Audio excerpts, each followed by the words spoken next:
Hey, good evening, everyone, and welcome to another episode of Big League Bourbon.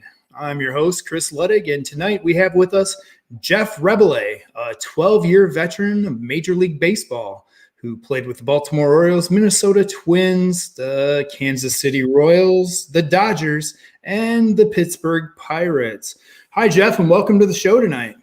Hey, Chris. Good to be here, man. All right. Well, we appreciate you taking your time to come out and talk with us tonight. For those of you who didn't know, Jeff played in the big leagues. He made his major league debut in 1992 and played through the 2002 or 3 season. 3. I made it through it. I was 39 years old when I finished. That is awesome. That's absolutely awesome. That is a good career. Yeah, I hung in there for a while, man. It was it took a while, but I got it going and spent a lot of time in the minor leagues as well. As you know, the minor leagues are tough. Yes, they are. And made it through and ended up getting 12 years out of it. Nice. You can't beat that at all. Yep. And to this day, you are still involved in baseball. You have your academy that is going strong with some travel ball teams. Can you tell us a little bit about that? Yeah, I when I was done playing, I showed up. You know, my kids were younger, but they were getting to that age where they were getting ready for grade school, almost high school. And my wife's like, "Are you going to come back? And are you about done with baseball?" I'm like, "Yeah, I'm kind of about done. I'm old." And when I came back, she was like, "You're going to coach the 6th grade team."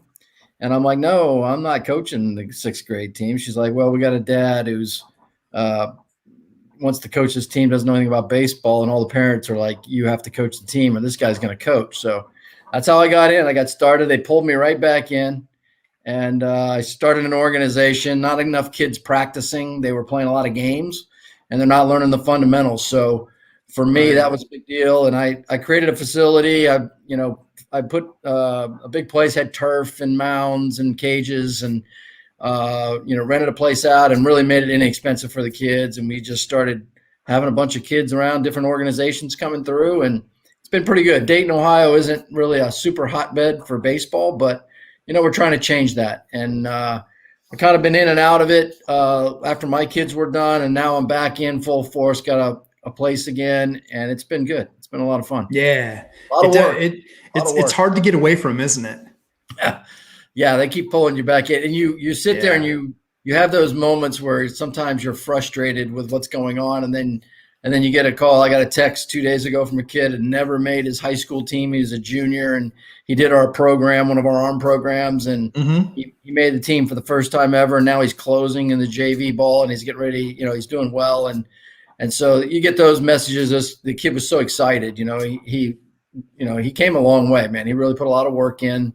And we had him for just 6 weeks or 8 weeks and got him up to speed, and he made his team. So now he's playing well. I think his last outing, he said he's closing. He had 2 innings, 4 strikeouts, no walks, no hits, no runs, man. So nice. When that is awesome. It makes it worth it, man. Really it does. It does, especially when you've got to be around some of these kids from a very young age and see them progress all the way through.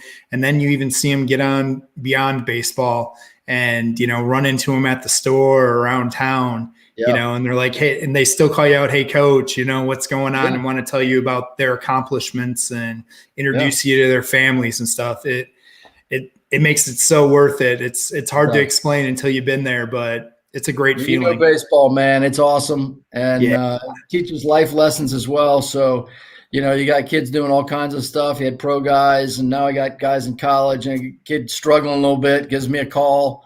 And, let me see the video, man. Let's get this straightened. Yeah, 100%. It is a great time. Hit the ball up the middle. Next thing you know, I get 2-4 hits. So it's pretty cool. Yes, sir. So I'm going to switch it up a little bit before we get back into the baseball, since we're bourbon and baseball. How'd you get into bourbon? Are you back? Oh, yeah. Sorry about that. So I said I was going to switch it up a little bit. So how'd you get into bourbon? Can you hear me? Uh-oh. Hold on. I lost you. He's back. You got me? I do. I'm going drinking. There you go. Can you hear me now? I think I can. You're kind of in and out a little bit. Hopefully that's not me. Okay. Is that better? Yeah, I can hear you now. Okay. Sorry about that. Evidently my mic doesn't want to work tonight, so I just switched over to my AirPods. All right, so back to it here. What I said was we're going to switch it up a little bit, talk a little bit about bourbon here. So what got you into bourbon? Yeah, I don't know. I just kind of, when I was playing, I was kind of, more of a rum guy. I get on the plane and knock down a little bit of Captain Morgan. So some of the guys know me as I get on the plane and they'd be like, "Reb, is it time to set sail?" And I'd be like, "Yeah, it's time to set sail." So Yes, I'd have the captain along, and so we had a good group of guys. When I was in Baltimore, especially, there was a lot of guys. We had good times on the planes. And, all dudes are great dudes, but we had a good year that year. It was a lot of fun and we were having fun. And I think that just started a little bit here and there. I was never really necessarily just a bourbon guy. I would, different kinds of drinks, but I started really getting into bourbons probably about a year or so ago, maybe 2 years ago. I started really liking bourbon, and I used to mix it a little bit, but now I pretty much like to drink stuff straight and get a good starting to get the taste going. I don't know if my palate's where it needs to be, but I enjoy it, and a different taste. It's pretty cool. Yeah, it's definitely fun, and it'll continue to grow on you. The longer you stay in it, the more little things you start picking up on the palate and the different notes and figuring out what you like. And that's the fun part, especially the way the industry is growing. There's more than enough different things to try where you'll never run out. That's for sure. Yeah. It's amazing, man. How I'm just looking around when you go to the stores now. I'm like, man, I mean, I have a little bit here and there on weekends, and I mean, it's crowded. Yeah, it definitely especially is. During the pandemic. That was probably I started before that. Thank God I had some, because it got a little ugly there. You couldn't get anything. Oh yeah. The shelves started getting bare. More people were around to start hitting up the stores. A lot of things were flying off the shelves that you could normally go find. It was crazy around here too for the first month or two. So what's your go-to bourbon? It's kind of weird. Like if I'm just getting something out and real quick and or easy to get to, like if I'm up, I have a lake house. It's about an hour and a half away from my house. So when we're up there, you can always get some Evan Williams Bottled and Bond. It's just a quickie that I kind of like just for sure having.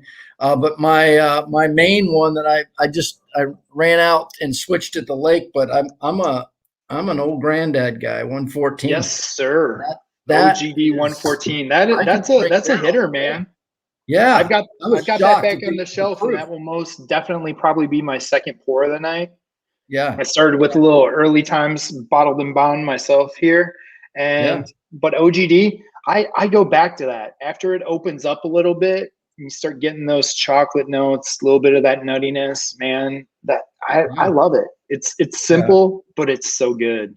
It's easy. It's pretty smooth for 114, man. When I first started, I remember my nephew, he knew I was kind of starting to get into bourbons. He bought me a Booker's, and man, it hit me. And I was like, man, that's strong. Like, woo. Now I'm like, some of these I'm like, oh, there's one, 120 or whatever. It's like, not that bad, 114. I'm like, ooh, it's pretty good.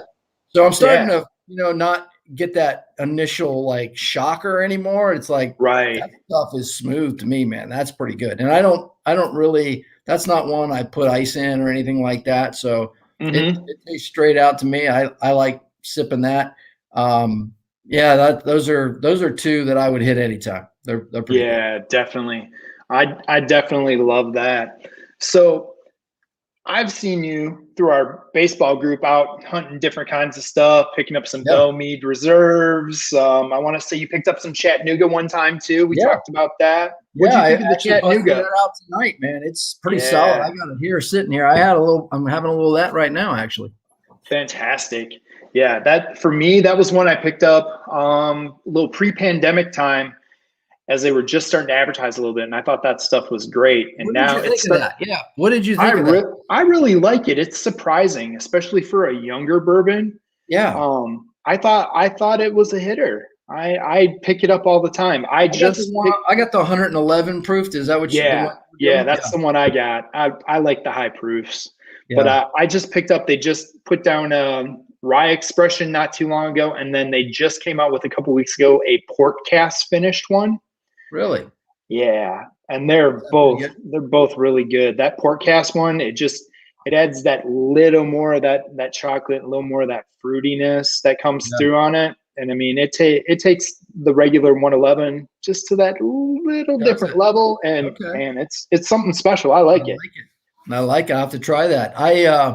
Yeah, I'm starting to, get a feel for, I feel like every time I turn one around, it's got some vanilla in it, right? For some reason, a little bit of oat, Yeah. but I seem to have that kind of, maybe that's my taste. I don't know, but I don't know. I seem to like them all. I know they're different and you taste them, but I'm starting to appreciate all of them a little bit. Like, I guess, maybe I'm an Mm-hmm. alcoholic now because I like it, but Nah, we're just connoisseurs. We're oh yeah. enthusiasts at this Yeah. point. None of us are Yeah, alcoholics. it's We're pretty having good. too much My fun. wife gets on me though. She's like, "Are you buying another one of those?" I bought a nice one at the liquor store at the lake, and Mm-hmm. it was something I had never seen before. And I don't think you guys have too much of this, but it was. I got it over here because I never remember the name. Okay. It's Augusta. It's a Buckner's. Yeah, that's one that just came out recently. That's a big hitter there. So Man, it was awesome. I yeah, mean, you I don't stepped it know what up I'm there. doing. I'm a rookie, but this was unbelievable. I was like, wow. So that was a big hitter. It's a little expensive though. I think I picked it up Yeah, for a little under about 200, but 200. it was Yeah, it was that's 199. around the going Ohio here we MSRP got for pretty that. good pricing. Yeah, at Ohio we have Mhm. pretty good pricing. They don't really, gouge you too much. I think there's a state, I don't know if there's a range they have to stay in, but they're usually pretty good. I think even the old granddad was at 21 or 22, and then Yeah. and I saw it go up to 20. It was 28 the last time I bought it. So I don't know if they raised the price or something happened, but maybe it did. It kind of depends on where you are. I see it here, and it depends. I can go to one store and see old GD for 19.99. Really? I can go three stores down, and I'll see it for 29.99. Yeah. So it just kind of depends around here what I see it for. Okay. But if you're on the Wisconsin side of the border, it's that 19.99 to 21.99. Yeah, on the Illinois side of the border, it's the 27.99 to Illinois always. 29.99. I lived in Illinois for a couple of years. They get you a little bit on some taxes. Yeah, they do. And then the taxes. Yeah. Where Yeah. most of my stores I go to now, they just added another 1% tax on all liquor sales for road construction. Exactly. I went to a junior college in baseball. I'm from Dayton, Ohio, but my brother played first. He kind of paved the way for me, but he went to Triton Junior College in Chicago. Yeah, I'm He's very had a familiar really with good their baseball program for years, right? Yeah, And Bob Simons was there back in my day. yeah, Bob Simmons. That's who I played for. And Okay. and Coach Bob. So I had a buddy that was at Marquette. So whenever, Illinois was a 21 state and Wisconsin was an 18 state. So I know Kenosha was kind of like the party central, but I would go into Marquette and hang out with my buddy for the weekend. And so if we wanted to go tip a couple, we would do it there. But old style, beer back in the day. Sir. I'm a bourbon guy now. Hey, nothing wrong with that. We've all progressed. We have all progressed as it's went. As we get older. older, I went from beer to the captain stage, just like you there, and worked it to the mixed bourbon drinks, and now to the neat. So it's kind of the cycle we all take. And I'm in it deep now. Yeah. I look like I'm like flushed, but I've been out in the wind yesterday coaching kids, and I'm just red. Like it's not sun. There's not enough sun out there for us in Ohio. But man, I look like I'm burnt. Oh, it'll do it to you in a hurry. The winds out here are crazy right now too. Yeah, I like going fishing and getting windy, but not sitting out there coaching. Are you guys cold right now? Because we're pretty cold. Last week on Monday and Tuesday, we got into the mid to low 70s, and then we got the rain, and it dropped back down to the 40s, and now we've been sitting around that 45 to 52 range. But every day has been gloomy and windy. we haven't had the sun and any of that heat that you feel. It's hard to get outside and coach when it's it always is cold, right? So yeah, good deal. Yeah, for sure. So, you showed off the Augusta and the Buckners. That's definitely big time hitter bottle. Is there a unicorn? Is there a unicorn bottle out there? Something that you're looking for that you haven't come across, or when you do see it, you're definitely going to pick up or curious to pick up? Like most of us out here. You know me, we're in another group together that, the guys are always, coming up with some stuff, man. I'm like, man, how do they get this stuff? So I would say, I love Blanton's. I really do. I think the gold, that's going to be probably the one that I want to try and get. It's really hard to get. I know. Mm-hmm. I still haven't had Buffalo Trace. Like, really? Yeah, it's hard to get around here, at times. Well, I'll take care of that for you. Don't worry about that. Man. I think I got a work on that one. I'm gonna find a tougher one that's easier for you, maybe, that we can pull out. Like I still haven't gotten. I'm working on some, and I got a guy who knows a guy, that kind of deal. But I would like to try the Eagle Rare. I've heard such good things about Eagle Rare. I can take care of that. Not a problem. And the E.H. Taylor I'm working on, and then the Buffalo Trace. But I can get Blanton's, occasionally, and just the gold, that's hard to get. So yeah, for sure. Yeah, and then I even had I don't know what else I've had. I had a buddy. You're from Illinois, right? Yeah.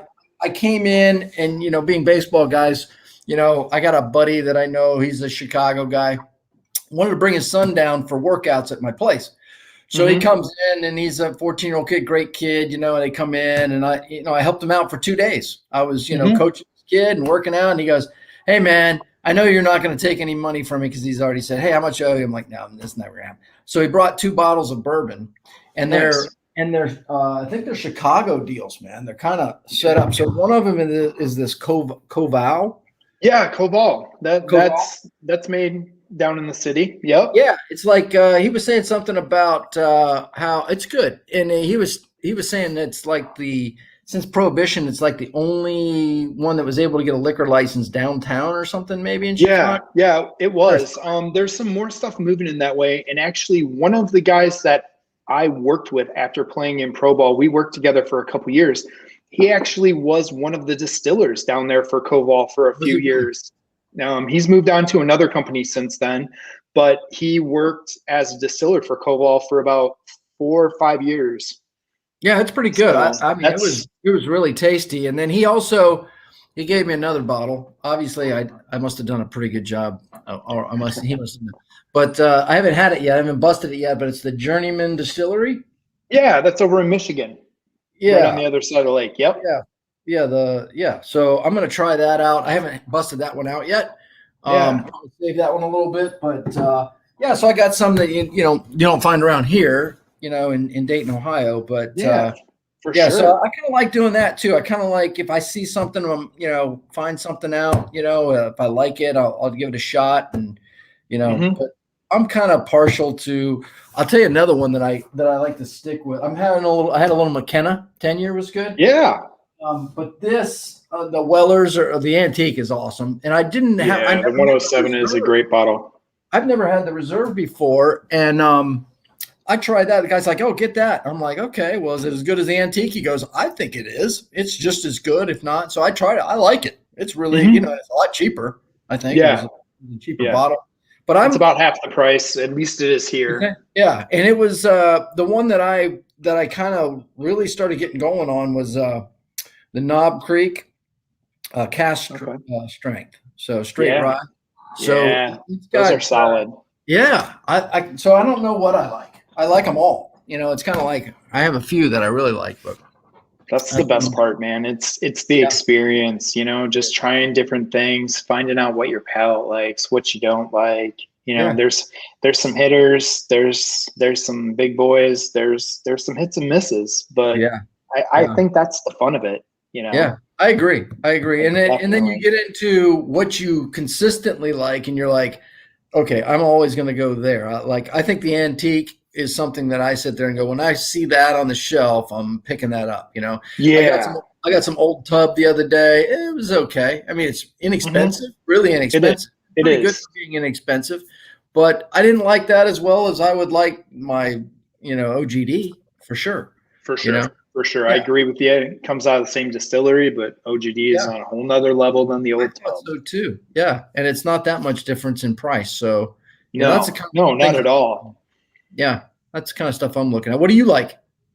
Man, I kind of bounce all over the place. Right now I'm big into Untitled. It's by 1-8 Distillery out of Washington, D.C. They get a lot of the MGP juice out of Indiana and do different finishes on it, but they get some of the older age stuff that ranges between 10 to 14 years and then do some aging on it. And man, the flavors that come out of it, it's called Untitled. Yeah, it's by 1-8 Distillery. 1-8. Okay. Mm-hmm. Okay. I'm going to look into that. I always, our group, whenever you get with a bourbon group or whatever, it's, they give you some ideas on stuff that you had never thought of. And hey, you get this. And it's amazing to me that you can go all around the country. In some places you can get this easy, and other places you can't get it at all. It's crazy. Well, you're in the right state for the Wellers. The rest of us in the country are not in the right state for the Wellers. Yeah, okay. Wellers gets dropped in Ohio a lot more than it gets dropped anywhere else. Is it? Okay. Yeah, because I've seen. I went to the store and there was a whole thing of reserve up front. Like as you walked in, there was probably 15 or 20 of them. I'm sitting there going, I wonder if I should get this. And the guy next to me is going, it's really good. You should get one. Yeah, we might, like in my area, I see the reserves. I see them on the shelf maybe once a month they get put out. Okay. As far as the antique goes, I might see those maybe 2 or 3 times a year. I don't see them that often. And when I do, it's one bottle back behind the register, limit one, even though they've got more. But that's how those roll. The special reserve, more so, they'll have a case or two sitting out in their first come, first serve. Yeah. Any of the other expressions what we're doing. I don't know that it's out there a ton, but when it is, you can get access to the green, but the red, you better move quick. Right. Yeah, for sure. I did that a couple weeks ago. I picked up another antique and I got it, and it was limit one, or I would have bought the other one, and the other one was sitting right there. And it wasn't even 2 minutes later, a guy walked in and bought that. So, and then they were out, and there were other people that had heard it was there and were coming through the door. Mm-hmm. And I had just walked in the place randomly and saw it sitting there. I'm like, oh, I'll take that, Yeah. But I'm working on a couple that also I haven't had the Kentucky Owl yet. And I know I can get me some of that. So I'm kind of thinking about that one next. I don't know. Yeah, for sure. I don't know exactly what's going on there, but I'm going to work on that one. I think that's fantastic. All right. Well, I'm going to transition us over into baseball because we got guys like Drew Furstenberg that are ready for some more baseball talk. Yes. So, you started out playing some Triton in Melrose Park, and then you moved on to LSU, correct? I did. I played 2 years at Triton with Lance Johnson was there at my freshman year. Yeah, and in between that, my brother was there, and in between that, Kirby Puckett came in. So Lance played with Kirby. I didn't play with Kirby, and then the next year I played with Lance and a number of guys. Man, we had a really good team. We went to the World Series that year, and I think we won 1, lost 2, and did okay. But we were pretty good. And then the next year, we were ranked number 1 in the country. And I had a really good year. I ended up being an All-American, first-team All-American, and pretty much could have gone anywhere in the country I wanted to go. And at the time, we ended up getting beat. A guy from from a junior college, Belleville, ended up going to Southern Illinois. He pitched the year before. He didn't pitch this year. He was an outfielder. They were out of pitching. He pitched a doubleheader against the number 1 team in the country, 14 innings, and held 4 runs in 14 innings, and they went to the World Series, and we didn't. So at any point, I ended up at that time, LSU was going to come see me at the World Series because they figured we were going, and we got beat. So I went down on a visit there, had a great time, enjoyed it. I love Louisiana. It was the perfect decision for me. Skip Bertman had just gone over there. He was the legendary coach. Yeah. He'd been there a year before. He needed a shortstop. I didn't get drafted, even when we had the secondary phase back then. Right. Right. and which was easier to get drafted. I didn't get drafted. I needed to get out of the Midwest, and he had a shortstop who was actually an outfielder, a guy named Mark Howie, and he goes, he's going to go in the 3rd round, Reb, and he's like, he's an outfielder, and I'm like, well, I need to go down there. So I did, and it turned out really well. We had a good year. My first year, my second year, we went to the College World Series, so for the first time ever at LSU. And I had played with Albert Bell and Mark Guthrie, a lot of great players, man, big league guys. That's awesome. Guys on the team. And then I got drafted my junior year by Houston. Did not sign. I think I went in the 23rd round. They thought they were going to draft me high, but that turned out to be, I think, the best draft ever. I think they said was the 85 draft with that was a very stacked draft. Romero, Clark, all those guys, and Mississippi State. And we had beat Mississippi State a little bit with Brantley and all those guys. But anyways, to make a long story short, the next year we were ranked number 1 most of the year, and then we ended up losing. We went to the College World Series, and I think we lost the first one. Unfortunately, Albert lost the ball in the sun, and they ended up scoring 2 runs. Loyola Marymount beat us 3-2, I think. And they had like Chris Donalds and some guys. They were good players. Tim Liana pitched in the big leagues, guys like that. But they were a good team, but we lost. I thought we had them. And so we came back and we beat Maine and my buddy Mike Bordick. We beat them. And then a lot of rain or whatever. And 4 or 5 days later, University of Miami beat us, and we were done. But Coach Skip Bertman still talks about that team because we had a really good team. He said if we'd have been there before, we probably would have won it because we were really good.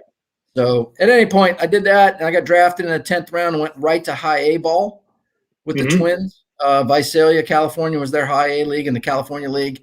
Went there, did really well. They put me right in Double A the next year and kind of stuck there forever. I made the All-Star team, but I was like, I would get tired at the end of the year. Going in Orlando, Florida, and 16-hour bus rides to Memphis. We were at the bottom of the league in the Southern League. I was in that league for too long. I almost died in that league. And it was rough, man. The heat, the towns, a lot of things can get you down there in the Southern League. It is so bad. I started the season at 185 or 187, and I finished the year at 159. Jeez. And I'd hit 300 or 3-something in the first half, and I'd finish at 255 every year. Like I would just hit the deck. Right. And that's a tough league, man. You can play in that league, you can play. And so I did. I hung in there, go up and down. I would be the guy they'd call up and down from AAA. When the AAA shortstop, Doug Baker, would go up to the big leagues with the Twins because it was Portland, Oregon. So you're in Orlando. You're going to Portland in the Pacific Coast League, and you got the 4 a.m. bus or plane flights there. And I was just kind of going back and forth, and I just kind of got stuck there, man. I even got to a point where I was the utility guy. I wasn't even a starter anymore. I was supposed to go to AAA. They sent me back. I almost quit. I was this close to quitting. And my brother Jim had quit, probably too soon. And Gardenhire was my manager. He's like, you're really, you should stick it out. And I really played poorly for him. I think I hit like 240 for him. But he's like, you play good defense, man. You can stick it out. And there was a couple other guys that talked to me about it. And they're like, you can go get a job anywhere at any time. Stick this out. So I did. Yeah, for sure. And, the next year I was in AAA, and then the next year I was in the big leagues, and I got 12 years out of it, man. It was pretty awesome. Dude, that's awesome. Yeah. Tricked them for 12. Yep. Tricked them for 12, man. That's how you do it. Got the pension, got the goods, you got it going on, You got to go hide that's what it's all about. And hope nobody sees you. That's how you do it. You just go hide over there. Yeah. Be a utility guy. Nobody sees you on the field. Don't get overexposed, man. You just kind of hang back there, be a good teammate, keep your mouth shut, go play, make the plays when you're supposed to, and next thing you know, you turn around and you got 12 years. So yeah. So you got to play with one of the guys I call a legend in Tom Kelly. I mean, who else can go out there during BP wearing some Zubas, smoking a cigar, rocking it every day? I mean, that guy to me was legendary in what he did with the Twins during all those playoff runs and managing the different characters that you had from the top to the bottom. Yeah, first of all, that was the smartest baseball guy I've met to this day. Like, he didn't have a super huge personality when he was talking about other things, but you could talk to him about baseball, his kids, and dog racing because he loved dog racing. But we would have Zuba Day where you get on the plane, you wear your Zubas all the way across the country. So Zuba Day was always going to the West Coast. So he'd allow that's awesome. Yeah. And we'd play cards on there. But, just what a great team. Between Kent Herbeck and Kirby Puckett and Randy Bush, those three guys would make me cry every day, all day long. We would laugh. Literally, I would cry. It was so fun. Randy Bush was so dry. And then Kirby would, he would make fun of people, and Herbeck was hilarious. And they were awesome players, right? And they were veteran guys. For sure. We had a great team. It was the year after they won the World Series. Unfortunately, I missed that by a year. Okay. But just a great group of guys. And then, I started getting into the utility role, and, the team, by the time I left in 96, it was rebuilding time, and they liked having me around because I was helping the young guys, but at the same time, they had Denny Hawking coming up. They're like, we need to get this guy playing. Let's move Reb. And I thought they had traded me at one point. I heard the story, and Bob Watson confirmed it, that they were going to trade for me. The Yankees were trading for me. Okay. And I think they kind of got cold feet. Because I showed up at the clubhouse, and Terry Crowley goes, "What are you doing here?" And I go, "What do you mean am I doing here?" And he goes, "You got traded last night." And I'm like, "Nobody told me." And he goes, "When I left, you had gotten traded to the Yankees." And I'm like, back then the Yankees weren't great. They were pretty good, but they weren't like, they are today, right? So it turned out I didn't really say much about it. And I'm like, "Yeah, you didn't get traded." I'm like, "Okay." Found out later, Bob Watson, I saw him in Cuba when I played in Cuba with the Orioles. We had met through some other guys, but he was there, and he's like, somebody introduced me, and he's like, "Oh, I know who you are." I go, I'm Jeff Reboulet. He's like, "I know who you are. I traded for you." And I went, "Really?" I go, "That story's true?" And he's like, "Yeah." He goes, "Yeah, I traded for you, man. But somebody got hurt, and then they didn't want Denny to come up yet, or something happened, or maybe he got hurt and they got cold feet. So that deal never happened. So Luis Sojos has 4 of my World Series rings, I guess, with the Yankees. Yeah, and for sure. Got Luis Soho. So it worked out pretty good for them. Right. And I enjoyed my time, man. Minnesota was great. I ended up in Baltimore after that as a free agent, and that was awesome. And I just enjoyed everywhere I was at. Playing baseball, man. What a gig, What a gig. Right. So a couple questions. Those Twins teams, you got to play with a lot of characters. How about Kirby Puckett? Yeah, man. Can you tell everybody what that guy was like? I know because I've heard plenty of stories. I got to meet him during my day. I got to hang out with the scout who found him way back in the day when he was back in Cabrini Green before he ever ended up at Triton. Yeah. Good old Brownie. Robert Taylor projects, man. Robert Taylor project guy, man. Like, I saw him at Triton. So I want to go on my recruiting trip, and I went up there, and Coach Bob Simmons, the legendary coach, is like, "Hey, watch this guy in right field throw." Well, meanwhile, they got Lance Johnson in center, who wasn't even starting. He was the backup at the time. David Boston was Darryl Boston's twin brother. He was the starter, and they had another guy, Larry Jackson, I think it was. Well, maybe that was when my brother was there. He was a star. He was probably better than all of them. But just watching Puck was unbelievable. And then I got to know him from there. So he always saw me in the minor leagues, and he would say something to me. He knew who I was. Yeah. He just an electric person, man. You would come to the park, and he would immediately, he's Hank the Bank.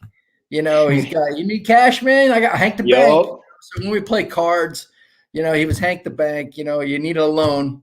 He's the loan shark. It was the bus trips on the spring training were just comical. So that'll bring up another question. I'm gonna bring this up because I've heard this story. I'm not sure if you played at the same time. Did you ever play with Hershiser as well when you were with the Dodgers, or was he already gone? No, he was gone. I played against him in the playoffs in Cleveland in '97. Okay, yeah, because he used to be the bank for the Dodgers, and I've heard some great stories. One of my coaches I had was Tracy Woodson, who played with him forever. And Woody used to talk about Oral going on the plane, having the briefcase that was loaded with money, and he was the bank. Let's go play some cards because I'm going to give you money, and I'm going to take it all back plus more. Yep. That's how they do it, man. Yeah. And in Minnesota, it was really Tom Kelly's, they would play different poker games, right? So you had a board, and I don't know if you're aware of this, but they had a board, and you would have to, if you lost the last hand, you had to carry the board till the next plane flight. So you had to either take it home with you or you had to take it to the hotel room with you, but you were in charge of the board. And then everybody would sign the board. So you had all these signatures on it for years. It was an old board. And I show up in this game and I'm leaning over, I probably should have been on the DL 5 times, leaning over airplane, because you get to move around. But I mean, you'd have, some pretty good, some good dudes in there, and I'm the rookie guy or younger guy in there. And you had, Stel Mazik, the bullpen coach, and it was good, man. It was, you get on the plane, you get you a drink or two, and you play cards, and, the flight's over, and then you go get dinner and go hang out, get up the next morning, get some breakfast, go to the yard, laugh your face off with all the guys, the characters, win some games, and then go do it again, man, the next day. It was awesome. Yeah, for sure. So after you were with the Twins, you ended up being with Baltimore. So you guys played another Hall of Famer, Cal Ripken Jr. Yeah, there was a bunch of them on that team. That team was stacked as well. You went from that team to another. Yeah, we went wire to wire in the East, and it really wasn't close, man. It was you guys destroyed people. Yeah, Mike Messina was unbelievable in the playoffs. Like that dude, he people like, oh, Moose, that dude's a Hall of Famer, man. He was unbelievable to go through the lineups he was going through and pitch the way he does. It was just awesome. just a lot of great guys. I mean, I was a utility guy for, let's see, who'd we have over there? We had, Ripken had just moved to third. My boy Bordick, who never made an error in his life, I don't think. It was a short. We had Alomar at second. We had Palmeiro at first. We had Hoyles, Lenny Webster catching. And then, we had Brady in center, BJ Surhoff in left, Eric Davis, Jeffrey Hammonds, and Tony Tarasco. Our bench players were legit. Like Jeffrey Hammonds is like a bench player. Harold Baines in the Hall of Fame was coming off the bench to hit. Like it was a joke, man. That's legit. That's legit. It was a who's who, man. It was awesome. And that was a really good team. Enjoyed playing on that team. The guys were good dudes. And that was probably my most fun year. And Baltimore's a great place, man. A great park. Just great fans. And Twins fans are really good too. But Baltimore is the place where when I go back, people recognize you, right. They shouldn't recognize me now, but when they see you, they know who you are. And they always did, like, hey, Jeff Reboulet, how's it going? So I guess it was the home run off a Randy Johnson deal that was kind of in the playoffs, kind of got my name out there a little more, but for sure. But they do know you. I mean, they know everybody. It's pretty cool. That's awesome. So I'm gonna ask you a quick sidebar question. It was on here last week. It's kind of one of those tales that we hear throughout baseball, especially when you're playing. So you played with Cal Ripken. Yep. Was there any ever talk of the night the lights went out at Camden during the streak while you were there? That is the biggest joke I've ever seen. Because you hear the stories, right? You hear all these stories, and it was this story, right? And then somebody was talking about a story before that when I got there, right? And I'm like, right, whatever. There's no way, whatever. So the night the lights went out, I actually was on the field with Cal throwing in front of the dugout. So I can 100% say that is not true, because we were sitting there waiting because the candlelight power was low, and Randy Johnson was pitching that night, and I always got the start against Randy Johnson. I hit him pretty good. So we're sitting in there, whatever, the lights go out, we're hanging out, and he goes, hey, let's, we've been sitting around doing nothing, and he's like a 10-year-old kid. He's just constantly doing something, right? He's got stuff. Sure. So he's like, hey, let's go out and throw out in front. And there's like medium candlelit, and we used to play this game where out in front of the dugout before the games, he would want to throw. And he's always got like angled pitches. He'd turn it over. He'd throw cutters. And it was the game where if you got a rattle, if you got him in the hand, it was like, 2 points or something. Right, or you got a rattle, it was 1 where you didn't catch it clean. but if you catch it clean, there's no points, right? So your goal was to make the guy, get jammed or something like that, right? So he would cut balls, you play this game. He goes, let's go play the game. So we go out front and play the game, and he goes, the crowd's getting riled up because there's people out in front of the dugout, right? So I know that story is, that's not true. So I can debunk that one. So out of both those guys, you take Kirby Puckett, you take Cal Ripken. Which one do you have the better story about? Oh, better stories. Man, there's a lot of good stories. With Cal, it was more, he was more of a analytic guy, man. He would think about everything before he did it. So he had, he was always thinking before he did anything. Puck was more of a reactionary guy. But as far as, crazy stories or nothing, there's really nothing big. Those guys were just typical baseball guys, right? They go do their thing and have fun. Cal was the guy, I would always, I was always one of the last guys out of the clubhouse. So, if Cal wanted to talk, he would kind of be hanging out. He always had his, his beers in the locker room there, or in the training room. They had a couple of containers of a certain beer, and it had ice in it, and he'd always have, Bud Heavies and Bud Lights. So, so he was always available, but he would like to hang out, after games once in a while. So whenever he would want to hang out, he's like, "Hey, you doing?" I'm like, "No, man." He goes, "Let's hang out after the game." All right. So I would call my wife and go, "Cal wants to hang out." So I would get home at 5 a.m. in the morning, and we would just hang out. The best stories are, I'll give you one. So in Minnesota, I didn't even know this happened as a guy. I wasn't even aware of it. But you go back to Minnesota, and the visiting guys, they go back, and after the games, they'll go play like a tape ball game. It's like a wiffle ball tape ball. Mm-hmm. Yeah. And so we go out in the Metrodome. It's dark, kind of half dark. The half lights are on, and we play out past center field. And the fence, the baggie was the home run, right? So we would literally go play a full-on game versus the clubhouse guys on the other team. And so we'd have 6 big league guys out there just getting after it, playing, till 2, 3 in the morning, drinking beers and playing games in the outfield, just like you would if you were a kid. For that was sure. the kind of stuff we did. And, people are sitting there going, "That's probably crazy, might get hurt." That's a dude going for the streak, right?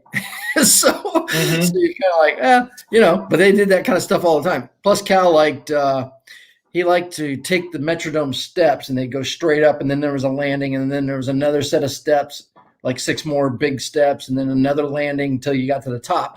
And he would try to count the amount of time, how many steps it would take him to get up. Like this is just, he's a constant kid. So that's kind of more like the Cal thing, Yeah, for sure. That was. And Puck's stories are more just things he would do to people. I know Frankie Rodriguez was a pitcher of ours, a shortstop turned pitcher. Great guy. Yeah, great out of New York. Yes. Yeah. I think he's got some legendary stories back in the day when he was coming up. Yes, sir. Yeah, he might have been from the Bronx, maybe. I don't know, Brooklyn or Bronx. But anyways, he got traded in the Aguilera trade, and we ended up getting Aggie back. But he gave up a home run to Mark McGuire in the Metrodome. And before stretch, where's Puck? Puck's not here. And all of a sudden stretch starts, and Puck's back where the home run was hit. It must have been 600 feet. It was so far up there. He goes, "Frankie, oh man, the ball hit here. This is where."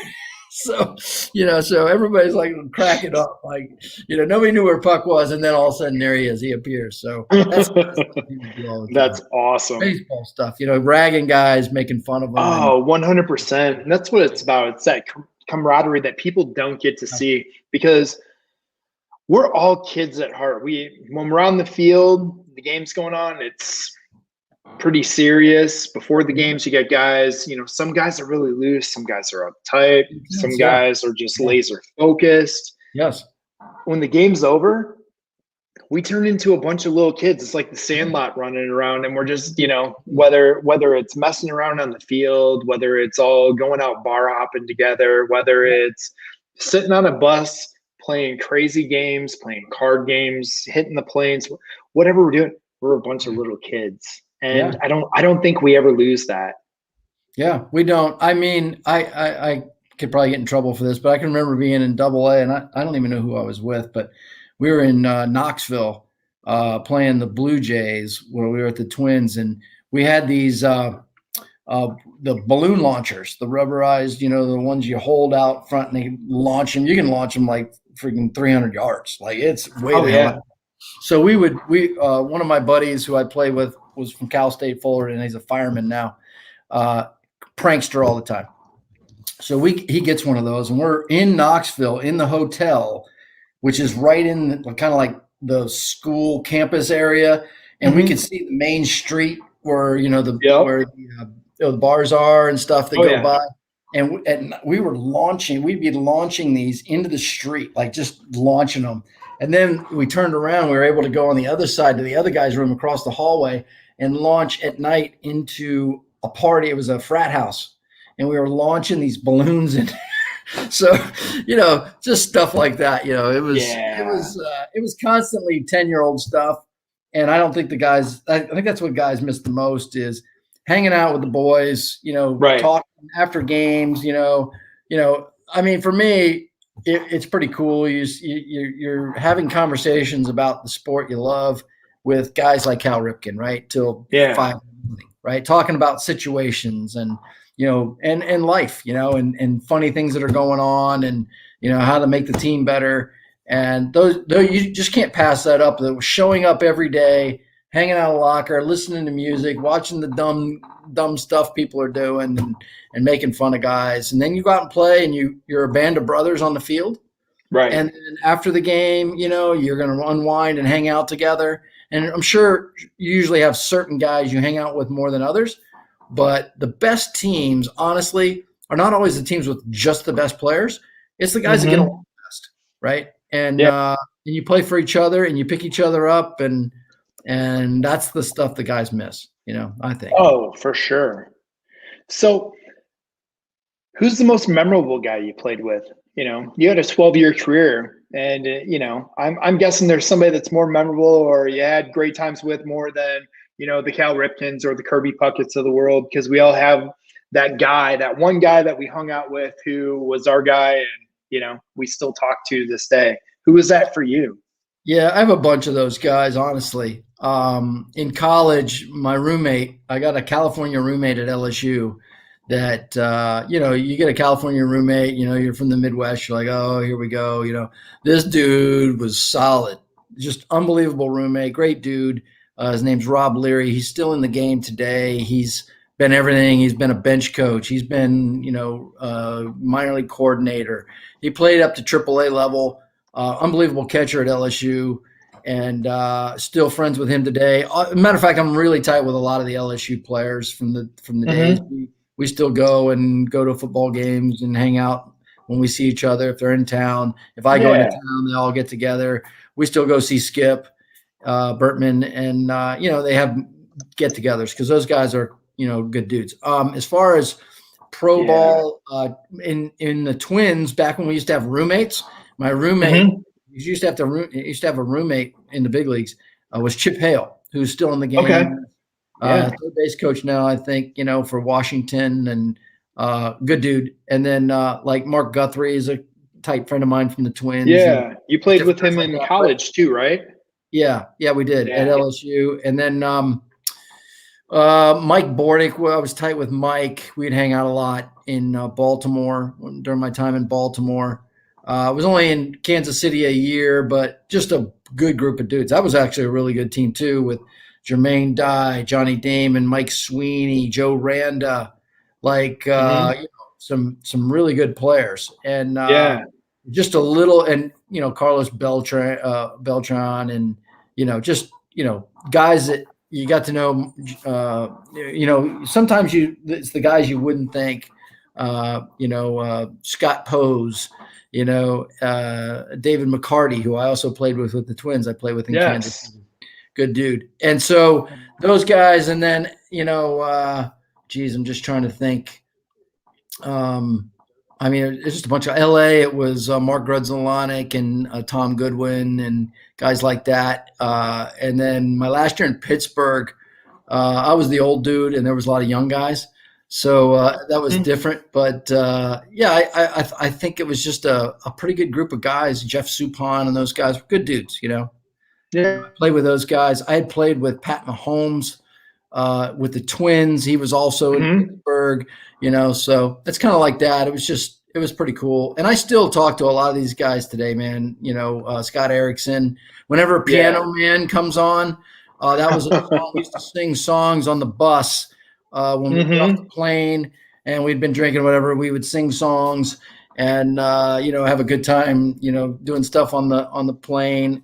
And then we'd get on the bus, right? So Piano Man was one of the songs we play all the time. So whenever I get into Piano Man, I'm out somewhere and wherever I'm at, or he's somewhere, he'll send me the video of Piano Man and with Bordick and these guys we used to hang out with. So those are good times. And nice. certain songs and things like that remind you of certain players.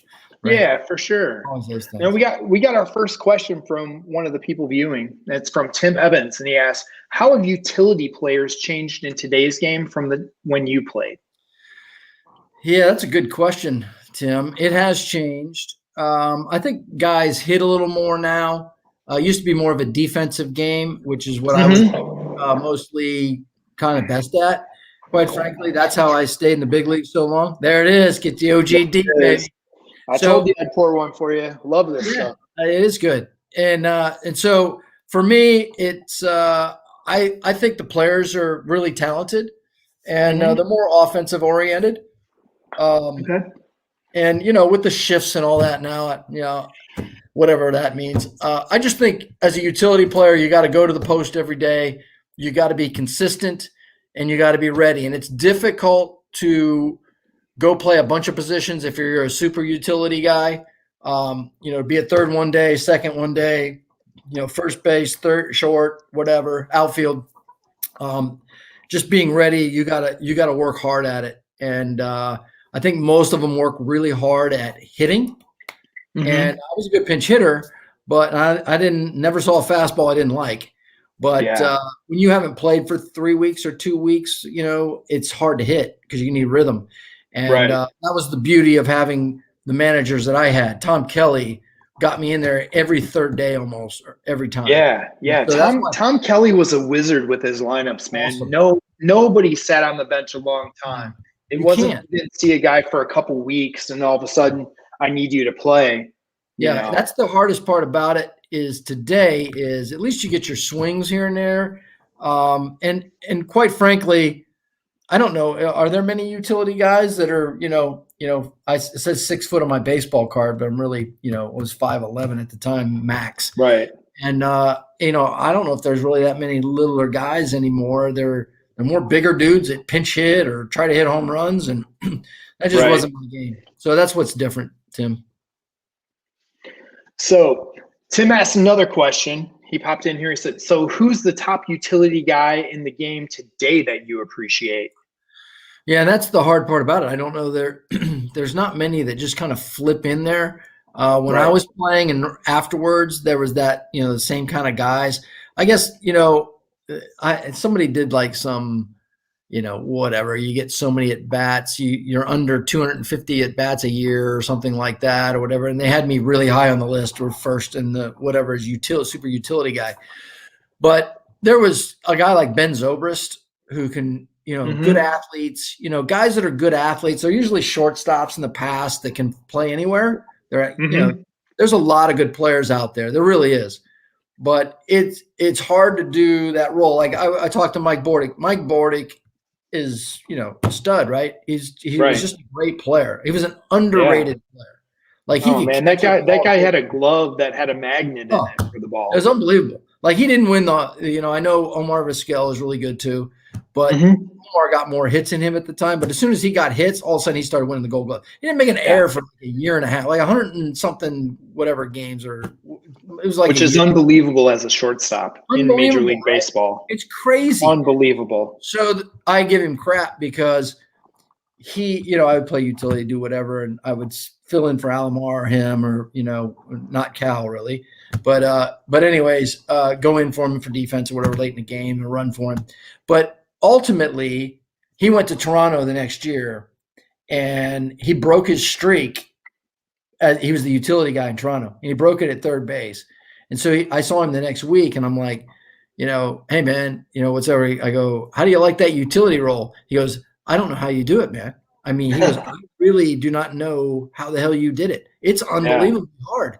And I said, I think playing every day is hard. So you get in a mindset of what you're doing. And I did it for so long, it was kind of second nature to me. Playing every day was hard for me because physically it got tough, right? And even at 39, my last year in Pittsburgh, Pokey Reese blew out his thumb. Okay. And I had gotten released by the Orioles and in spring training. So I was going to retire, gave it 2 weeks. I'm like, nobody's calling. My wife goes, well, as soon as you say that, somebody's going to call tomorrow. And of course, Pittsburgh called the next day. But then I went to AAA and they're like, we got a spot for you. But then Pokey Reese blew out his thumb. They ended up calling me up. And a week later, I was on the scrap heap at 39. I got, hamstring issues. I was on the DL in AAA with a hamstring issue, and they called me up anyways. And I was kind of like acting like I was 100%, even though I wasn't.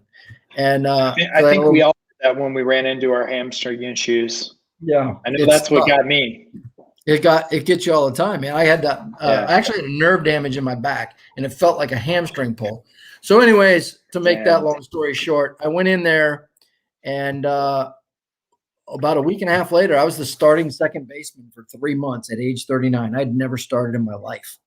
And that's awesome. I was hitting, I think I hit 315 for a month and a half. And Lloyd McClendon, to this day, I see him. He says, I still owe you some beers, man, because I got him a 2-year contract because I played really well. So that's awesome. Yeah. So Scott, from my bourbon journey, asks, the one guy you never wanted to face. We know you hit bombs off Randy Johnson and got to play with him got to play against him and loved hitting off of him. But who's the one guy you didn't want to face?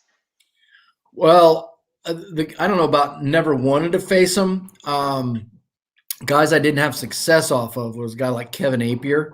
There's certain guys that throw, and they're not the guys you think. It was kind of like Randy Johnson was saying when they asked him in his Hall of Fame thing. I got to find the radio interview, but all of a sudden my phone starts blowing up.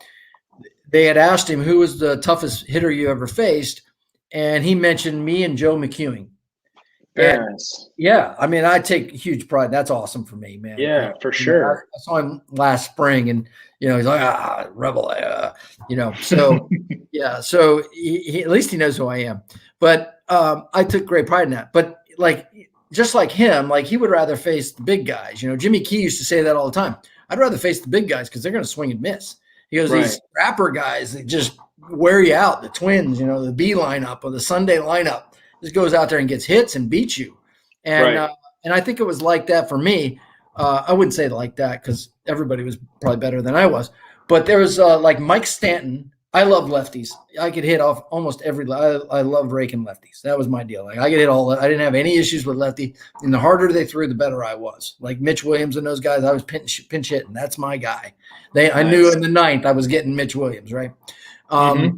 So it was kind of like that. But Mike Stanton was a lefty that he would throw a fastball down the middle. I don't think I ever made contact off the guy. The other guy is a guy from locally here in Ohio, Springfield, Ohio, was Rick White. Had a nice career. Yeah, I did. Fastball, big curveball. I love big curveballs. I don't think I made contact. I think he struck me out every time. And those are not two guys. That's not Nolan Ryan. That's not David Cohn. That's not Roger Clemens. That's not whoever else I was facing. Because as a utility guy, you get the hard guy. You get their number one because they're giving Greg Gagne the day off. They want Greg Gagne to have a day off against a guy that's going to give them trouble, right? So you usually get that day game with the Dave Stewarts and whoever else is the stud on the staff. And so you're used to facing all those guys. And so there was a couple, but Kevin Apier was another one that I didn't like. So that's pretty much, there's probably some other ones in there, but I got hits off of guys like, I don't know, Randy, they talk about Randy, but I had some success. There's a guy named Alfin Seiko that was a reliever. Yeah, I think I was six figures. I don't think he got me out. Yeah, and I don't think he got me out ever, and I don't know how because he was pretty nasty. But yeah, he brought it. He brought whatever it, man. it was. Big boy. I enjoyed that. Yeah, and he was a righty, so who knew? Yeah. So Livewire Whiskey asks, if you could go back to one moment in baseball and relive it, what would that be? Even if it was one of your kids. The one moment in baseball I would go back is the 1997 playoffs. And that's probably, as far as baseball and stuff goes like that, right after I hit the home run off of Randy Johnson in clinching game 4, we won. I hit a home run in the first inning. The next series was against Cleveland, and we didn't. There was some crazy stuff that happened in that game, but whatever reason, I'm in the. They're all going, how do you hit Randy Johnson? They're Alomar and these guys are like, what did you like? How did you do that? Do you have pitches? You must have had his pitches. And I'm like, no, I don't have his pitches. Even though Randy Johnson did tip pitches, I didn't want to know what was coming. So, but what happened was it was the 10th inning, I think, and I was up. I got put into the game. I stuck my elbow out on a throw to second base and deflected it into the outfield, and we ended up tying the game in the 9th as a pinch runner. And Tommy got a ground ball, stepped on the bag, and tried to throw it to second. I stuck my elbow out, which would be called back today. But it ended up, and then the ball dropped in. We're in the extra innings, like whatever. And I'm facing Eric Plunk, and I always look fastball. Like I always look fastball. You throw me dead red, I'm getting after it. Like I like to swing. Tom Kelly let me swing 3-0 because he knew I was going to be on time on heaters. So it's playoffs, 10th inning, 9th inning, 10th inning, whatever it is, and Eric Plunk's up, and I'm thinking he's going to throw me that big curveball first pitch.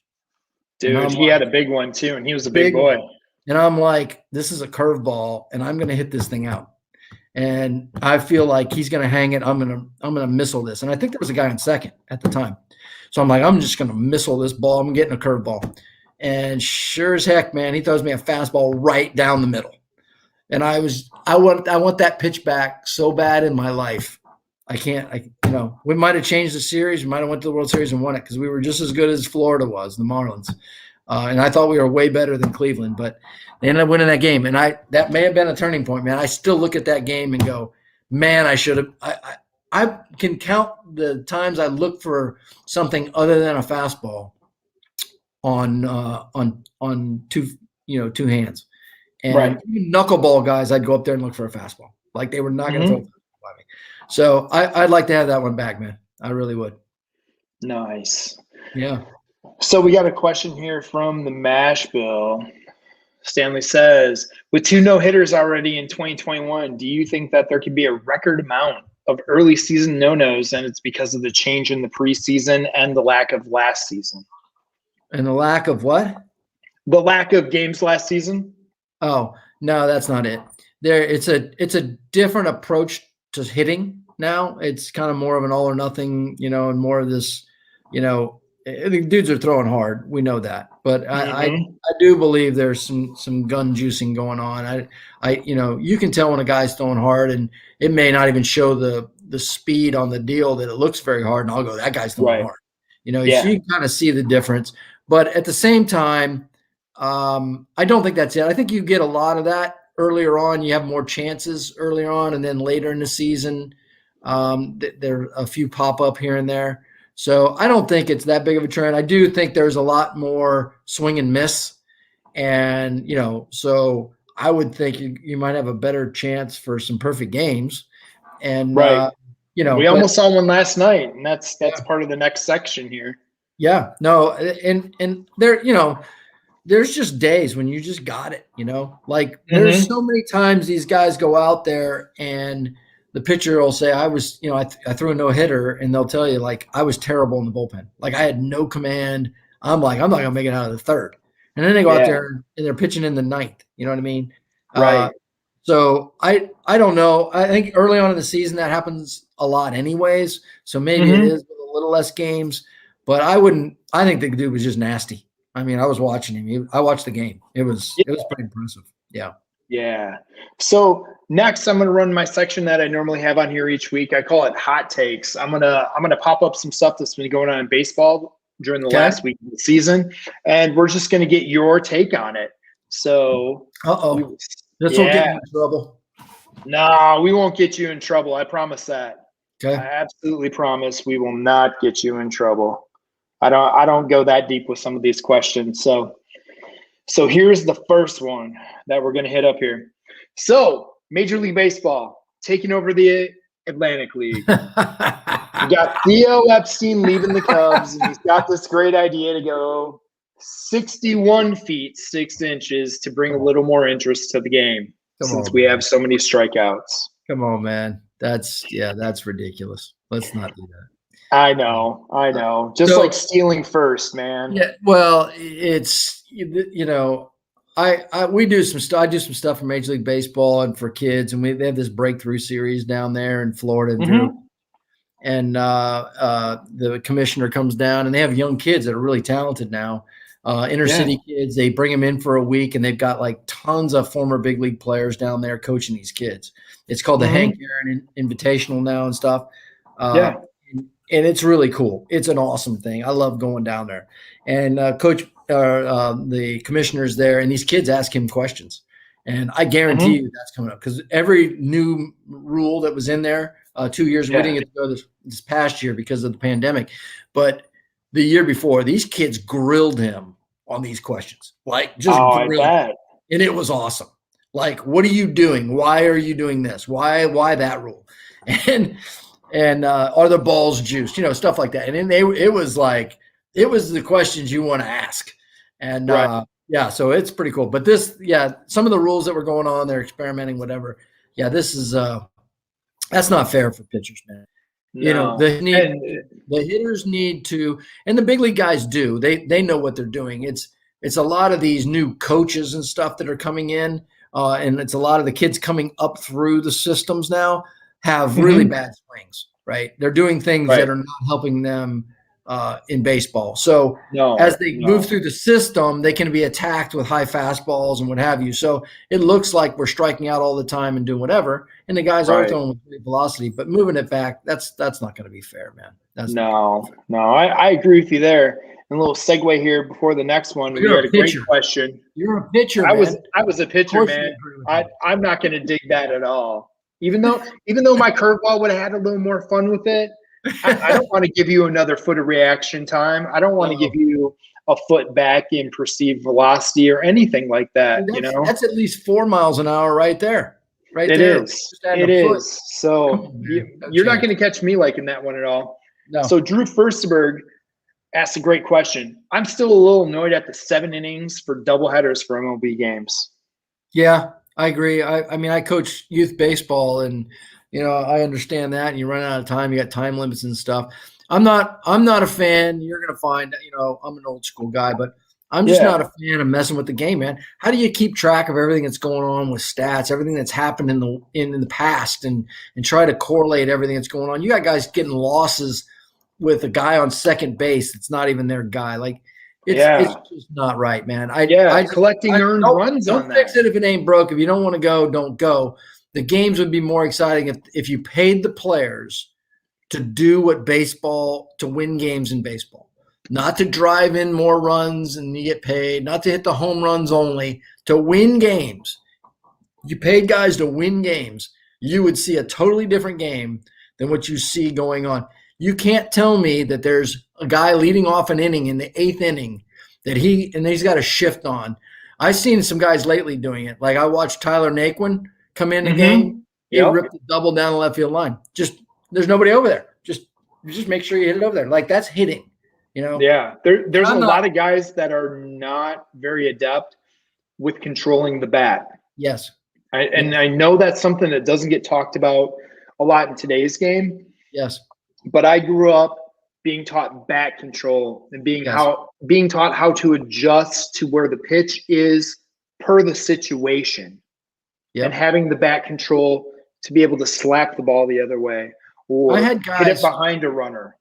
For sure. I had to do that. That was the way I had to play. That's how I stayed in the major leagues. And I had a guy, a big league, I don't know, he's in the, one of my pro groups, whether he's a minor league guy or a pro guy. I think he was a big league guy maybe. But he was basically saying, yeah, they would just throw cutters at you. You couldn't hit it over there. And I sat there and I took fastballs off a sinker running in and took them inside route and put my hands inside to shoot the ball through the hole on the right side. If you gave me the whole right side of the field, I'd hit 700. There's times when they might get me, because I did something stupid, but I guarantee you I'd have been a Hall of Famer. Like that's what I could do. If somebody gives you half the field to hit to and you don't take advantage of it, oh my God. Yeah. It's unbelievable in my opinion. And I know we're old and I know we're old school. Yeah, I agree. But if you would have told me that I could only have defense on half the field to play against the guys I played against in my time, I'd have been pissed off as a pitcher that I only had half the defense. Well, they used to get mad when we would barely shift. Like we wouldn't be shifting all the way over. We'd shift like up the middle quite a bit with the shortstop. Yeah, shading up the middle for sure. If a ball went through the other side, you know how upset pitchers get? It's like it's like their worst nightmare.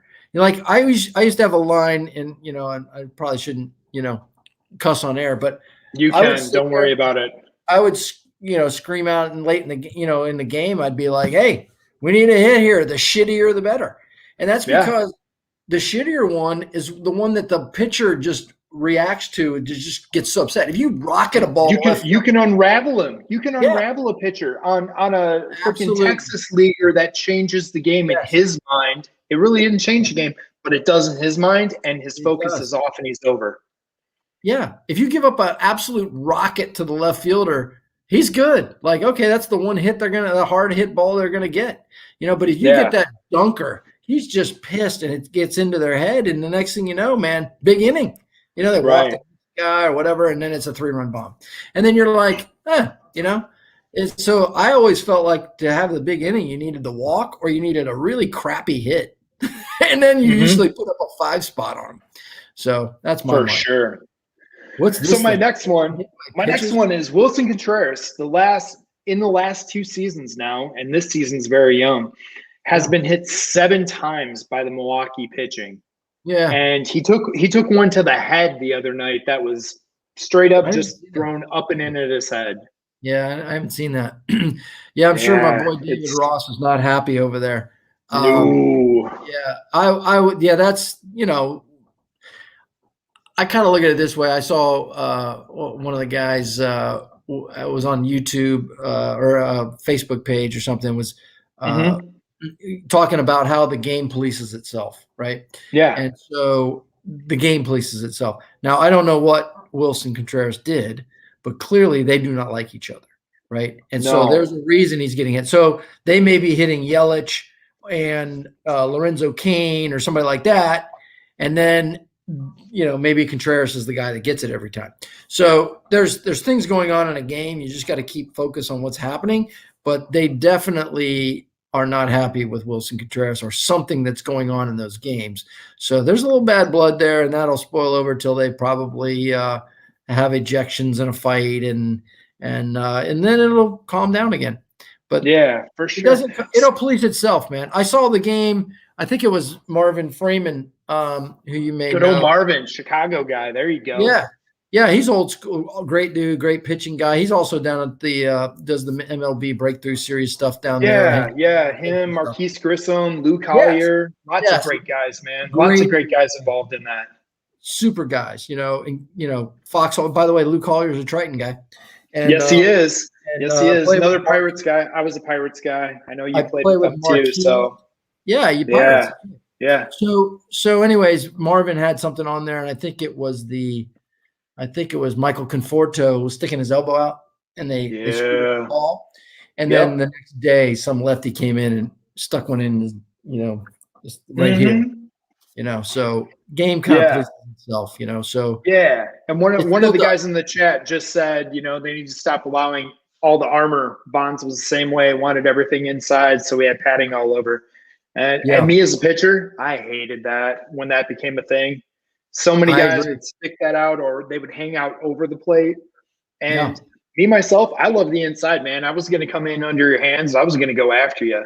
So, once guys had that armor and started leaning into it or turning into it, I wasn't a big fan of that, but I had it a is what it is. conversation. I will tell you this, Chris. I had a conversation with I was on the back of the bus, and I will talk to you. I won't tell you who the guy was, but I'll tell you who the guy was talking about. It was Bobby Bonilla.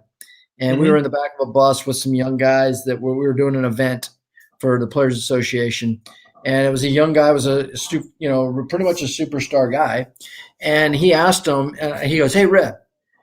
They were talking. I wasn't really paying attention. He's like, "Hey, Reb." He's like, listen to this. Listen to this. He goes, and he asked the player, "Do you have any fear that anybody is going to come inside and hit you, like towards your head or your body? Do you have any fear that we're going to run a ball in there and, try to hit you or knock you down?" And he said, "No." And he said, "So if you hit 2 home runs or 3 home runs in a game or something, do you feel like they're going to come in on you? Do you have any fear like they're going to knock you off the plate or do anything?" He said, "No." And he goes, and he just was, his reaction to that is, Bobby's is like, how many home runs would we hit not worrying about somebody coming inside and trying to take your head off? You know what I mean? And there's some truth to that, man. If you have no fear, that outside corner back in the old days was their outside corner. If you got caught diving out there, they were going to put one, they were going to make you feel that. Oh, you were going to get it up in the ribs, right up under, man. Yeah. You start diving on that corner on me. Yeah, I was coming. You're on your back like this, doing this one. And so, so that's what happened. I mean, that's the kind of stuff that happened. I have a story for you. It's one of my favorite stories. And I didn't realize I'm with the Twins at the time. And Dave Winfield was my locker mate. He was my locker next to me. My hat always is kind of jacked up. So anyways, mine's never straight on camera. I still haven't figured that out yet. I feel like a lefty right now. I should be a lefty pitcher. So, dude, I am a lefty. Hush, hush, hush. Why? So Dave Winfield's my locker mate, and it's my favorite story because he gives me a compliment. And we're still good friends today. I see him doing stuff with the Players Association. I see him all the time. I wouldn't say all the time, but a lot. Anyways, we're in Oakland. And speaking of old school, Goose Gossage is on the mound. And I'm batting. And he calls it the greatest at bat he's ever seen. I get 1-2 or 2-2, 1-2, I think it was. And Goose, 94 still at 140 years old, runs with the goose all over the place, runs one in right at my grill, cockroaches me. I'm on the ground back. I'm trying to push myself off, and I get up there and I'm like, oh God. And so then he throws me a slider ball and he runs another one and I foul it off. And then he throws another ball. It's 3-2 or 2-2. And he threw me a fastball and I hit a home run. And Dave Winfield, I didn't really think that much of it, but Winfield's like, that is the greatest at bat. Goose cockroached you and you got up and hit a homer. Like, that is the greatest. But I think he's going back in the old days when it was 100. Oh, yeah, when they played together back in the day. Yeah, when Goose was just an animal and took no shit. Yeah, and he knows you take your head off, and that's what he did. He tried to take my head off, and I got him. And he's a Hall of Famer, and I'm like, hey, blind squirrel finds an acorn. I'm just trying to get hits. That's all I was trying to do. But, that's the kind of cool stuff that happens when you stick around long enough that you face, the Nolan Ryans of the world, and you get a home run off of Goose Gossage, and you sit there and go, you look back on that going, did that really happen? Like, does Dave Winfield really think that's the greatest at bat he's ever? And I know it's true because he told Bordick when he saw him, he's like, Bordick told me, he goes, Winfield was telling me, yeah, you had the greatest at bat he's ever seen. I'm like, that's awesome, man. That's to me, a huge compliment. That is so awesome. He's such a good dude, man. He really is. Yeah. Good dude. Man, he was awesome. So quick question before I segue into the next hot take. Yeah. Scott from My Bourbon Journey also asked, what's your take on the universal DH? We had it last year. We don't have it this year. Is it something baseball needs, or should we stay traditional? Well, my guy JT Brubaker's got like 3 or 4, he's got like 5 RBIs or something, right? So Yeah. if you're a pitcher, you always want to hit, right? So for sure. I kind of like the strategy of the game, but I understand also that we're getting to a point where it's, it's hard for pitchers to do anything. And that I batted in that 8 hole in front of a pitcher. It's not good, man. No, man. No. So it's really the National League. You want to pitch in the National League when you after you get going, because you got a couple of outs there, because you can work on the 8 hole guy and you got the pitcher coming up. Yeah, because that poor 8 hole guy, and you did it, man. You're seeing the whole barrage. There's no holding back on you, man. Yeah. You got a guy on base in the scoring position. You might not even see a pitch, and they're going to attack me. Right. Especially if I hadn't been playing in 10 days. So it's just kind of that whole deal. But in the National League, you have a little better break. You're taking the pitcher in the American League. You're taking the pitcher out of the hit, and you're putting in one of the best hitters ever in the game, right? Yeah, for sure. So that's a different animal in itself, right? There's no out there. So my God, that's I kind of like the offense a little bit, and I kind of like that, but I'm a strategy guy, man. The utility guy is a necessary evil. I think it puts a little more double switches, man. Double switches are amazing if you know how to play them. Yeah, and you can really benefit your team, and and you have to have a solid bench. When you're when I played in the American League, I was kind of I played it, pretty much throughout. When I got to the National League, you have to be ready in the 4th inning to go in. In the American League, I literally would not have my shoes tied. In the 6th inning, I'd be drinking coffee, knowing that I might go in the 7th. I would tie my shoes in the 6th. Unless somebody got hurt, there was no chance of me going into the game. Harold Baines was not hitting for you in the 6th inning. He was hitting in the 7th, 8th, or 9th, right? So Cal needed to be pinch ran for. It was going to happen later in the game, the 8th inning. So, I would just get myself ready to go, drink some coffee. And, at the 6th inning, I'd start it off through the 6th inning, and after the 6th inning, I'd cut it down. Nowadays, I drink coffee throughout the day till about 6 o'clock at night, and I shut it down. So as a relief pitcher, and I did setup and closing, my turf shoes were on until the end of the 7th inning. There was no reason to be in cleats. It was sit back, relax. I charted a lot of the game, on my own, just to know who was doing what they were hitting. Yeah. But other than that, it was pretty low key. But once you strap on those shoes, you know what's up. You were ready to go. That's how we were. But as we were talking about DHs, I'm going to bring up the next question, and it's a little bit old school here, especially when we bring out Tony La Russa. So we've got the biggest sensation of the year, Yermin Mercedes, 29 years old, comes up 8 for 8 to start the season. The guy is tanks. Oh, dude, 470 some feet. Dude, the guy just crushes. Yeah.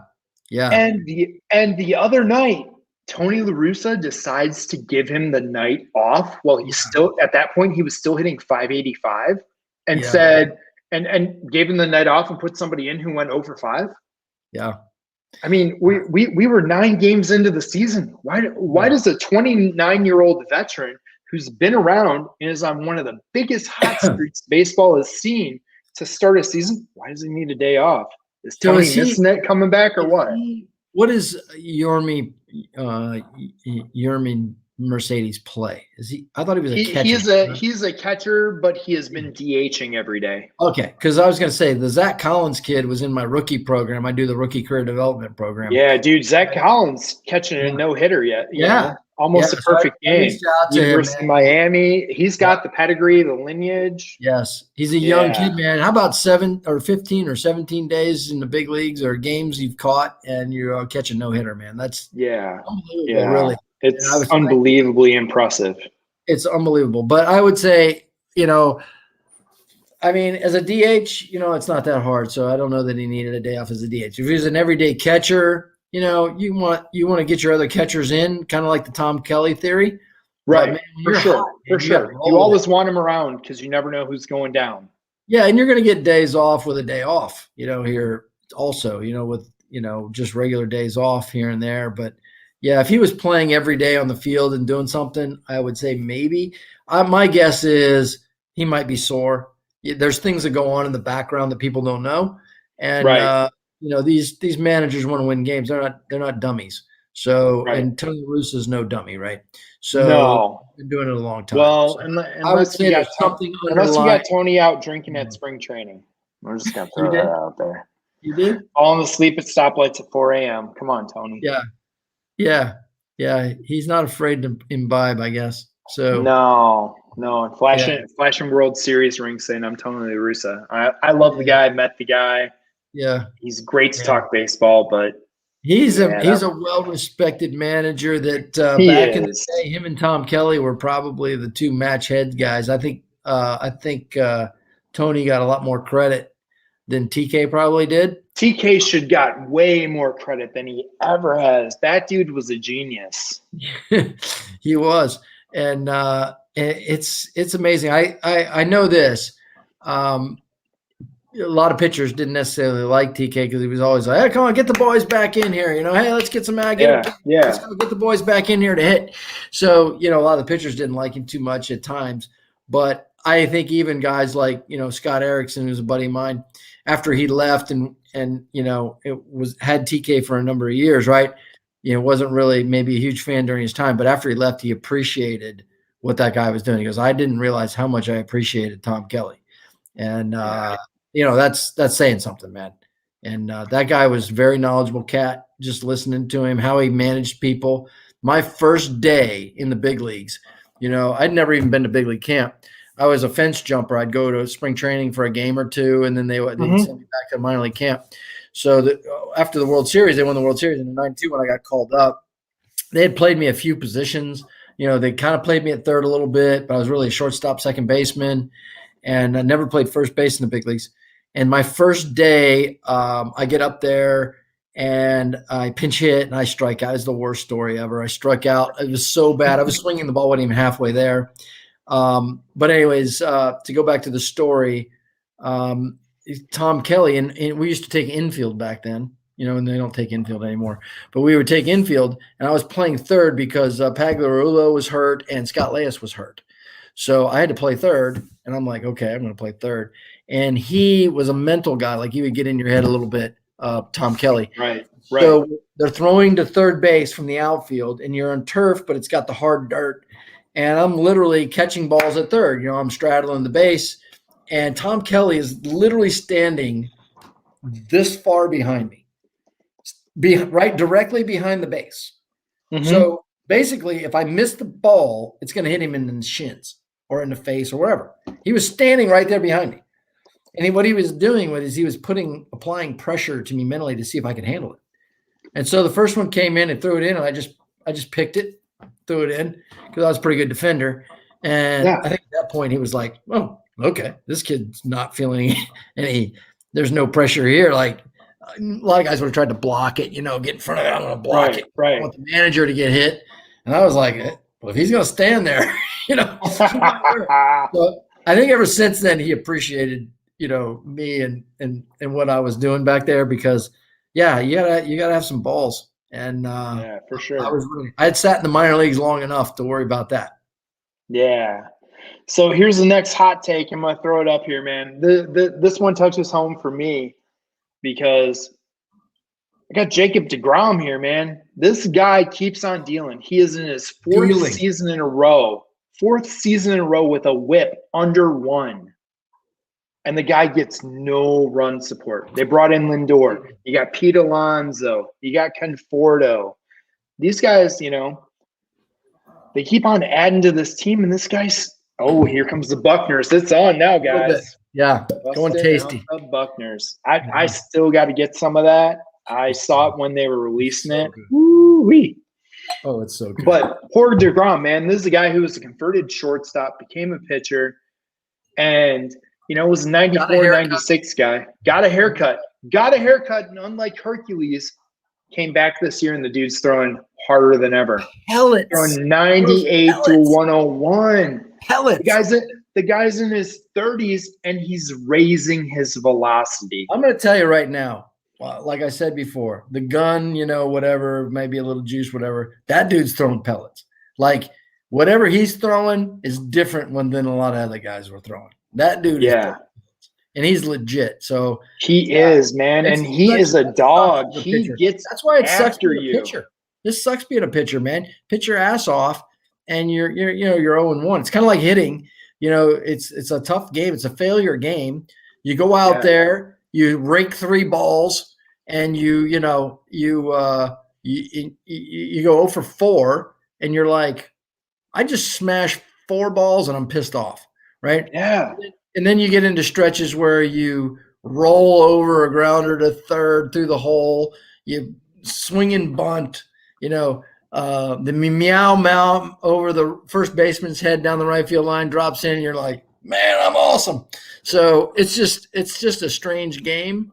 And if he keeps pitching like that, the other guy that I watched the other day that I'm super impressed with was the Glasnow guy. Wow. Oh, Tyler Glasnow. Wow. He legit. Dude, 6'9", bringing it. And that is a guy I still shake my head to this day because Tampa Bay owned that trade. They traded Chris Archer to the Pirates for Glasnow, and they're now everyday center fielder Austin Meadows. And now Chris Archer, 2 years later, is back with the Rays. Yeah. They have 2 frontline starters. And they didn't give away much for it, man. That dude's special too. And he was throwing hard as hell when he was with the Pirates. Yeah. But I mean, he dominated at AA and was their pitcher of the year. He dominated at AAA, was their pitcher of the year. They took way too much time to bring him up, and when they did, it was little samplings.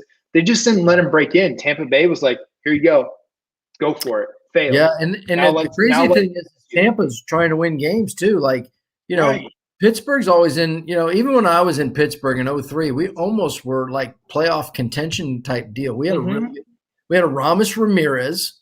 We had Jack Wilson at short. Well, I ended up playing, but it was Pokey Reese before, but I ended up playing at second. And then we had Chulo Bravo, Randall Simon. And then we had who was in the outfield? We had Giles. Kendall was catching. Giles on the left. Kenny Lofton in center. And in right was Reggie Sanders. And we had a really good team. And they almost ballers all across the field. Dude, it was awesome. And we got down to the run, and they they're kind of cost conscious. And we were like 3 games out in September, 3.5 maybe, with a real shot. And they hadn't had shot in years. And we went and traded. They made the first trade, and it was actually a good trade. I mean, they did, if they had to do the right thing, I guess we just needed a pitcher. We had we had good guys. We had Fogg. We had Suppan. We had good pitchers. We had Kip Wells. Like, we just needed another guy. You just to beat that. Right. You guys needed that one pitcher, not sell off the farm and sell everybody we had. Sold it, man. And we ended up, first guy to go was Giles, and he went for Jason Bay and Oliver Perez. So they got good players. It wasn't like they didn't get good players, but they were not trying to win after that. So we ended up sticking it out and doing our thing. And then we called up the young guys. But I feel like they're doing that a lot, right? They're not just always close, and then they're like, they back off. I'm gonna flat out say it. Pittsburgh is making a profit off the collective bargaining agreement because they're getting revenue share money, and it doesn't matter what product they put on the field because they're spending their $30 to $40 million. They're getting almost double that in revenue sharing back. Plus, they're putting people in the stands. They don't care. Nobody's put the pressure on them and said, if you want to collect your paycheck, you got to go for it. Yeah. And unfortunately, there's about 4 organizations doing it, and it sucks. It sucks. There's a chance that it might not turn out, and they've spent more money, right? So, but if they do win, man, you got a people that are, your fan base is just going to grow and be excited. Well, look at the rest of the community in Pittsburgh. You got the Penguins. You have Steelers. It's a great city. That is teams. a great sports town. Those people love sports. University of Pittsburgh. Great people. The way from college on up. You've got people that want to win and support those teams like no tomorrow and are all in. And then you got the Pirates, who used to be the team in town along with the Steelers, and now it's the Penguins. But they just – it's frustrating. Yeah. It's frustrating. It is. You know? And I see Tim's asking a question. Yes, who's the best player you never made it with the potential you saw? I don't even know who that I was just thinking about that. Like, wow, I don't know. Like, but I will say this. There was a guy through, I think he was 101 or something, whatever. And I say this to this day. This is the thing. There were so many guys that came up that had so much talent and just never really, I can't even remember their names. And that's kind of what happens. You just don't. You're like, okay, this is supposedly some great player. And it does happen. We have our clicks along the way, and you can't manage everybody's name in your mind. You just, there's just so many of them. There were so many better players than I was, talent wise, but they just didn't work hard or they didn't do this, and you're just like, you're just not going to make it, man. And so you try to help them out when they're on your team, but they're on other teams and stuff. But there was a guy that threw 100. I think it was Anderson or something, first round, probably one of the first players taken. And I remember we were facing him with 6'11" Ryan Anderson, righty. It was a righty. Yeah. He was supposed to be the right-handed version of the Big Show. Yeah, good. I mean, good stuff. He threw his fastball in there. Did not locate that day, and he didn't get out. I don't know if he got an out in the first inning. It was a missile fest at 101.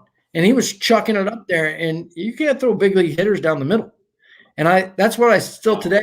I got the Dodger game on right now with Colorado, and I see guys missing balls right down the middle. And I don't care how damn hard you're throwing. You're missing the middle of big league hitters. They're usually hitting. So these guys are trying to be extra aggressive and maybe a little bit more, a different type of swing than more of that, contact, stay through the zone stuff and putting up 7 runs in the first inning.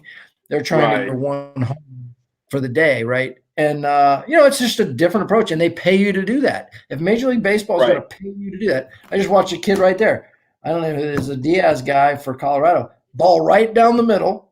Who is it? I don't know who the pitcher is. It's Urias, maybe.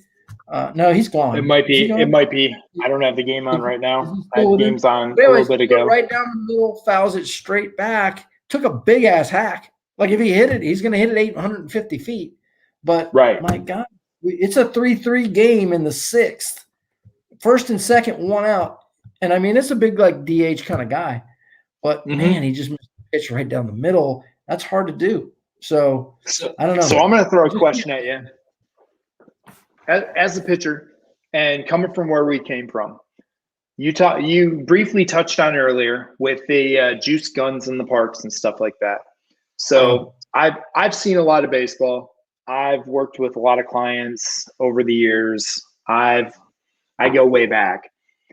I've been through the different guns from the original Jugs guns to the Stalkers to sport every little great company we have today, from Pocket Radar to advanced Jugs guns, the advanced everything. 95, what you see on TV today. 95 today, was that 95 when you played or when I was playing? Yeah, it's not.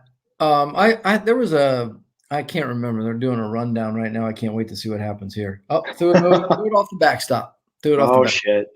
Yeah.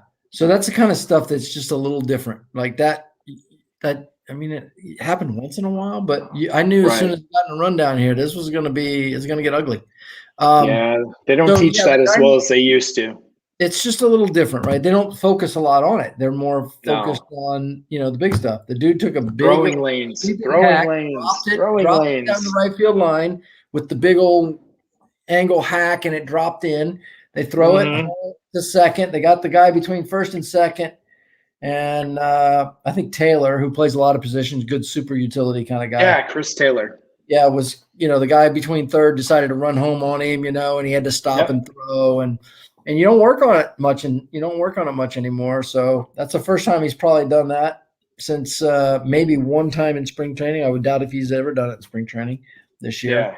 But anyways, 95. I saw somebody did a review on this with the guns today. They definitely come out of your hand early. Like the old guns used to get it, halfway or near the plate.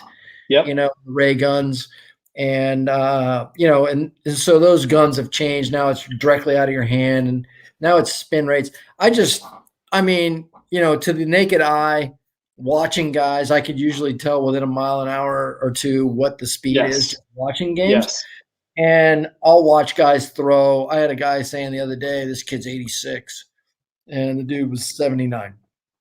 So in high school, you can take 7 off.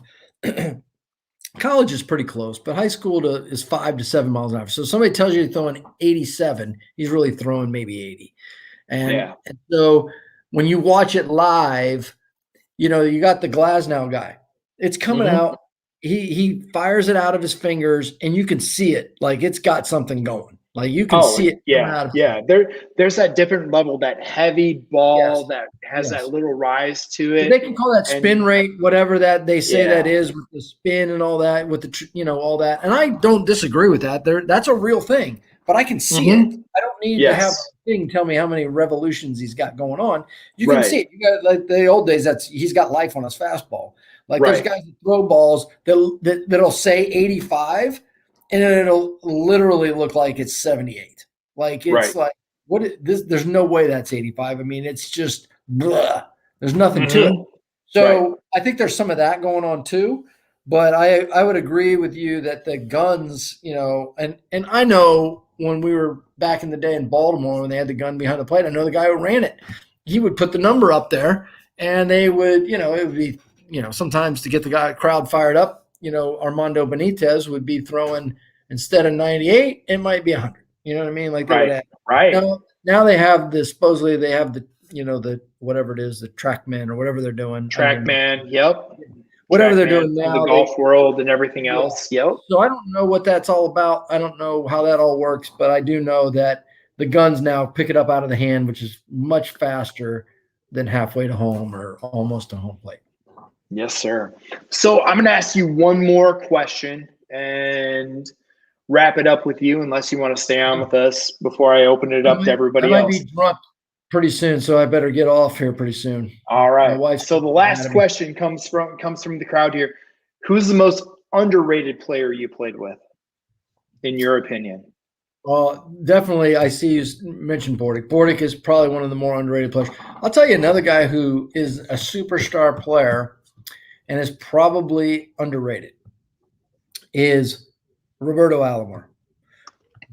I think playing with Roberto Alomar, knowing what I know about Roberto Alomar, the things that happened, he was probably the most talented player I've ever seen play baseball. That's saying something, because I played against everybody, and I know he's a Hall of Fame player, but people do not really understand he might be the greatest player I've ever seen. Now I know there's guys like Willie Mays and guys that we never saw, but as far as I'm concerned, when Robbie Alomar wanted to play, he was the greatest player ever. Like he had amazing bat control, man. Oh God, playing third base against that Toronto Blue Jays team on turf was the biggest nightmare of my life. Like they led off with Devon White, who's a switch hitting, could bunt on you or hit a home run or might kill you.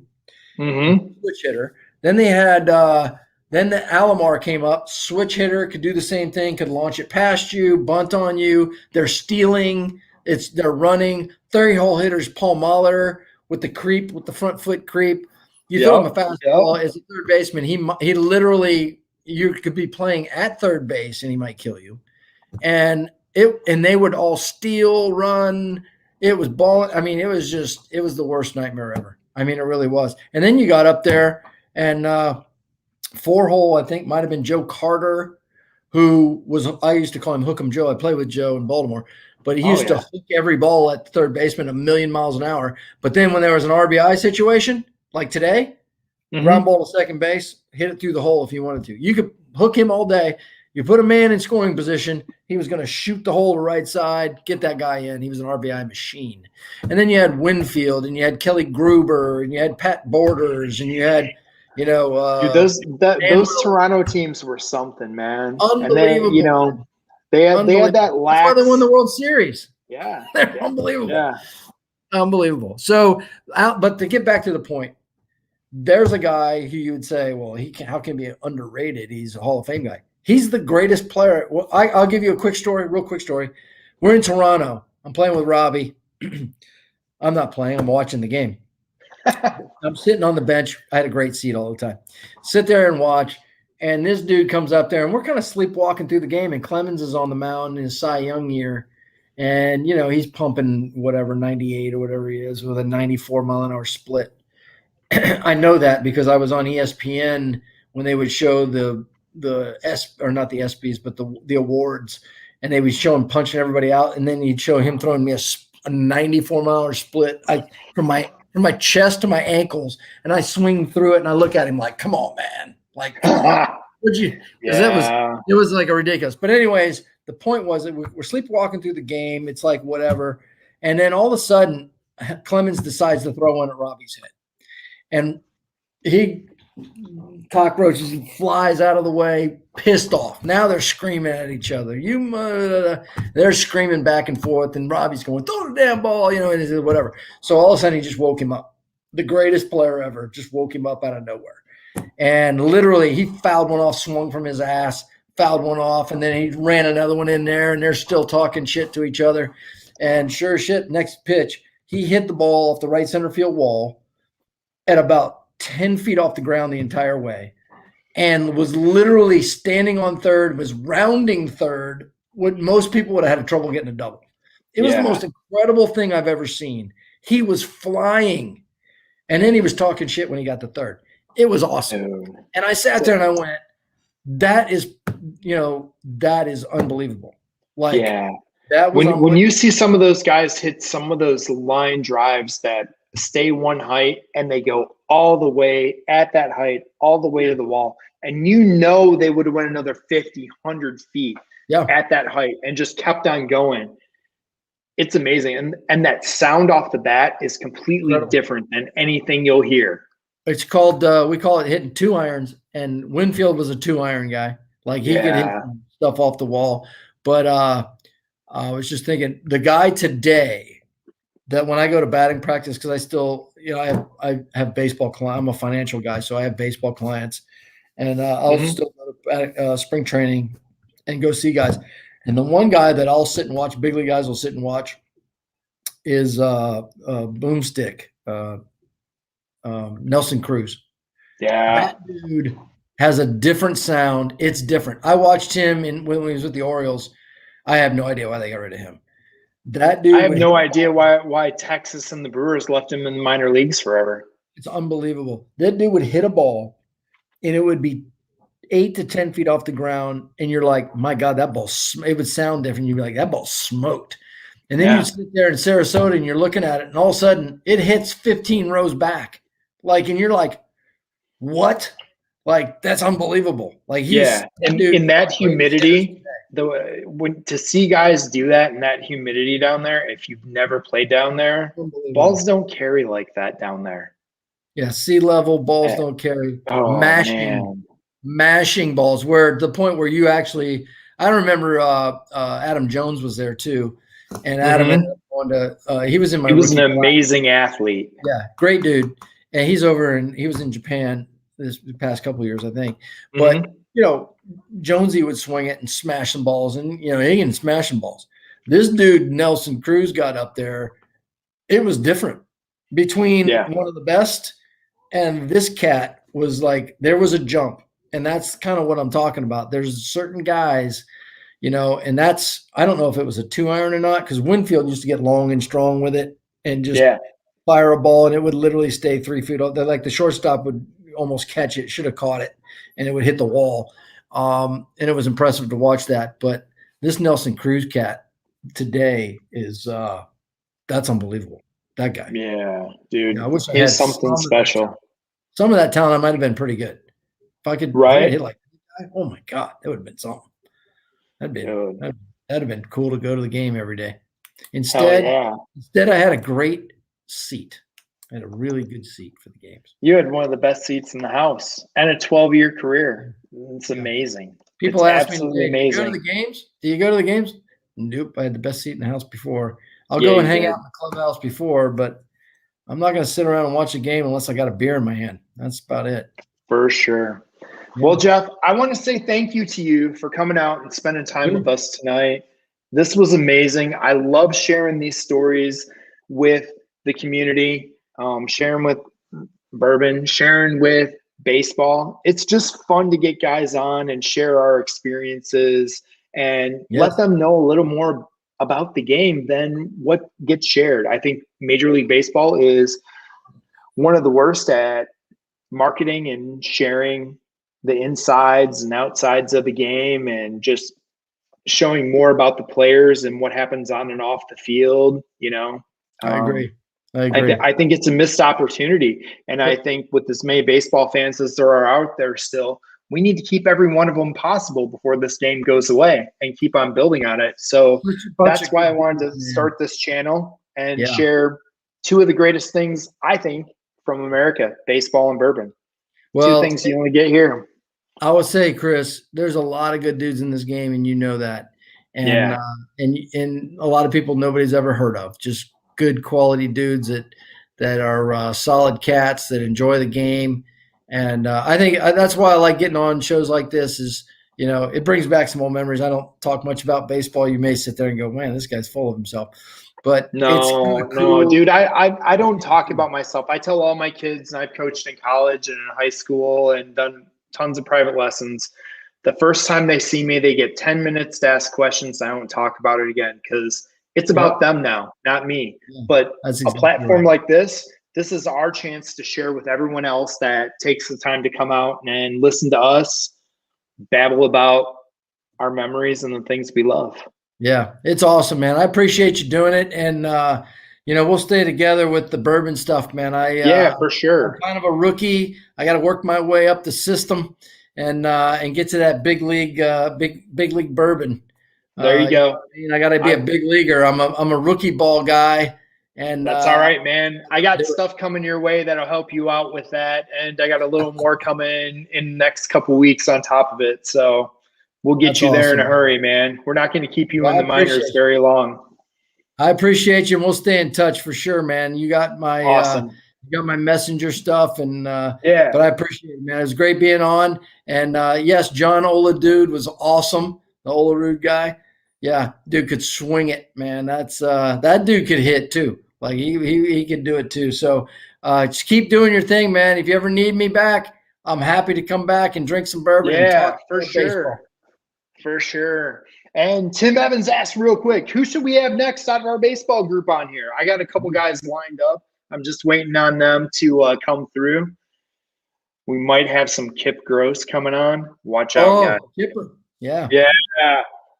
Jeff knows all about the Kipster, so I think that's going to be fun. We're going to see some Joe Weiland down the road here. For any of you that don't know, there's some guys I've seen mentioned. Cheech mentioned this tonight, but our baseball group did a pick. We did a pick with Obitanium before Obitanium blew up recently. We have a baseball group called Barreled Up. We have our own barrel. It's on the way.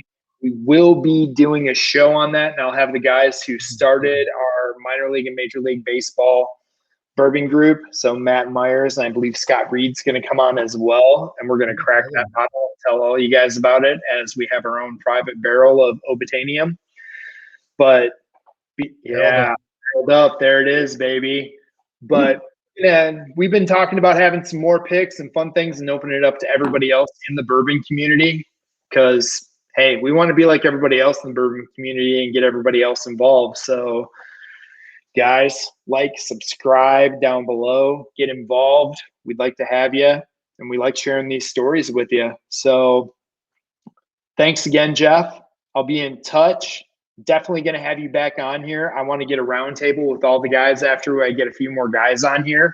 And have a good day, man. We'll do Thanks a lot. Social, man. I appreciate you. Thank you very much. Yeah, Thanks, Jeff. I appreciate it. You take care and have a good one, and we'll talk soon. All right, man. Thank you. All right. Later, Jeff.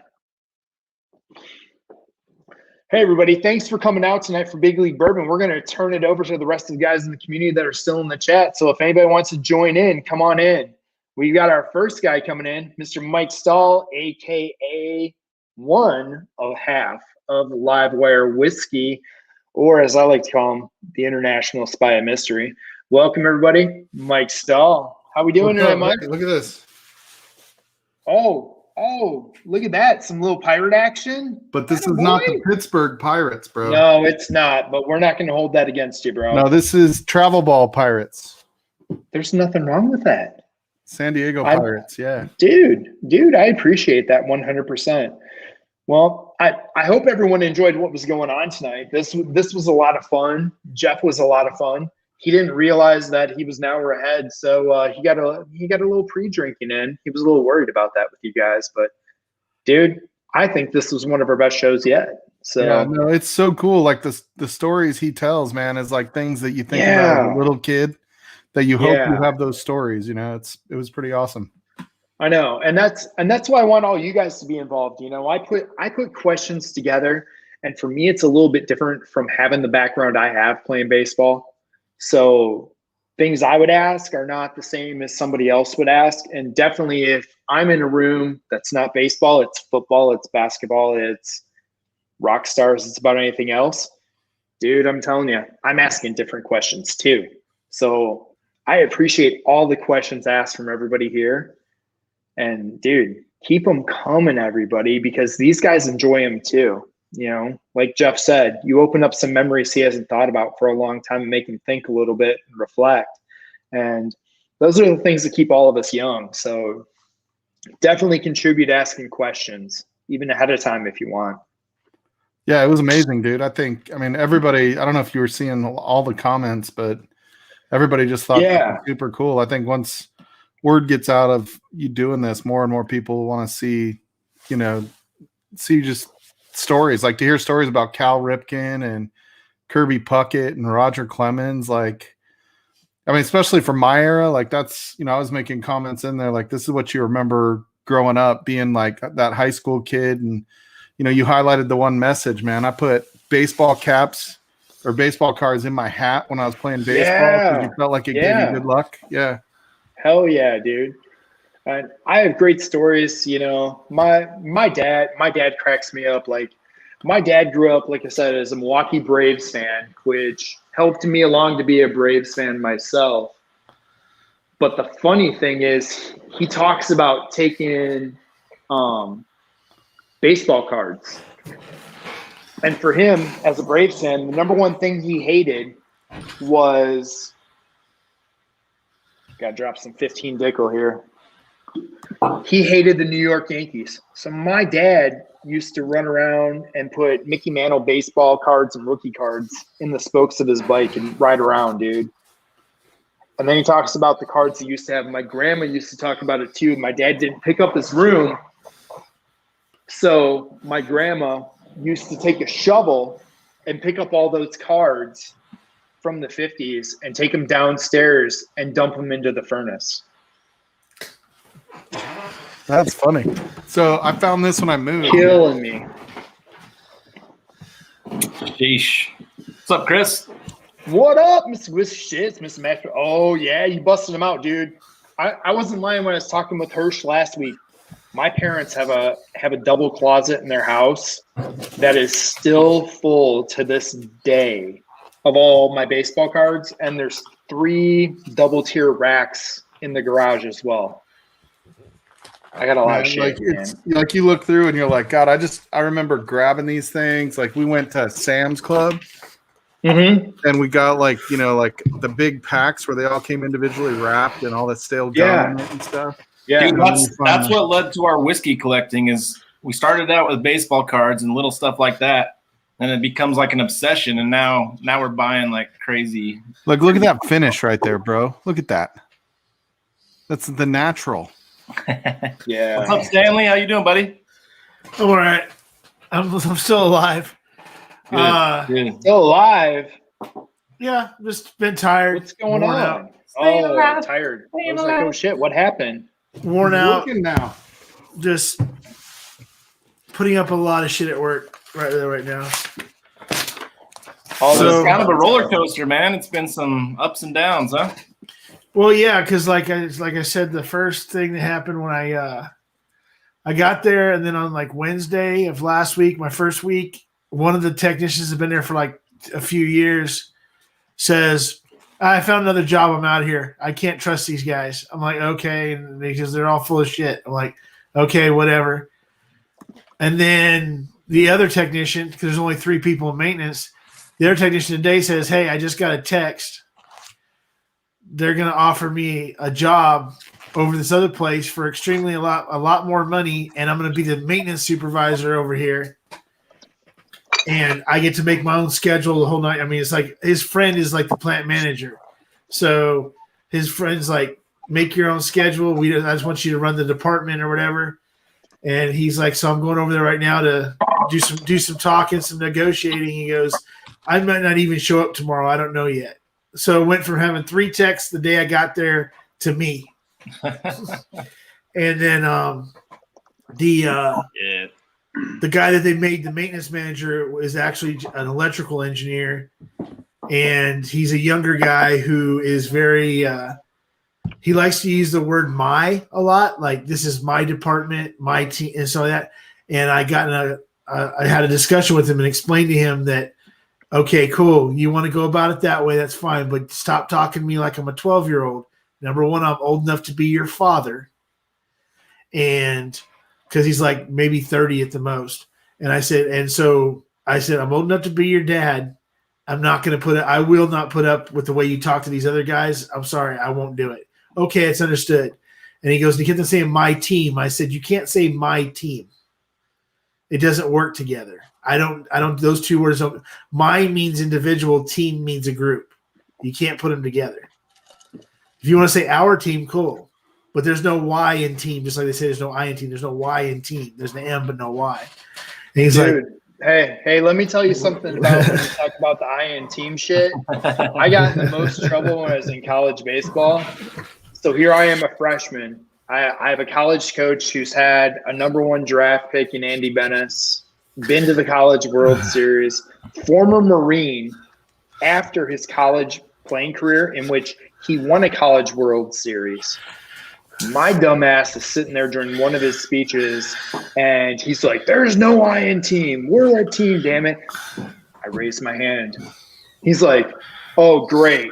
And what do you have to say, Mr. Ledig? I'm like, but there's an M and an E, dude.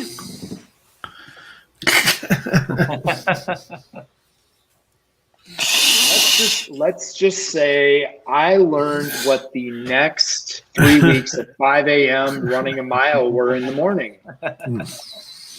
Yeah, those were fun times, man. Nice. Cheers to Jim Brownlee. He, got me to realize that sometimes it's better to keep your mouth shut than ramble on and say what's on your mind. We had many of those moments over my college days and career. As I like to tell my 15-year-old, sometimes you can be right and still get in trouble. Yes, that was one of those moments because I wasn't trying to be a smartass or a dick. I was just trying to point out the obvious and be Captain Obvious. Yeah. That guy with Bourbon is pouring there. Bourbon, are you busting out that Stitzel Weller juice, dude? I'm like here with the corkscrew and thinking about it.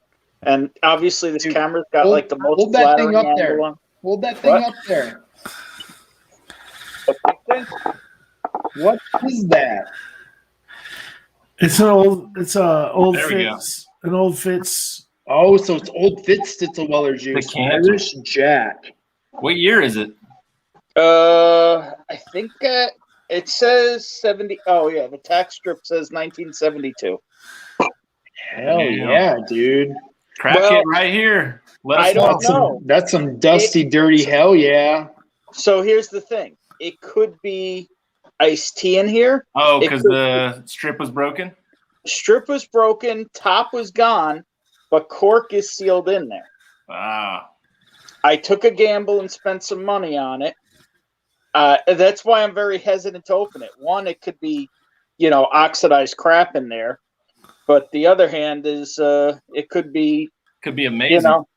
It could be amazing. It also could be, some kid drank it in the 70s and stuff the cork back in. Not saying I ever did that with my parents' shit. Right. So I've got a little setup here that I use for Dusty's, a nylon coffee filter. Oh, very nice. Have you talked to Dan, to Dusty Dan, and asked what he thought you should do? Oh yeah, he was in on the negotiation on me buying this because I gambled some loot on it. Good luck, man. There you go. I'm going to be sharing it around if it's real because, this is unicorn juice. Are you Irish? No. Hey, I think we're all. Hey, if that's unicorn juice and it hits, I think we're all Irish right now. Shit. Last name's Garcia. He's not Irish. That depends on who you ask and what day of the month it is.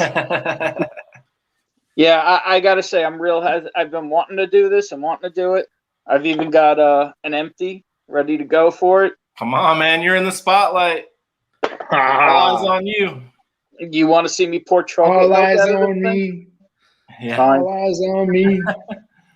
The question is, can I do this without getting the cork to fall in? Yeah. Oh, yeah, you can. Put the bottle down on something hard, though, man. I'm telling you. No, this cork's soft. Is it going in pretty easy? Sorry. Real easy. That's what she said. We're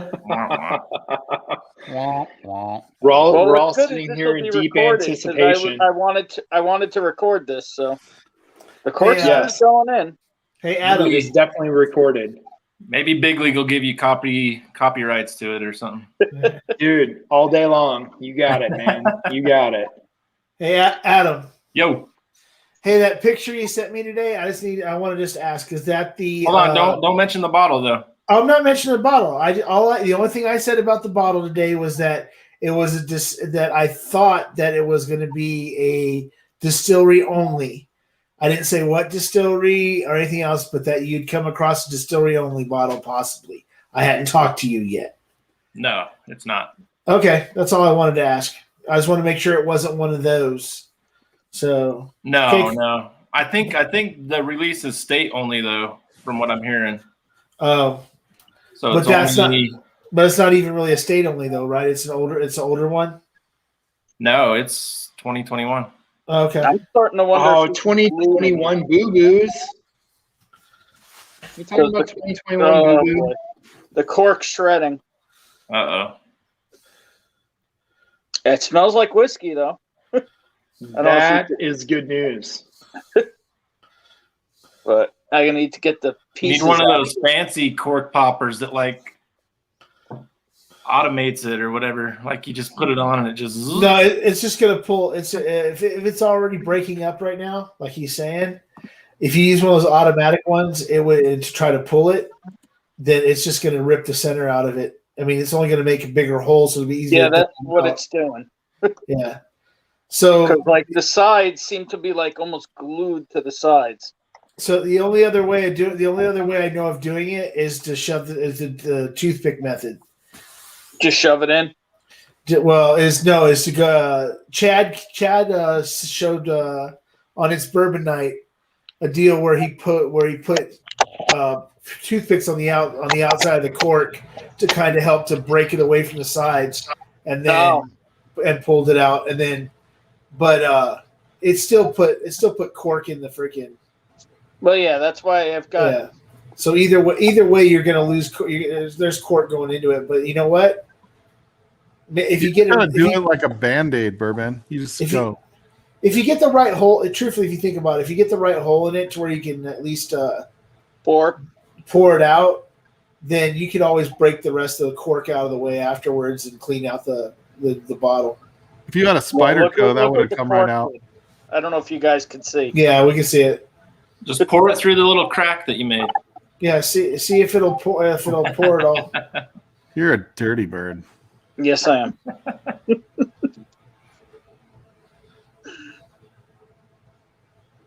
No, don't fall in there. Hey, this is the farthest that Mike Stahl's made it into you being on screen and not asked you to show him his bottle. That's true. But the funny thing is, Bourbon always has it right there at his feet, waiting. Actually, it's not right now. I'm on the couch. Oh, okay. All right, so I've got a hole here, right through the center of the cork. Nice. Title of my sex tape. For it. Come Let me on, see get if I that get thing. Get a little image here. Oh, yeah. I don't even know where the camera is on this thing. Try and get the measuring glass in front of the camera. All right. So you guys See that color as it comes up. So you can see my cloudy sadness. Yeah, probably. All right, here it goes. Tim Evans, let's have a Bourbon phone stand stream. Oh boy, it's clear. Dude, that's some oily Nice. shit. Holy crap! Looks like motor oil, like brand new freaking oil. Wow, that is. Oh my thick. god! Can you guys see the color on this? Dude, that's dark. How's it smell? Wait a second! I can't breathe. I'm drowning. Do some ASMR bourbon videos, man. That'll go big time. Getting any smells off there, Bourbon? What? You getting any smells? I'm gonna stop pouring here for a minute. You gotta And- taste that shit. Take a look at this. I mean, it could be cat piss, dude. We don't know. Oh, that don't smell like cat piss. That does not smell like cat piss. Oh my god! Tim Evans, a bourbon point of view. Chug, chug, chug, chug, Can you chug. guys see up He here? just downs it. You need to pour some. I want to see you take a sip, dude. It's almost red. Like in a bad way? You got a Glen. You Was got there- a Glen. You got a Is there Glen any right there. sediment? No, I don't. Let me get it into the. Let me get it into the bottle because this stuff could oxidize quick. Was there any sediment or no? Not yet, but I'm only. What am I? About 10 ounces into Yeah. the bottle. Old Forester, Old Fitz, all the bottles work. It's still old, right? You got a funnel? Yep. Don't waste a drop. I'll try not to. I got the The little. smallest funnel in the world. Yeah, it's barely bigger than the bottle opener. Dude, that's a that's a flask funnel, right? It's Yeah. what do you call it? It's a from the The sample bottle the funnel? sample bottle. Oh, Yeah. I gotta order sample bottles. I'm glad we're talking here. Where do you get yours from? Do you go to Bottle Shop or do you just order them off Amazon? I do Amazon. Amazon. I do I Amazon get as Glass well. Bottle Outlet off of Amazon. Yeah. Well, no, I mean, I know, I've never seen bourbon this color. Dude, that's a nice dark amber, man. Yeah. From what I can see. That's Reddish. Yeah. That looks like some of my Untitled juice that's like dark as hell.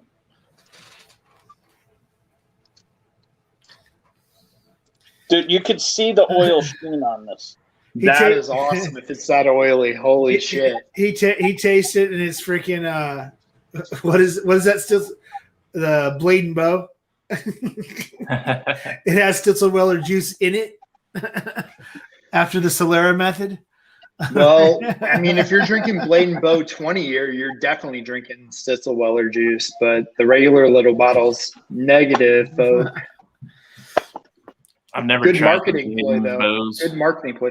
The Blade and Bow isn't bad. The marketing on it, It's not worth it. It's not. Look, can anybody honestly tell me that the standard Blade and Bow? We're not talking 20 year. We're not talking the ultra age stuff. I'm talking about straight. Go pick it up at freaking Bevmo. That it's worth. How That's much worth is it? 60 freaking dollars. oh shit, it's only $37 here, Stan. Oh, it's like $56 or $57 plus tax. 37, it wasn't bad. I would not pay 57 or more. No way. Hey, No way. I tried a bottle for 37 because it looked cool on the shelf. It was all right. It was. I put it above average. Just a touch. how Not much? much. How much are you guys paying for 9-year special reserve? 9-year reserve Knob Creek. $31. Regular Yeah, yeah, 22 to 24.99 here. No, it's the was it single barrel reserve? Oh, I single barrel. I sent Bourbon a picture of that last night. I saw it for the first time Yeah, myself. $50. $54.99 is what I saw it for. Okay, cool. Because I went ahead and decided to christen my credit card I haven't used in like 2 years, and because I finally found a bottle of it. It's one of the Knob Creeks I didn't have. I still don't have a 15-year, but I'm not going to spend that kind of money right now. But 15 years, 104 right now. What's that? The 15-year is 104 on the shelf right now. One of my stores just dropped 3 this morning on the back behind the glass case. With the box too? With the box, bro. They're even sub 100 here sometimes. It's one of those bad things about California. Sometimes people think that they just go ahead and just get rid of the box and throw it up on the shelf, or they when they ask them for the box, they're like, "Oh, I think it's in the back," and when they give it to you, it's the plastics broke, or there's a freaking big gouge in the wood. It's like, yeah, that's the whole thing about the bottle. Getting the 15-year bottle, it's like Booker's. Do you really want a Booker's without the box? No, hell no, you don't want a Booker's without the box. That's what's freaking awesome. I've got Little Book Chapter 4, the 3 Bookers. Yeah, I still have the boxes. So as soon as I open shit, I'm like, most of it, the boxes just go. Well, I just like room. But with the Bookers and stuff, I like that wood box, and eventually someday I'm gonna take it over to my dad's house and have him drill some holes. Do some holes and stuff, and put a little shelf inside so that I can use it for flight. Like a little flight Bourbon box. Santa just did that. He drilled out some. Yeah, I saw that. I liked how he put all 4 bottles right up in there. For the flight of the year. I was like, oh, Booker's had a great idea, and somebody just exposed it. The other thing is I Whiskey She Wines. He took those 2 Booker's boxes. He took the one and made it into the door handle for going into the speakeasy. Yeah, that was pretty cool. I saw that. And then from the TV viewing area where the couch is at, all the cables and the chargers for the phones and everything else, he made a little like shelf and case out of it that's mounted to the wall. So the glass slides out of the way, and you put all the cables and everything else, and you slide it back in. And then when you want to charge it, you just pull out the cable, set it on top of the shelf, and so nice. So that's why I'm holding on to I hold on to the box. I mean, it would make it a hell of a lot easier to send people Booker's bottles if I wasn't sending them the box too.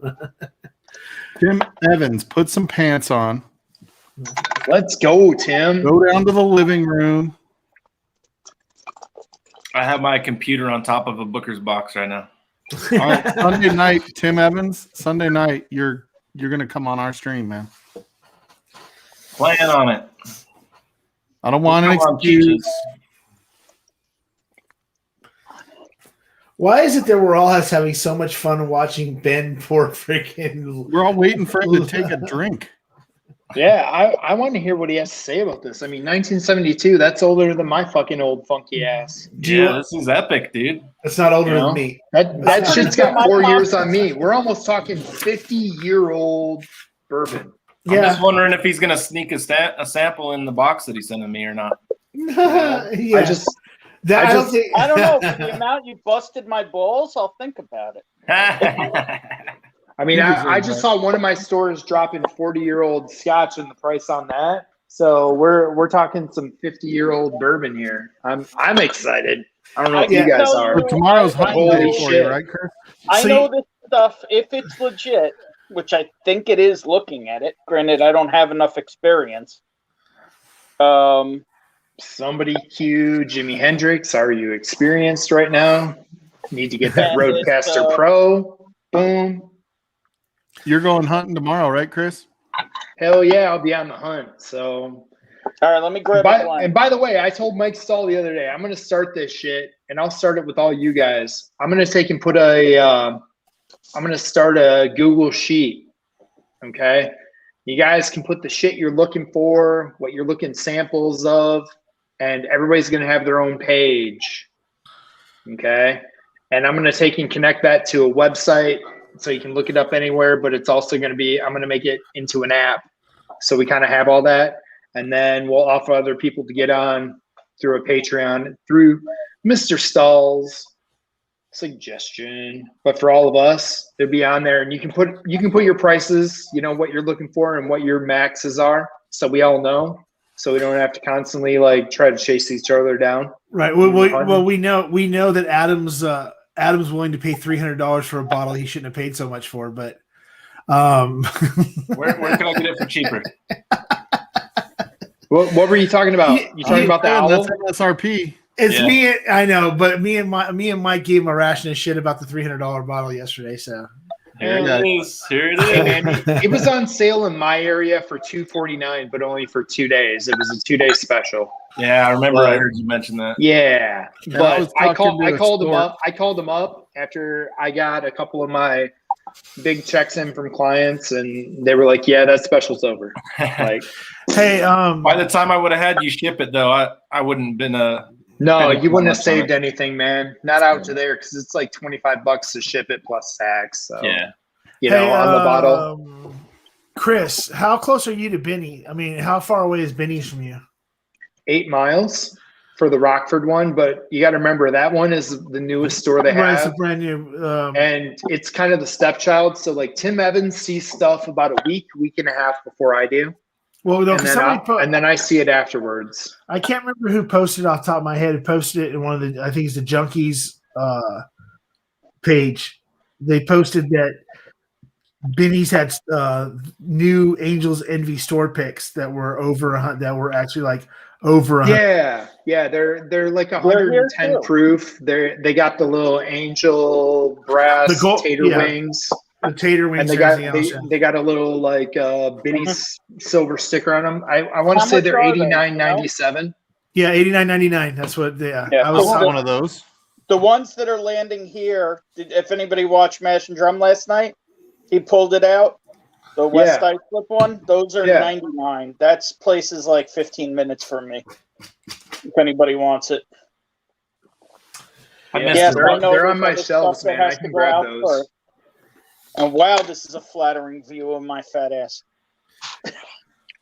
Hey, Adam. We still love you, man. How you Just doing, drop some Bourbon? Terrapin Station, dude. Yeah. Bourbon, Mine's getting you're about looking the good same tonight. level, man. But I got a backup for mine. Yeah, so I'm saying, what do you think I was showing you for? I need to get a. I still haven't seen one out here Dude, yet. I had 2 backups, but I sent one to Daniel H, I think.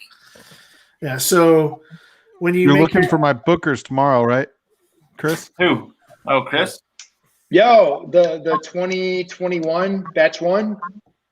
Donahoe's. I'm gonna look for it tomorrow. I found it today, but I didn't buy it today because it was $99.99. I know I can find it for cheaper at my stores. He'll pay it. But otherwise, I have $99.99, and they had 12 of them on the shelf. That's his one bottle that he can buy for the next week or so he'll pay it. Dude, my wife came home with 2 bottles today, so I got this. Can you guys see the legs on this? This is no, I'll pop it up. Give me 1 second, Ben. Yeah, hold on, Ben. But this is a Cody Road experimental. They do 2 a year. It's Mississippi Valley Distilling from Eau Claire, Iowa. Worth a shot. Rum barrel finish. It was a whopping 25 bones. So Is it rye or? It's a bourbon. Cody Road makes some pretty decent stuff. They're in Eau Claire, Iowa. They're like 5 minutes from Cat's Eye. They're literally across the street pretty much from the American Pickers. If you ever watched that show, the Antique Guys. They've been around for 10 years. They make some pretty decent shit. So it's a shot, you know. But for that, and with these, they only make 500 bottles of each. So figured I'd try it, you know, for $25, you know. For sure. Can't Adam, beat that. goddamn Someone pop up Jim. Bourbon here so we can see that those Yeah, how's oily this going, legs. man? I've never seen anything like this. I'm not even gonna lie. Try it. What's it taste like? Was it just etched on I'm trying to, Oh, I'm look trying at to that nose it shit. and figure it out. Oh shit! How did I do that last time? Dude, I wish I had your art skills, bro. You're ridiculous. Did everybody see the logo he made for me? I saw Yeah. your new fucking logo. It looks awesome. It's legit. Yeah, I hope mine no turns language. out that good. Yours is gonna turn out that good, Wags. Don't worry about it. I know. I'm just messing with you, dude. Yours Did is you- a did you little see more that- did you- coordinated. Did you see that How shitty? the hell figure- do I get you just down there by yourself? Where is it? Here it is. Here it is. The little 3 Jesus. dots in the top corner. Yeah. Yeah, I was clicking the wrong shit like a moron. Remember, you got to spin it fast. Matt, ADHD Whiskey says you got to spin it fast. Don't spin that one too I don't fast. know how to get this visible. Alexa, living room. Fuck it. I don't know how to get these legs visible, but like it's just sticking. I can see Okay. a little bit. So, No, I can see it. I Here. can see Show us bump. the legs. so Ben, Holy shit. yeah. So just tilt it at Dude. like a 45, and then let it. Yeah, then just let it Put it roll up to back, your lips, and you should be able to see it. That color, Oh, man. yeah, That's you like can some see- fire you can see ass copper. Look at that shit. It is stuck to that fucking glass. It's almost Yeah, it's orange. not even running. It's No, almost orange. You're not That's running at almost. all. That shit's stuck. Damn, dude. All right, try It's it. almost- Let's see it. That's literally almost orange. That's freaking awesome. Nose legit. The nose is not like anything I've ever smelled. I can't pull it apart at all. Does anybody know anything about brandy? Yeah. You know that freaking Copper and Kings, that what's it called, Butcher Head or whatever it is? Mhm. It's got that like really deep orange looking tint to it. That's Yeah. what it that's what it reminds me of, is that freaking Copper and Kings brandy, the color of it. Yeah. I can't figure out the nose. Let's see what the palate is.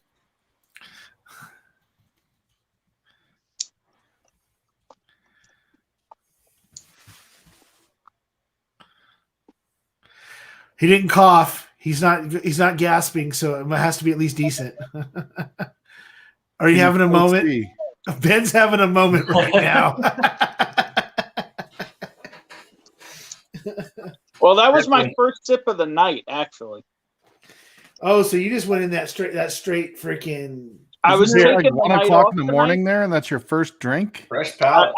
I was taking the night off because the last couple nights I kind of hit it hard. Yeah. But this thing's been calling me. Yeah, my And, wife you is know, pissed off at whiskey shits right now. Why? Because you talk to him more than her, or what? No, because it's 2 nights in a row I've come to bed drunk. Or not 2 nights in a row, but 2 out of 4 nights. Well, it's not his fault. It's not his fault the other night. That's my fault. It was your I fault. mean, I'll tell you this: I could chug this whole bottle. And That not sounds even know it. pretty flipping amazing, dude. There's a very light burn. It's almost like the tongue is tingling. I'm not getting a lot of flavors though. It's just like coating, So it's heavy oil. extremely heavy oil. I almost want to add water to it, but What happens if you just chew the hell out of it? We'll find Will out. that oil break up?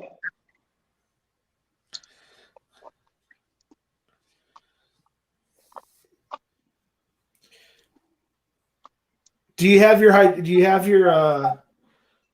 water dropper somewhere near you? nope.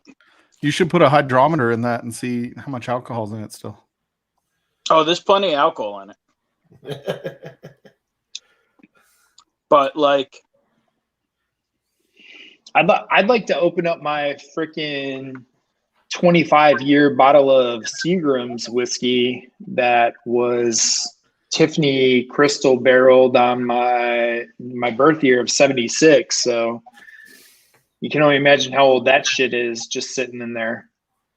But I don't want to give you guys lead poisoning.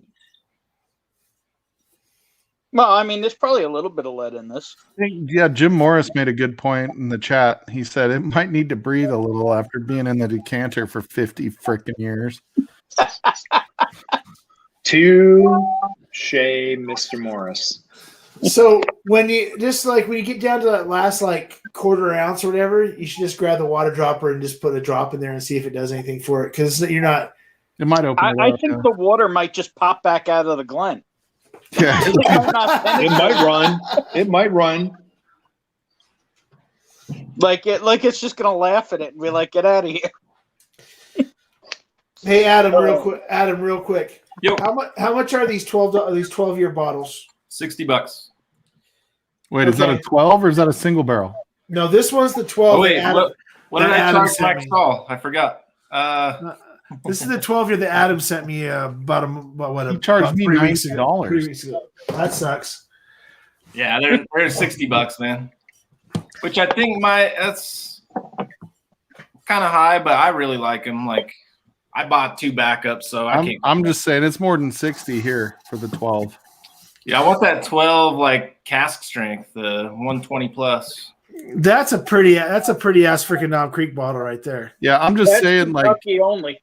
it's if you can't find the 12 where you're at, like the 120 proof single barrels are. Oh, that's the new bottle, Stanley. Yeah, it's a new bottle with the Yeah. texture, the textured back. I got a regular 9 with that bottle, but the single barrel I got didn't have it.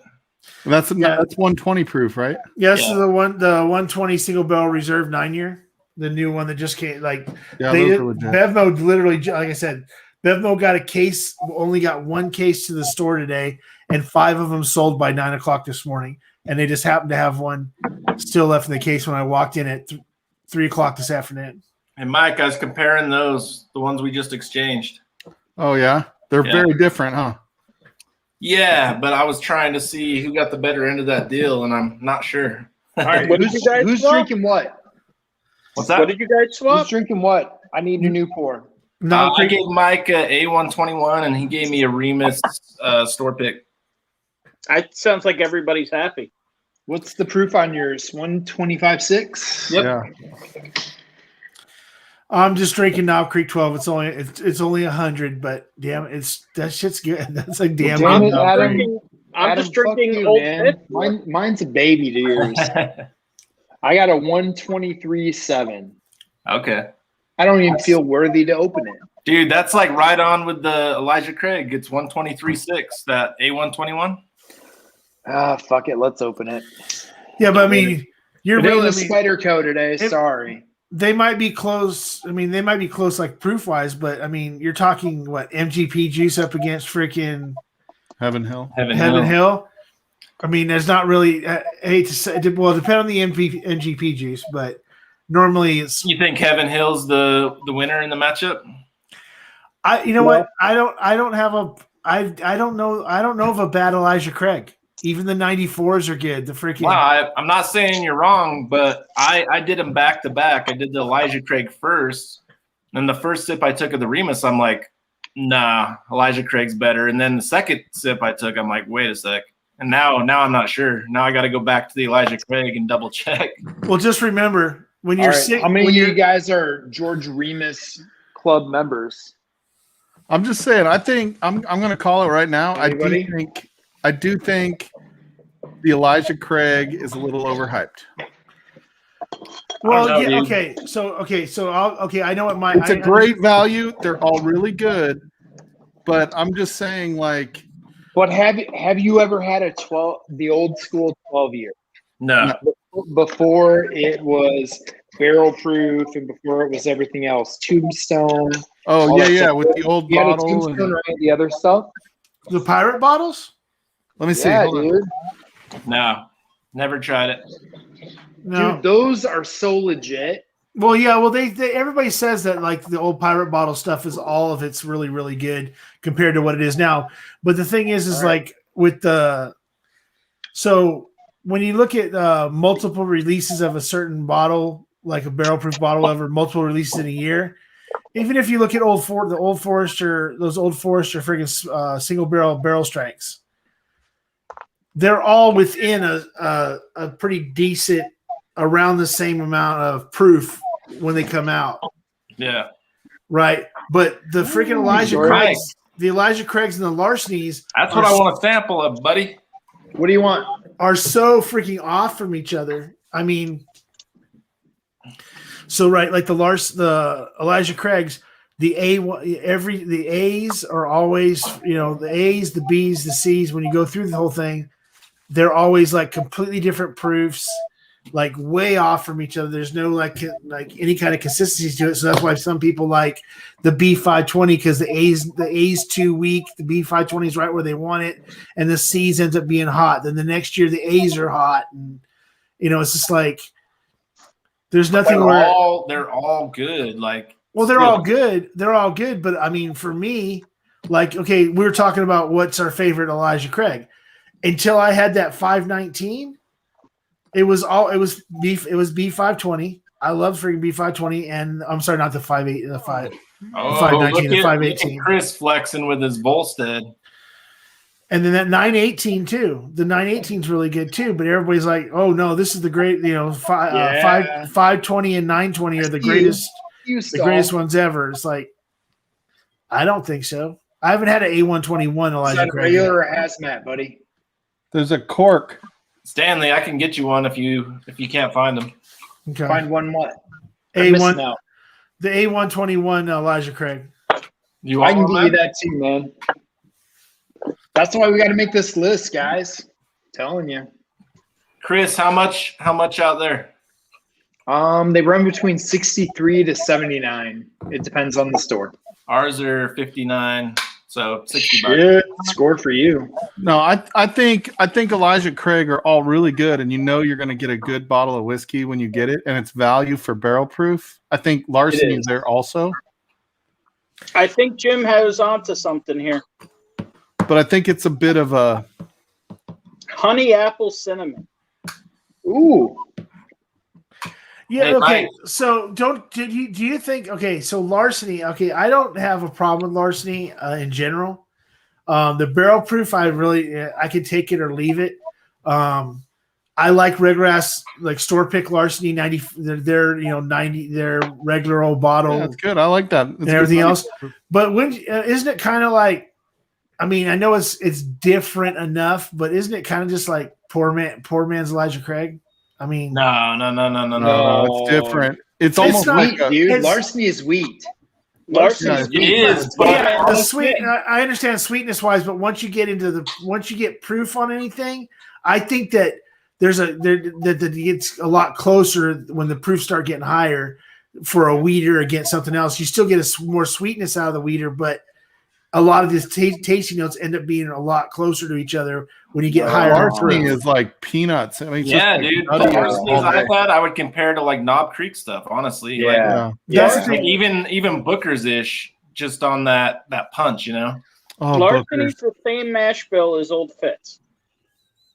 If you can find an old Booker's, I've never Chris, I'll tried buy an old Booker's Larceny, too. though. I've never tried low Larceny. How old Did you guys get apple and a lot of cinnamon on this? Which one is that? The Remus? The Remus? I didn't really pick out notes, but I'll do another little pour, man. Wait, Should I do another pour this on the rock? Just staying above. I'll do a Trev Wilson. Wow. Yeah, I get that. I'm on my Remus. I don't own a Remus, and I didn't get the sample sent to me in the mail. So, Chris, you're frozen. God damn it. no, he's not. No, you're not. You're Oh, not. hold on. Okay. That's I'm the worried about using that StreamYard because like for I'm some looking reason. at my internet connection. I'm at 150 megs a second. damn. Yeah, I will say you were a little blurry during the stream for me. Anyway. Yeah, That's what a few people told me. And your sync was off with like your. It's still you're froze now, but Yeah, I see it. What camera are you using?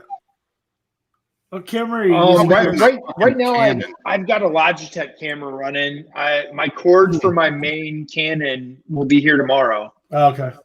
ooh, you got a Canon. Yeah, I got a Canon RP and an R. Oh, When okay. I'm At least doing you didn't work. get one of the M's. You're back. No. Am I back? Yeah. Just Hey, kidding, Mike, Swags. I know that's what you had. I asked you about it. Yeah. Yeah, I got my M50.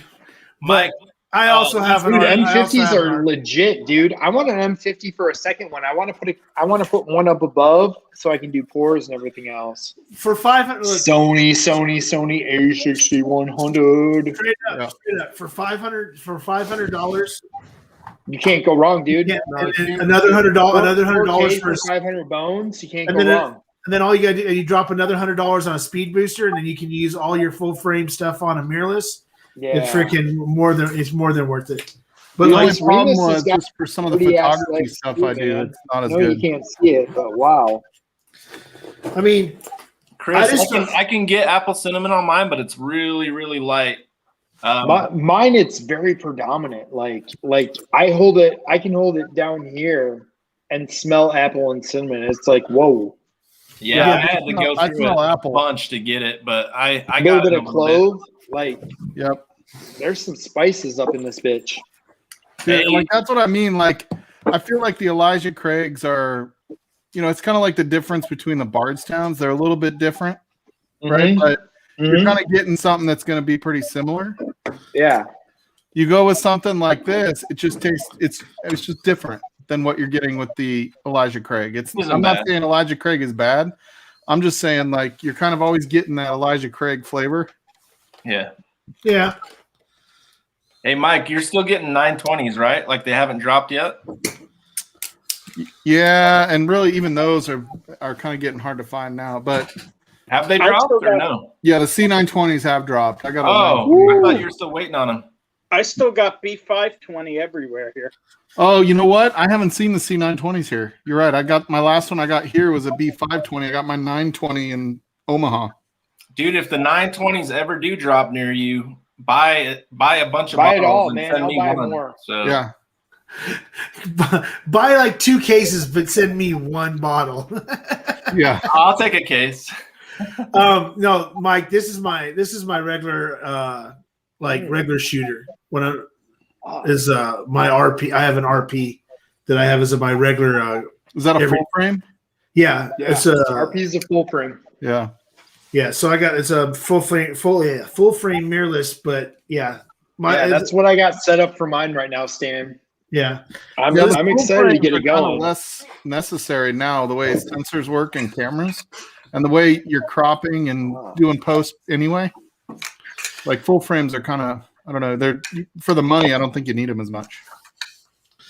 Oh no, I mean I have a T7i. I have like point and shoots. I got like right now I've got like 7 different cameras. So, but like this is like the RP I got on a deal with. It was the cage, the camera, a speed boost. I'm sorry, an adapter for the regular DSLR lenses for like $800, and it was going for $1,100 for at the time for just the body. And I got it for $800 for used. It had 50 clicks on it is all it had on it. So I've traditionally been Canon up until I started going mirrorless, and then it's like the Sonys are just so good, especially with video. The autofocus on a Sony is ridiculous.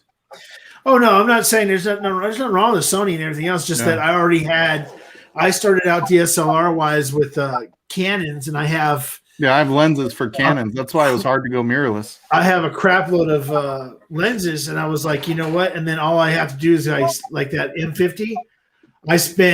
I got a Viltrox freaking speed booster and a Viltrox adapter, so I can either use it as So you can put the EF lenses on it. yeah, so I can put EF lenses on it, or I can go ahead and put what do you call it?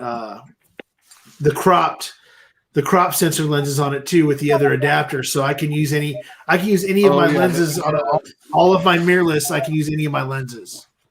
Yeah, So- I love my Nifty 50 for my Yeah. for my DSLR Canon. Like it's Yeah. just like I love that just fixed lens. For $100, 1.8. Yeah, it's not something. Yeah, that is- 1.8. Yeah, it's great, man. So Adam, how was that 18 year, man? The You tried Elijah both Craig? of them. I only heard about one. How was the other? when I compared the two, Yeah. I missed it. I dropped out early. Yeah, dude, I couldn't really sense any kind of difference. Like the barrel numbers were literally 2 apart, so like they were brother sister barrels. So Nice. it was cool to compare them, but yeah. Yeah, I saw one tonight. I stopped before my baseball stuff. There's a new liquor store in the middle of a podunk town. Dude, they have the whole Pappy vertical across the top. And then I asked her, like, not for sale, not for sale. They had half the BTEC collection, not for sale, not for sale. But if you want a foolproof, for $789, you can buy a collection of 12 bottles and get a foolproof with it. But they had the Elijah Craig back behind it. It didn't have a price on it. And I asked tonight, the 18-year, and they wanted $299. I saw it for $230 in Laramie last weekend. Yeah. Are you looking for one, Chris? I was looking. I mean, I'd like to add it because Elijah Craig is my entry into this, you know, and I mean, I'd be willing to pay within MSRP or a little above, but I'm not jumping the shark in the 200 range at a 90 proof bottle. I'm not. No, it'd be cool to have one up there, but I'm not going that route, you know. Yeah. I saw a 23-year-old bottle today, and they wanted $3,000. Yeah, I get it. I get it MSRP, and I think we still have it available if you're interested, man. How much is it for your MSRP though? $150. Okay. Well, I'll let you know tomorrow. Yeah. For sure. Well, I'll see what I find. I didn't buy that 4-gate tonight after saying I wasn't going to buy any more today. Did you buy one on Sealbox? The 10. No, I bought the 10. Yeah. You bought the 10 rye. the Kelvin? The Kelvin? Did you guys? How much were they on there? $200, $212. Yeah. Okay. Yeah, because that's the price they are all over Kentucky. But Yeah. they don't. Hey, did you see the post on Mash and Drum Patreon today? No. Yeah. Yeah. What I was About going to ask the about release? that. What do you guys think about that? What's up with that? Because I'm behind. It was something that nobody. I don't think any of it. I never even heard of anything about it. And I listen. I get like 100 freaking notices from freaking Jason and Scott all the time, and I never knew this was happening. But they did a pick with Bourbon Pursuit. I can't remember, like three different other channels. I'll open it. Hold on. Armagnac. And it's an it's a cone An Armagnac with who though? What? a barrel Midwinter Nights Yak. They're calling it Midwinter's Nights Yak. It's a 25-year cognac collaboration with Whiskey Communities about to drop in partnership with Rare Bird 101, Bourbon Pursuit, and Whiskey Raiders. Yeah, and it's 25-year cognac. That must be cheap. 190. It's 190, and they each got For a 25-year? Yeah. Yeah. I don't know It's, much about it. Like I haven't done a lot of cognac so I don't know if it's worth that. So that's what I was going to bring up tonight when I was going to bring up when I got all you guys in the same place at the same time was I'm thinking about expanding past the whiskeys and stuff. I'm doing I've never drank cognac in my entire life. Not one time. And I've never drank a brandy in my entire life. I don't want to review vodkas because might as well just freaking drink can cleaner and say Smirnoff. And then freaking, but I'm thinking about because I get these whiskeys that have port finishes or all these different finishes and everything else, but I've never drank wine in my entire life. So I don't know tawny port to this port or anything else. And I'm thinking about maybe getting advice from people that have tried these things of what to start out with and kind of expand my horizons on my channel also. So that, because everybody keeps on talking about Copper and King's Apple Brandy and these this new blueberry brandy that I saw that people are saying is freaking awesome and all sorts of stuff. I'm going, well, Do I want to? Yeah, dude. Copper and King's got a fast, hard pull because of the Bardstown, and I've had that. It's phenomenal. It's good, but the brandy itself doesn't hold up without the whiskey. It doesn't. It's decent, and it's better than decent. It's just better than decent for brandy. It's good, but for a bourbon drinker or a whiskey drinker, it's going to be really sweet. It's going to be really, really sweet, and you're not going to dig it. Now, if you find that Bardstown Copper and King's collaboration with the apricot brandy, you're all in. But I'm telling you, the one I grabbed that private barrel. Let me grab it. That private barrel. I almost bought that Bardstown that has the Dickel juice in it. What's it called? Pfeiffer? No, it's called Barrel 2021 Birthday. Is it the prisoner?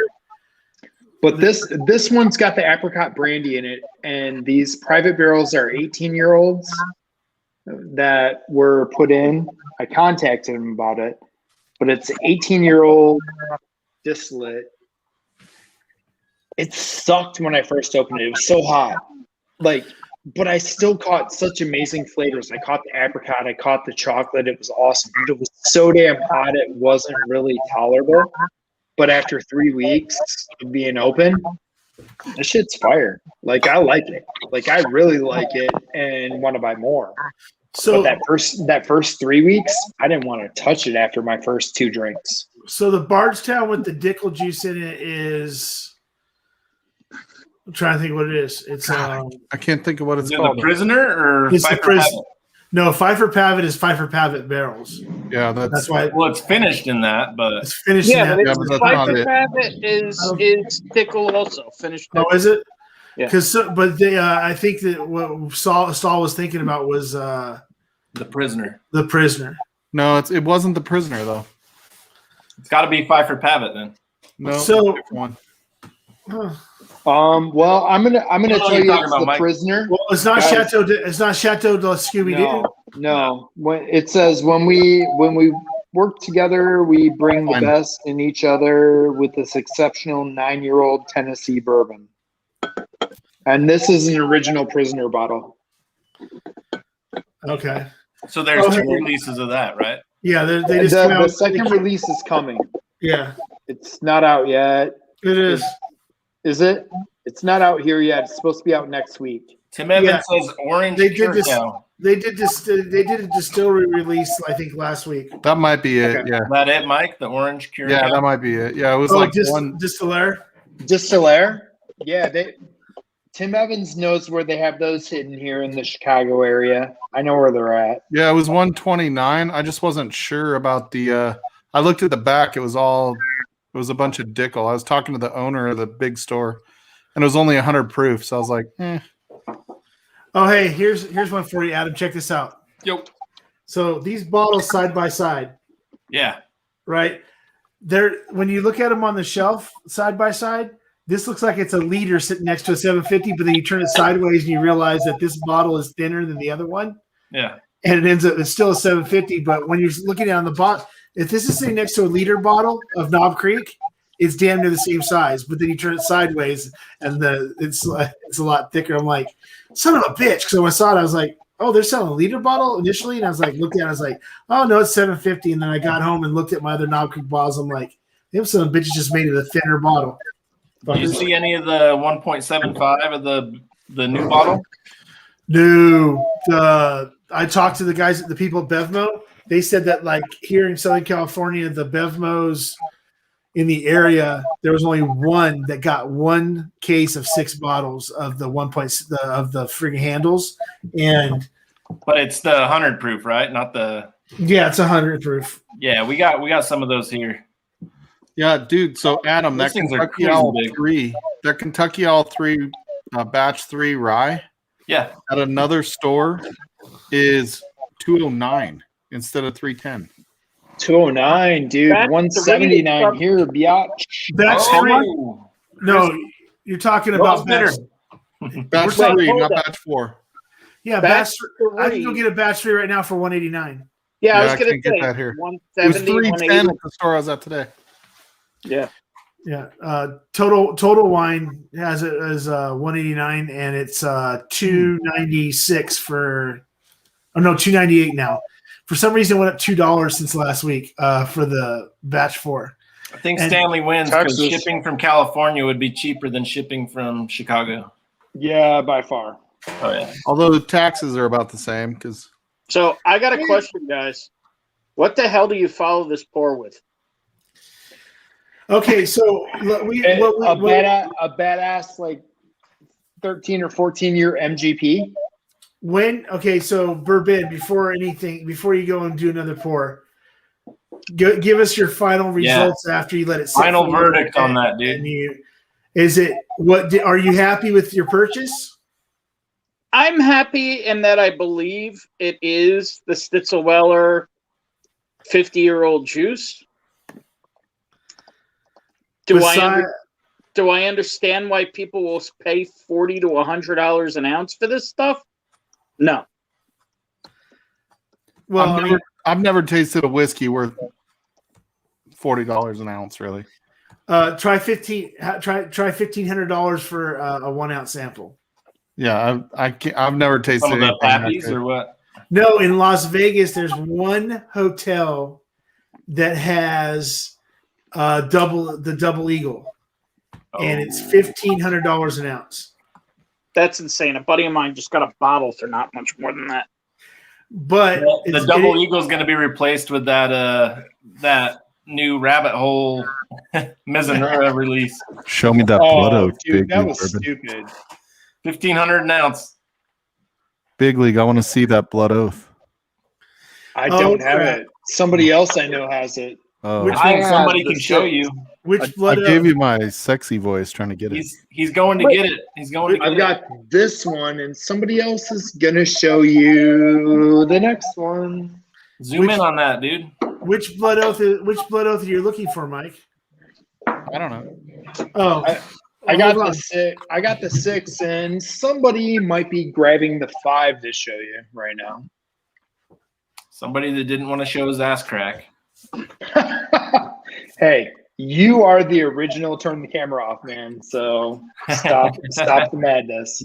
Oh, look at that The thing. box Look is at that cracked, thing. dude. I have to apologize. The box is cracked. I didn't notice that. I'm not worried about it. My box is missing the side wood piece.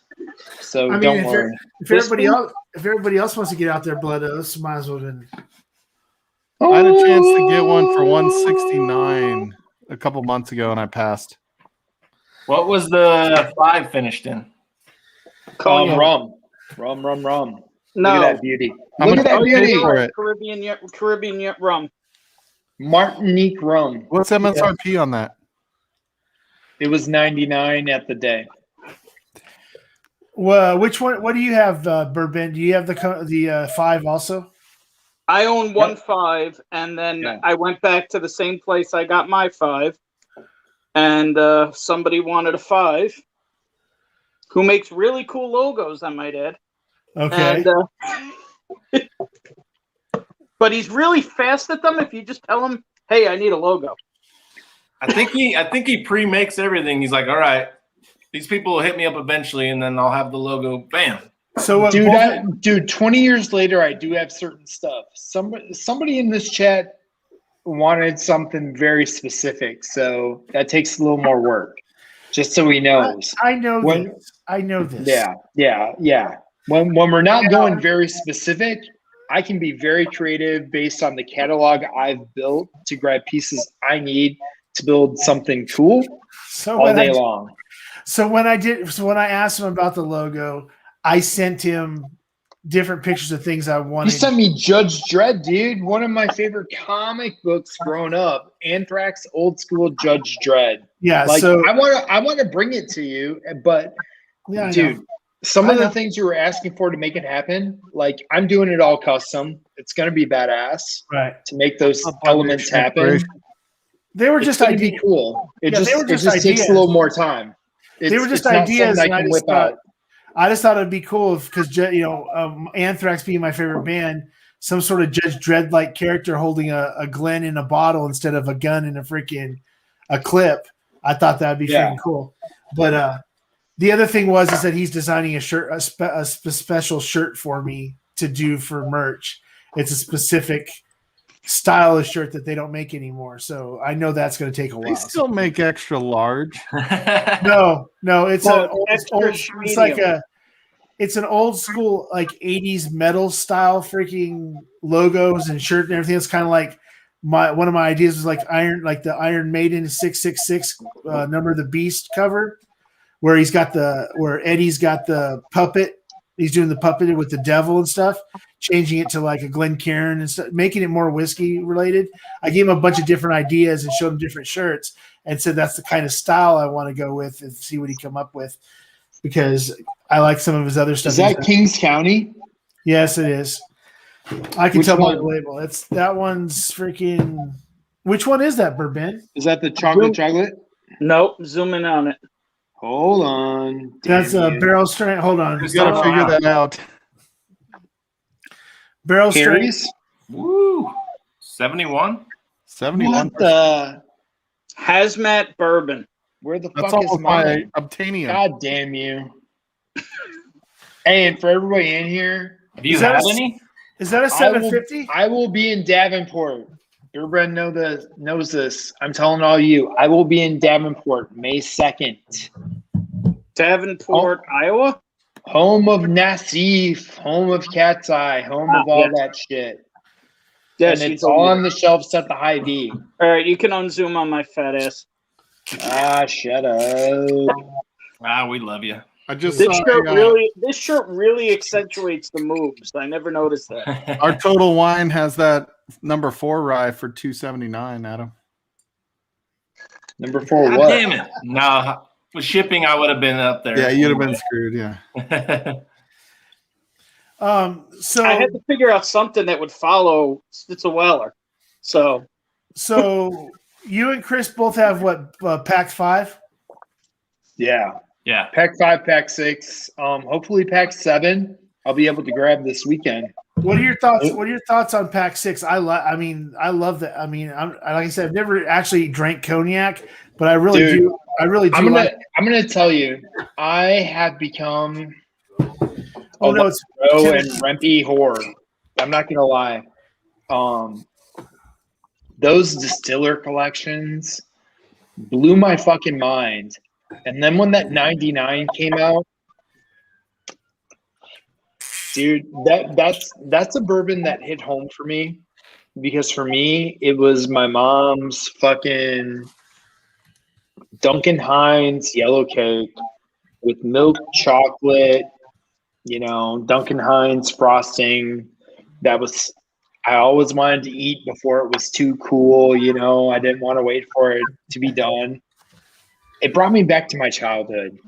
I mean, it's a $19 to $23 bottle, but that bottle hit me, dude. That bottle hit me in a way that I've never had a bottle hit me before, and I loved it.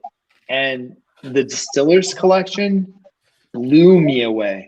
I've had Pappy's, I've had everything else, dude. The Distiller collection bottle I got was like, whoa. Like, it just brought so much to the table. And I got Old Ezra 7. I like it. I think it's good. So good that you freeze on the screen. That's Wisconsin internet. Tito, join the live, buddy.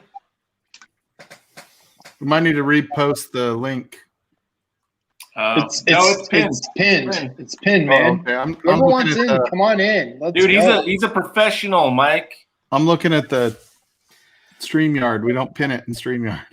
Him and Stanley know how to pin that shit. Come on, Mike. Oh, look at all these private chats I'm International missing. spy. Hey, If anybody has Lux Road Double Barrel, please let me know. I haven't got to get down there yet. I would love one. Hey, what's up, Top Shelf? Dustin? Top Shelf Dustin. What up? What up? What up? Still live, dude. Still live. Well, Top Shelf's going to need to rewind this one. I'm gonna have to get going here in a couple minutes. So I didn't realize it was almost 10:30. Yeah, you got to. 10:30. Shit, it's 12:20 here. Some of us have to work, bro. Yeah, try And then, 120. I expect some text messages tomorrow, Chris, with some of your hot finds, bro. Yeah, I shouldn't have poured that blood oath, but I guess I'll go. As you know, I guess since I poured it, I got to drink it. Do it, Swagner. Do it, Swagner. Get it done. Shot. Mike, I expect some death threats from your wife tomorrow. No, I'm good. I've been moderating. My pore's been super little tonight. Good. That's good. I gotta sleep better tonight, man. I wake up like as soon as the drunk wears off. I wake up and I'm like, motherfucker, I can't get back to sleep. I got a headache.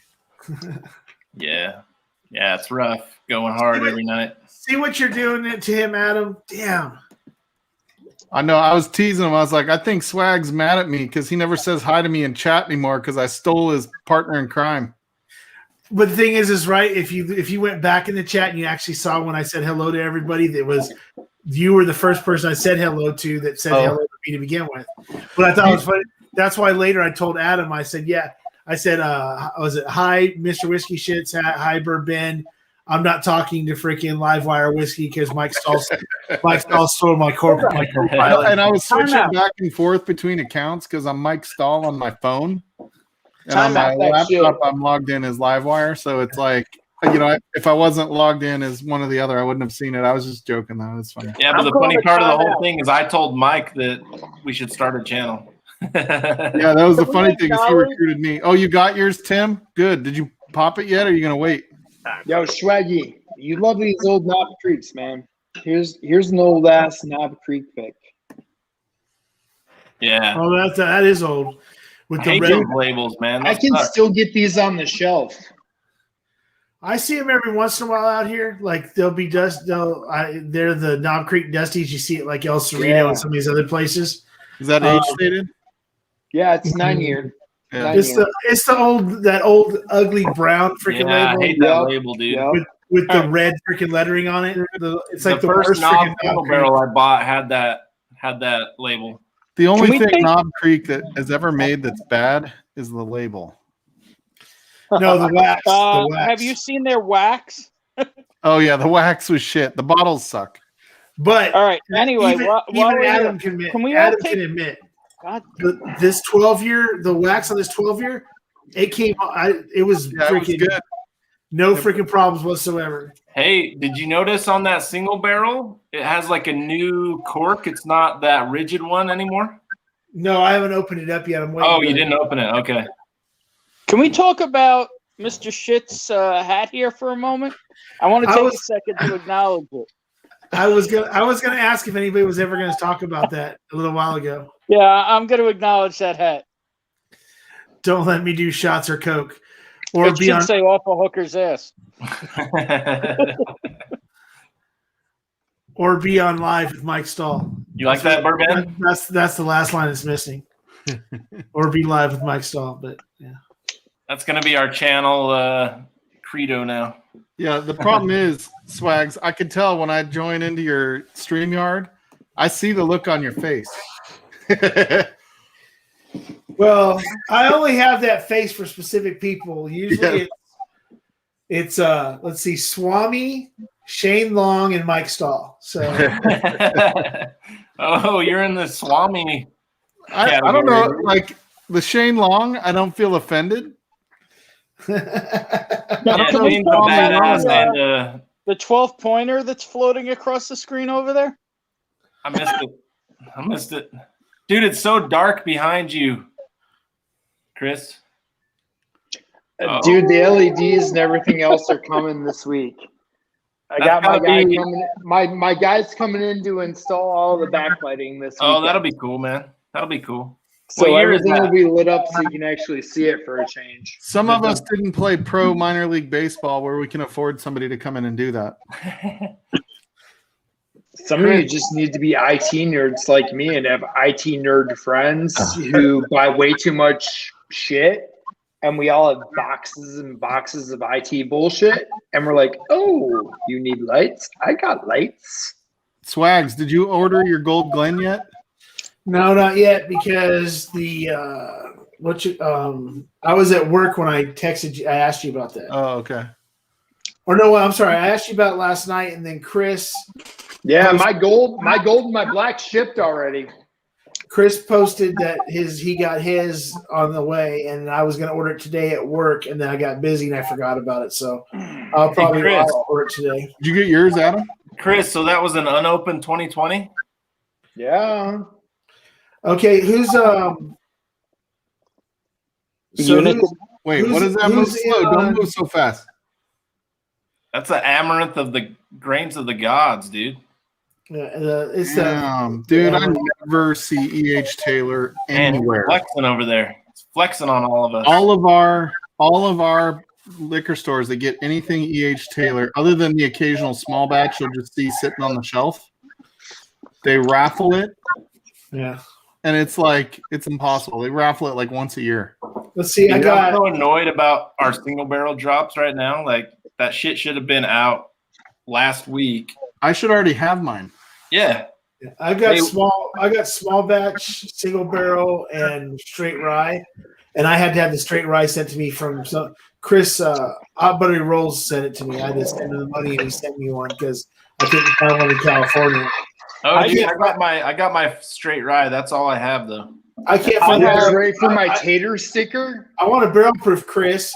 Can you get a hold of a barrel proof out there? That's what I'm trying. Are you ready for my tater sticker? There was one in my video. They want $600 for it. Oh, okay, you ready for the tater sticker that goes with this bottle? Yeah.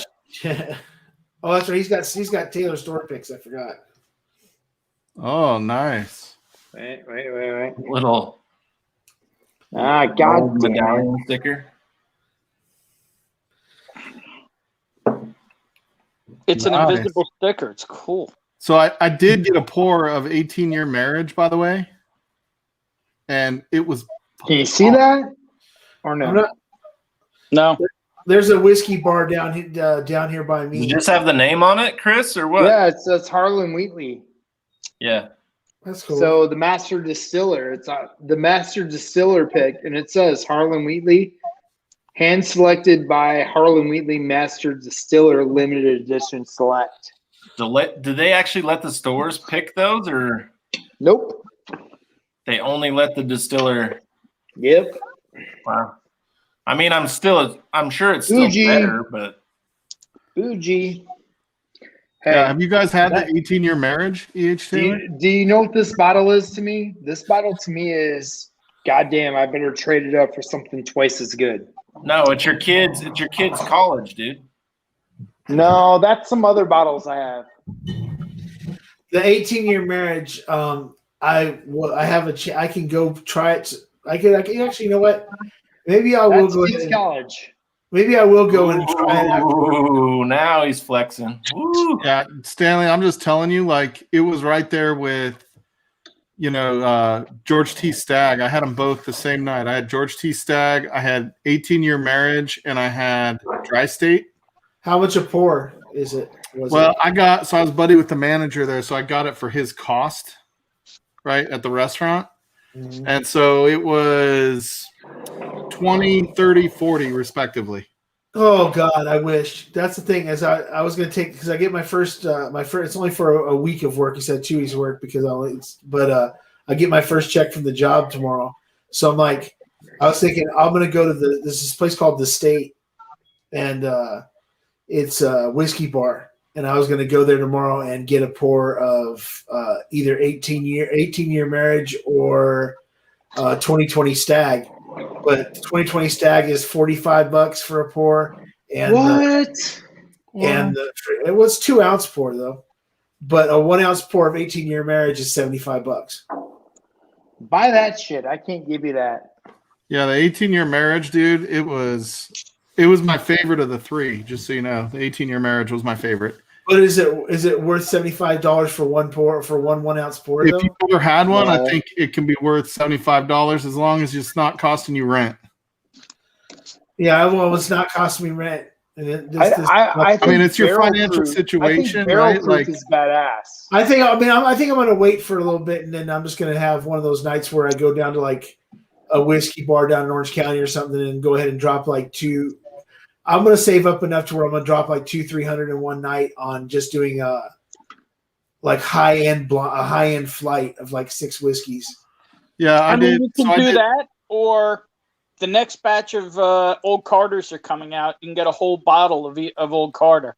Dude, if you can get me an who's Old going to get Carter, those for me? Because I'll pay for it right now. I'll throw my money down right now. Yeah, we don't ever see Old Carter in Colorado, Bourbon. So you just buy a case. Well, Yeah, let's buy let the case, Casey you're and good for it, let's get him to do it. California is always going to be the better deal on that stuff. I have no idea what the market or distribution is going to be here, but Stanley, on the other hand, should be able to get it when it comes out. If there's anybody in the world that should be able to get anything from the Carters, it's going to be freaking their number one fans. The likes. I'm telling you right now, I guarantee that if you know what, maybe I will I think I'll text freaking Dan tomorrow and I'll see if him or Julie, I'll text one of the two of them and see if they know when the drop is on the new set of Old Carters, because I'm sure they next week. Isn't it's going to be next week for all the drops? Or are they just doing the? They're going to start dropping. Okay. Hey Stanley, how easy is it to find out there when they drop? When they drop in California, I'll get like 7 or 8 different messages in like an hour because I'll drop the same day everywhere. Oh, fuck balls. Stanley, I'll Venmo you that day. Okay. Fuck Venmo, man, dude. I'll fucking. I'll Venmo plus a bottle plus a pocket knife. Nah, Mike, let's just fly out real quick. Let's just put it this way. What I'll do is, if it's next week, I'm meeting. What's the family bottle plan, everybody? So I'm meeting up with. I'm probably going to meet up with Tito Saturday, and possibly Ruben. It looks like there's going to be 3 of us are going to meet at El Cerrito, and one of the 3 of us, I'm not going to say his name, but it rhymes with Dorito. I don't know, but now I'm hungry. He buys a lot of bottles from El Cerrito, so maybe we can see if they've got anything coming next week, or if they got any Carters coming in. But I don't know if they're going to sell it to me at retail, or because they can be kind of picky. Like Hold up. Did you guys know at midnight, freaking Destination Bourbon and Hot Buttery Rolls went live?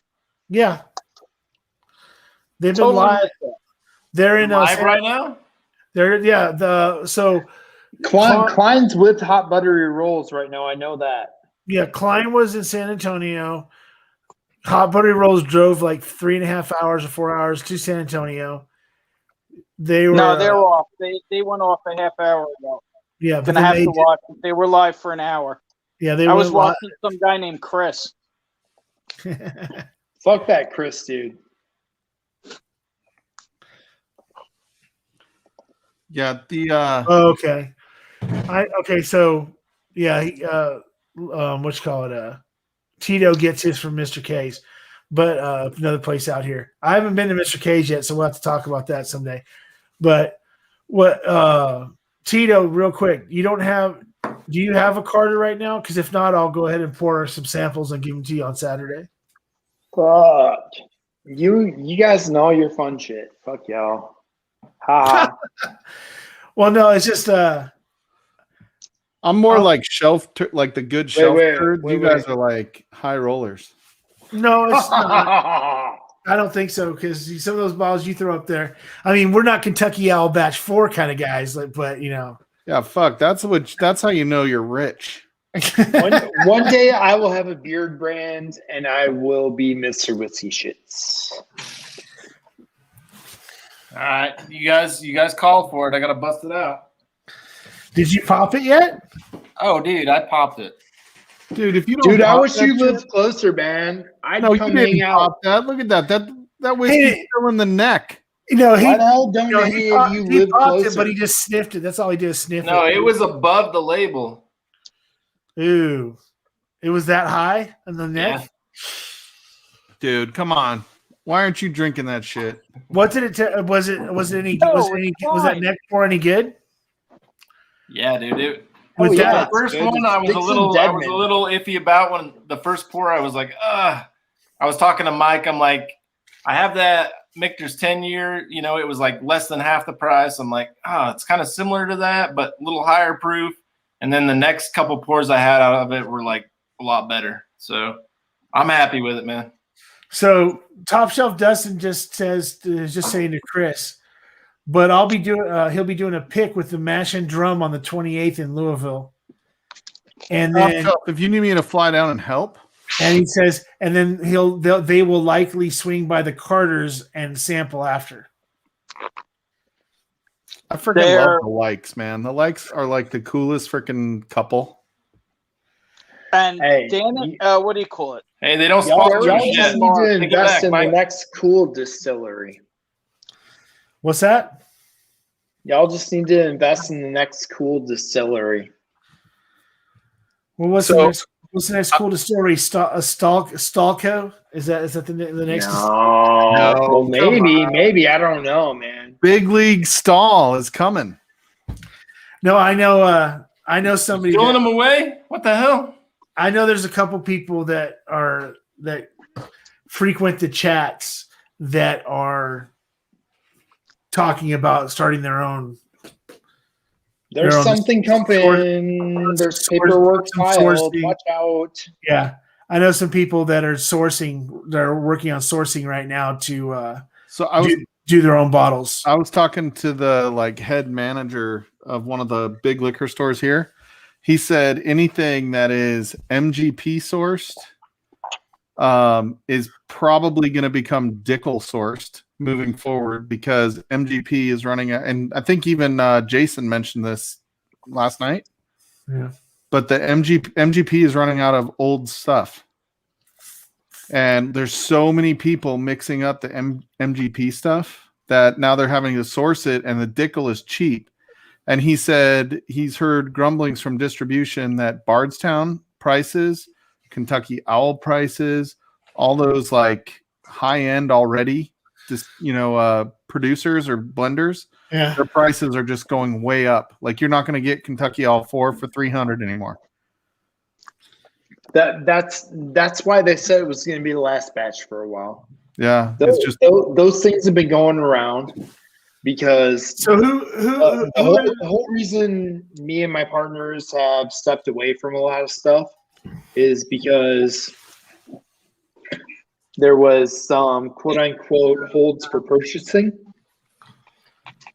as well as a lot of those 15-year-old totes went out, and then people pulled back what they were going to do because they wanted to see what the market was going to do. You know somebody that bought one of those tote bottles?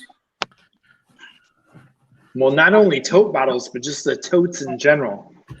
So once everybody saw what they were selling totes for, and then saw what people converted them into, that's where things started to happen. So, okay. So So all I'm saying is I was trying to do something and prices got whoa.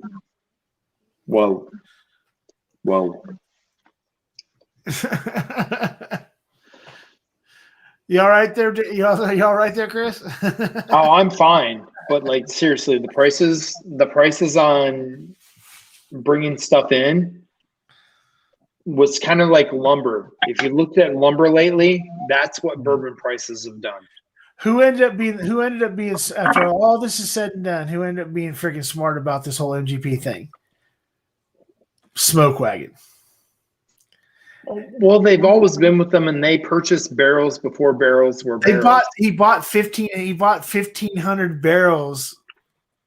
Well, he bought barrels, but he also put down new make. He puts down new make constantly. Yeah. So he and most of those 1,500 barrels were new make. His 9 years are just hitting now. Yeah, but I'm saying, a lot of the older stuff that he has, like the 8 and 9 years and stuff that he's doing now, he's blending everything. Nothing's coming. He's not doing he talks about how MGP and MGP, and he's like that's not even like the major part of what the bottle is anymore. Like he's blending it with MGP, but these people that are just literally buying MGP juice and putting it in a bottle screwed themselves because MGP is not getting. It doesn't have. They can't give them anything else now. I agree with Tim. If you got balls and you're a player, there's Heaven Hill out there that's old as shit. There's Canadian that's old as shit. There's Barton. There's a lot of stuff out there right now. There's Barton that'll blow your mind. That's old as shit. Yeah, I think Tim Evans is right. I do think Bardstown, not to be ADHD whiskey and kind of Bardstown, but I do think Bardstown is playing it pretty smart, right? Because their Discovery series is all blended, but they're pushing hard on their Fusion series and some of their other, whatever you call it, where they're doing it with other people, other distilleries. Oh, they're Fusion collabs. Collabs, yeah. I can't think of the word. Stuff they bought plus their own distillate. The problem is their own distillate's too young. Because we were talking so they're building up to it, right? Yeah, they're building up to their own distillate, yeah. Right. They're not even going to release their own distillate till it's at least 4 years old, probably 5. And it's only 3 years old right now, I think. 2 or 3 years old. Because I may have talked to their barrel director about a barrel or 2 or 3. I agree, Chris. Chattanooga, and also Peerless is doing some good shit too. I'm not as big on Peerless. There's something with Peerless that misses with me. It's good. It's young. It's good, but there's something that misses with me on Peerless. If I was going to pick something, I would pick New Riff and what they're doing on their own. I would pick Chattanooga. Valentine does good stuff too, but I think Valentine has that hot, that hot cinder. They're running with it.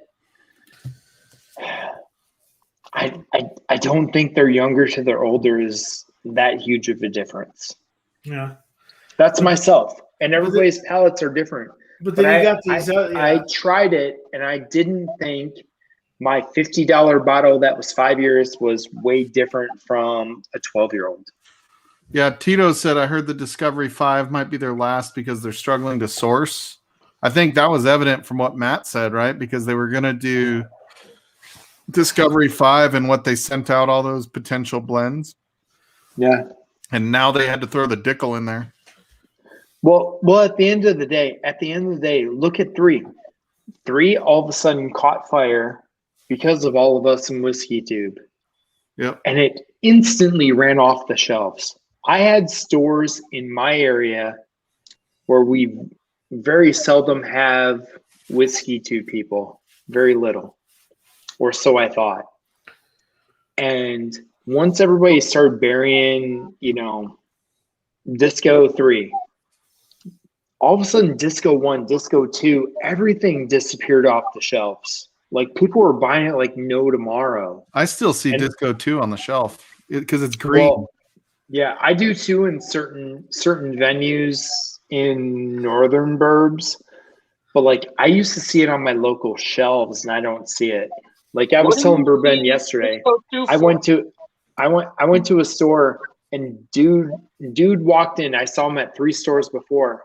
He walked in and he was like, I'm looking for the E.H. Taylor and that Peppy Van Winkle. They talked this poor bastard in this like boutique wine store into buying a Seagrass, which we all know go for $79.99, at least in my neck of the woods. $79.99. He bought it for $119.99 because they told him it was limited and amazing. Oh, the new barrel? You're talking about the new barrel? Yeah.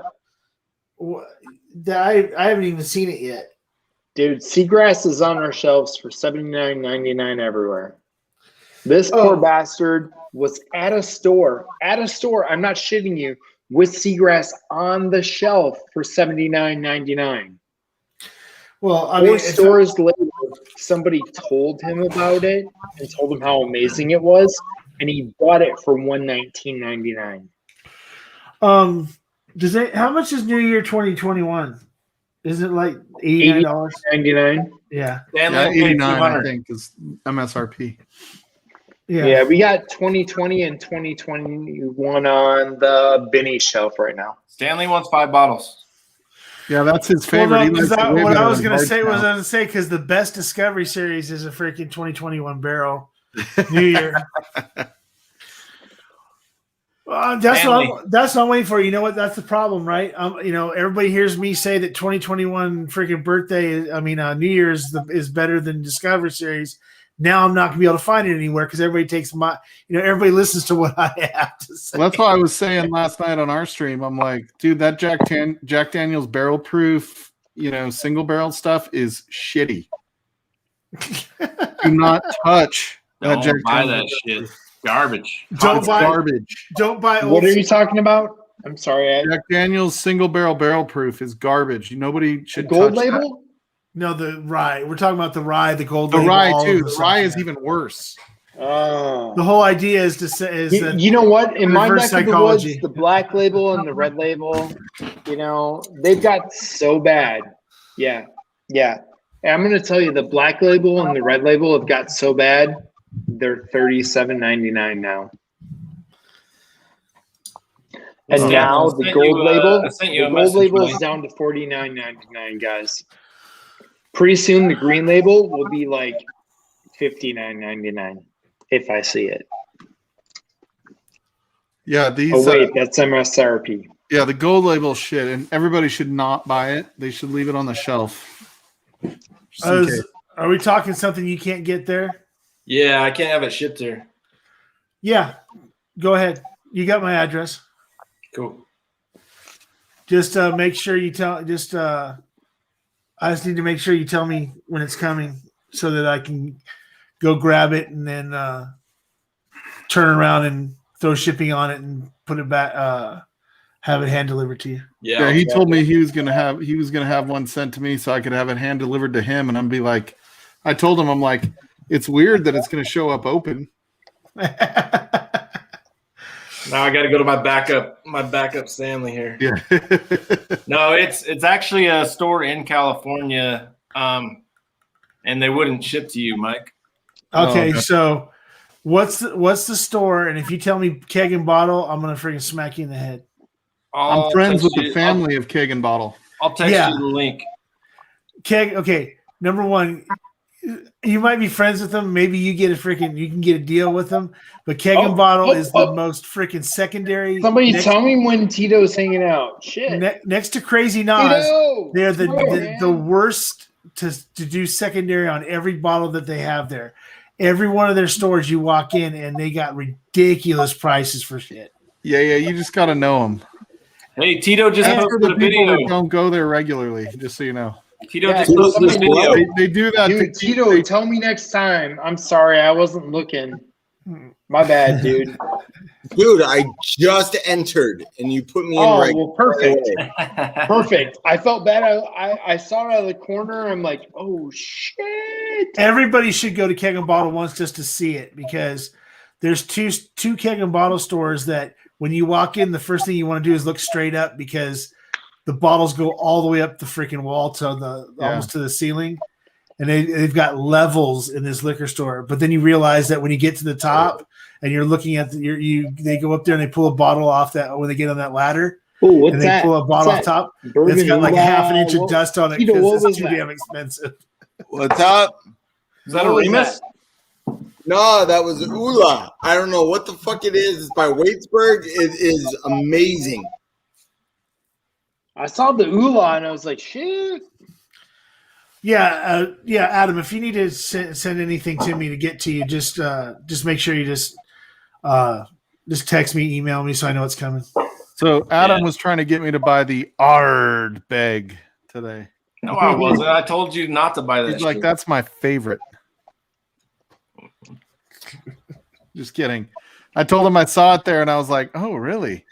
And the guy behind the manager guy, he's like, it's shit. Don't buy it. He's like, this one's $89.99. It's way better. It's the same thing I was told about drum, the Ardbeg Committee drum. Oh yeah, I found one at a Bevmo, and it was discounted, Hey, I'm like, this why is is this baseball and bourbon. Fuck scotch. He goes, why is this discounted? And they freaking said, because it sucks. What about cigars? Cigars are allowed. I'll allow it. Hey, Tito, I know you smoke a pipe. Do you smoke cigars? I smoke cigars and pipes. Mike Stahl, what cigar? This one is Alec Bradley, just Lost Art. Nice. I got a couple of magic toasts I need to light up this weekend. I haven't. I don't smoke cigar. I mean, I don't smoke cigars. I'm starting to smoke cigars, but someone sent me one. Well, you guys know who it is because he signed this stupid fucking glass, so I can't use it. But Shook sent me and I know this is not one to start out on, and I can go buy one of these any other day. So Tito, when we see Saturday, I don't know if you've had one of these yet. What is it? Kasugi? Oh no, I've not had that yet. Okay, I'll bring it Saturday. You can have this one. Sweet. Yeah, I haven't said he had a Katsugi when we run into each other. Hopefully, I get to try that. Yeah, I'm gonna 1,200 cigars in the trash because tobacco beetles got going in my Winador. No, 1,200 cigars hit the trash can. No, I was so bummed. I haven't bought a cigar since. There was about 300 that were still good, but 1,200 went in the trash can, and I was like, I'm done with cigars. I'm done buying. Oh my god. I was so bummed. I was crying. Like, I was like me and my dad have like two huge, like 7-foot tall humidors. Oh my god. Cubans don't deep freeze. So all of like the Dominican and the Nicaraguan, they all deep freeze when they get to America. Yeah. So it kills any eggs. You can't see the eggs; they're microscopic. Some of the Cubans I had, it hit like the Winador broke, so like the temperature went up, Southern California and all, and they hatched. And they went after all the good stuff. And the one that really bummed me was I bought a box of Partagas D4s when my son was born, and the idea was to smoke one every year on his birthday. Yeah, leave two for sure, up to 21. And they're all gone. I made it to his third birthday. That was it. Oh, fuck. I was bummed. What the fuck is that? Hold that up again. What was that? Perdomos? Oh, nice. Nice. The lot 23. Now, is that all of those, or is that just a pretty ass No, flashback? it's a four stick sample pack of the Connecticut's. I was like, that was more than 4 sticks. No. So there's a 20th anniversary. There's a. Is there a lot 23 in there? Habano. Okay.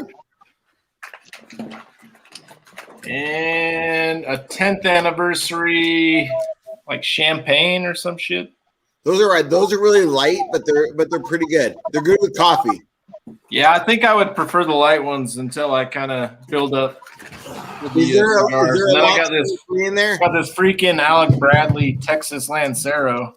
Nice. That's a fucking beast. I've only had one Alec Bradley. It was a rare and fine, and it was pretty good. Dude, Alec Bradley's are pretty decent. Dude, I don't like to buy into hype, but it was good. They're so hard to freaking find here in California. It's crazy, dude. Really? Dude, Benny's has Alec Bradley out the butthole.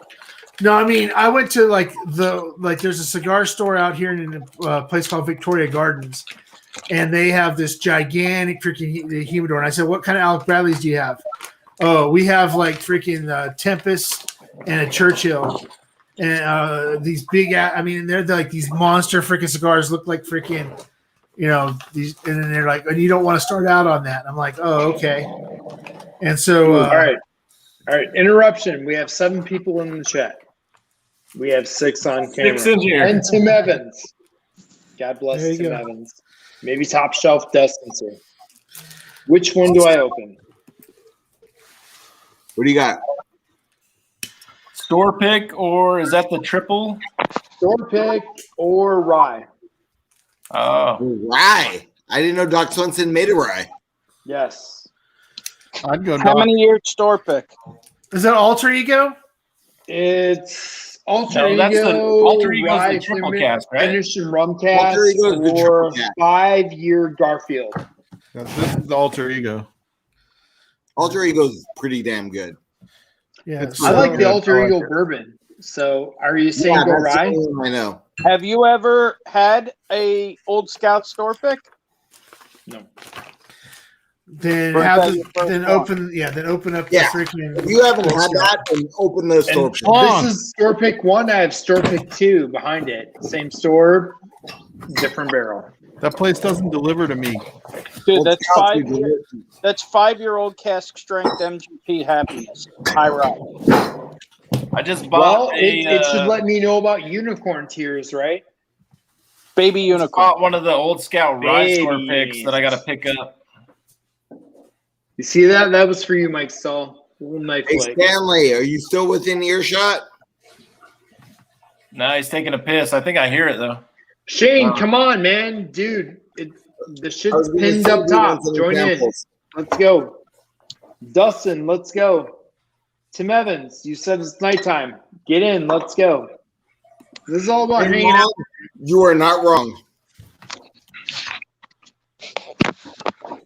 I want to meet everyone. I want to hang out.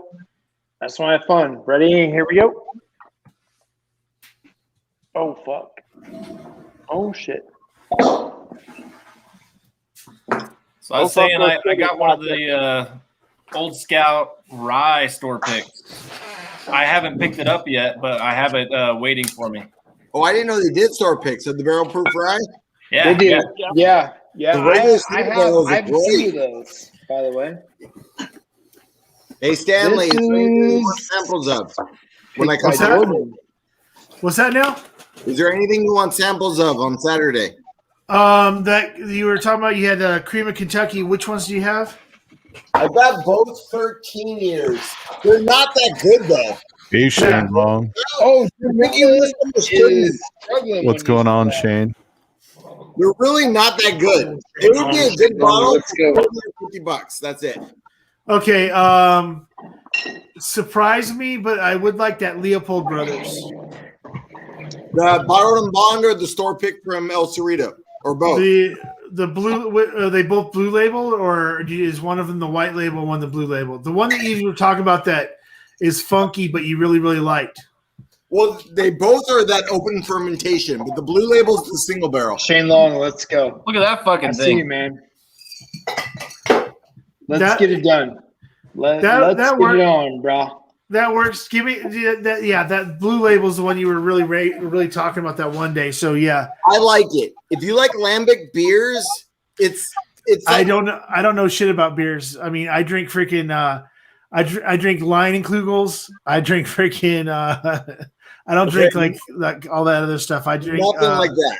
Damn it, Stanley, we're gonna have to fucking Mike, put you in head vice lock. What's and for you, buddy? Wake you up on shit. Is that the Ardbeg? Big. Is that what you're sending to my I house? draw better shit than that, so watch out. No. Oh, I sent Fuck you a Adam, text Mr. with Whiskey the. shits. I do draw Okay. better than that shit. Fuck you. Oh, that's where you got it at. Okay. They It's got some available good if you're stuff. looking. Read my message too. Look at that fucking thing. Ardbeg 25. Read what? I mean, I saw what you said for the price. Our big's gay. Shane Long wants to come on, but Let's only go, if we can Shane. talk about Star Trek. No, he's gonna Okay, play let's some go. tunes. Are you So serious? apparently- Are you serious on the price though? What do you mean?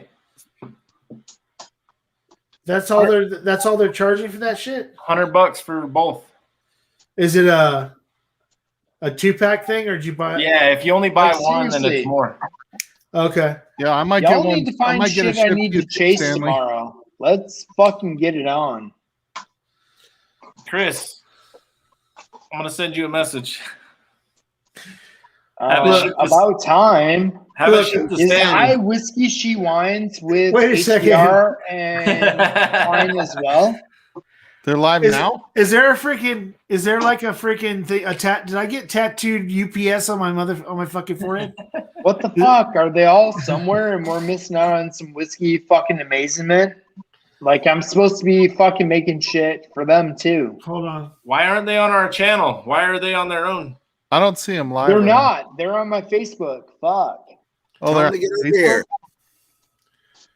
Oh, that means that Sam is freaking. Tell Sam to get on here. Well, she has a rule. Shits are selling unfinished or not unfinished, but fucking untitled 17 for $149 in my area. What the fuck? Hey, Stan. I want a has Jazz second been bottle. rude to you? Fuck off. What's that, Tito? What's that, Tito? Has Jazz at El Cerrito been rude to you or something? No, it's just that they don't really talk to me a whole lot. I try to talk to them, but then they've got you know how they are with the regulars, like the guys that come in there like every other day and buy beer and stuff. All of a sudden, I get ignored, and then they leave me alone for a while, and then as soon as I ask them like any kind of price, sometimes they give me like a weird look, like, "Well, why the price? You know, why are you asking the price?" It's like I don't know what I'm talking about and shit. Sometimes The owner or some of the other employees? the kid that's usually behind he's behind the register every time I go there. But it's like a younger kid, and then there's the one guy that's always stocking the shelves. He's pretty cool. The guy does the stocking on the whiskey all the time. He's probably like early 20s or whatever. He seems to be all right. The old man never talks to me at all. He's never even acknowledged that I'm there, even in the building. So Because Jazz is probably around, I don't know, around 40. no, there's a guy. There's a gray hair. There's like an older gray hair guy that freaking kind of floats around there. And when I ask him questions, he says, "I'll be with you in a minute," and then sends somebody else over like about 10 minutes later. We'll talk to Jazz. He's the owner. He's a good guy. Yeah, they got some really cool shit there. And then, like I was telling you, with Scotch wise, they've got some of the compass boxes they have are like the no names. They have like on the bottom, sitting on the floor in the back corner. Like, and I'm sitting there going, they had last time I was there, they had no name 1 and no name 2, and they're like $129 a piece, but that's like a really good price. Okay. But then they have those freaking. Then they have the case. They have the case up front, the case at the end of the aisle where they've got a freaking consignment. A lot of the cases consignment. Oh, is it? Is that why they're freaking charging? Yeah, $300 for a fucking Buffalo Trace kosher and shit. Yeah. It's not them making the prices. It's the people Okay. that are consigning there. Not all of it is consignment. Oh, by the way, Shane Long, that one was for you. You just saw that? You just have to read his statement.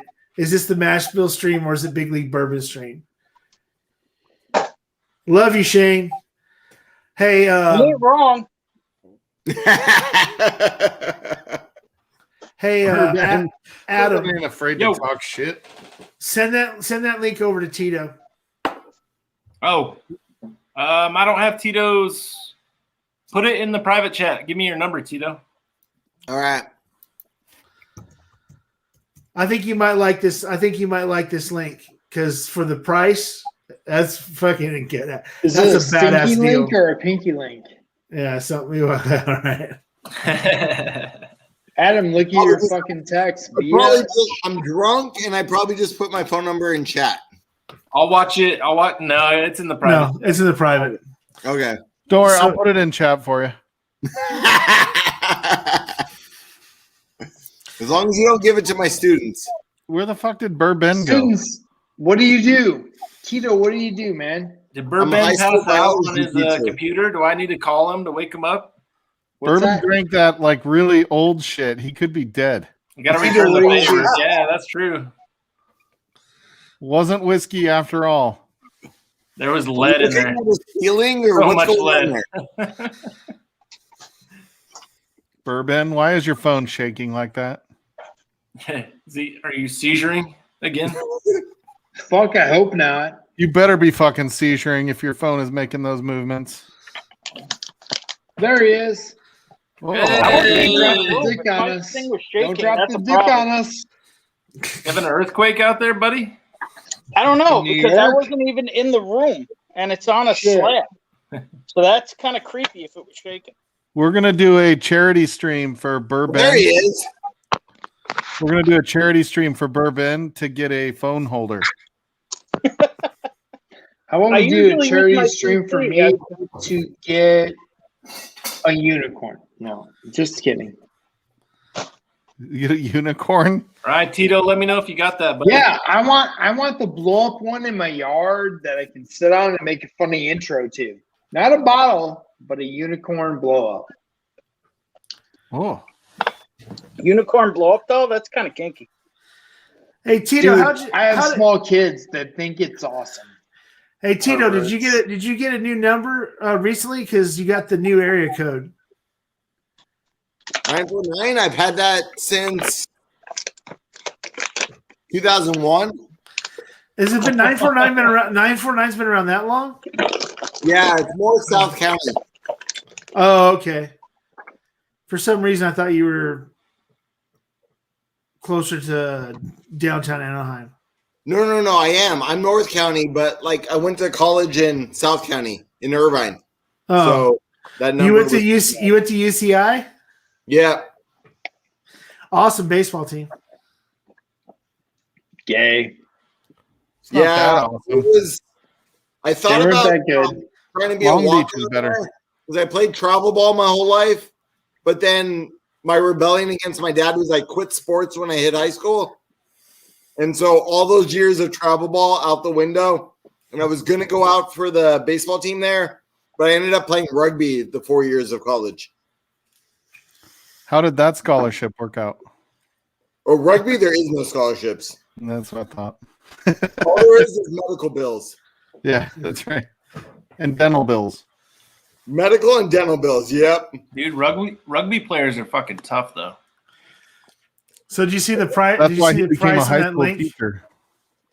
I do. I already have, I think, enough cat's eye though. Okay, well, I have an unpopular opinion of light whiskey. I think it smells amazing and it's great for the first couple sips, but it gets boring. It's It tastes- sweet, It's delicious, like a funk. but it gets boring. God damn it, you just ruined my night. There's I'm kind of sorry. a funk. I'm not gonna lie. I'm sorry, there's no complexity there. It is good. And I haven't tried making a cocktail with it, but straight, it's delicious for a couple sips, and there's nothing there. Oh, dude, Well, I want to see you. I want to see your experiment and you proof that shit down and all that. What do I have from them? I have a couple of the Nassif family reserves. I have like 2 of the light, 1 of the Polish, and What is 1 that, of the Chris? Bourbon. What? That's a bull run finished. Ooh, nice. No finish. Oh, that's just straight? That's straight, brother. Okay.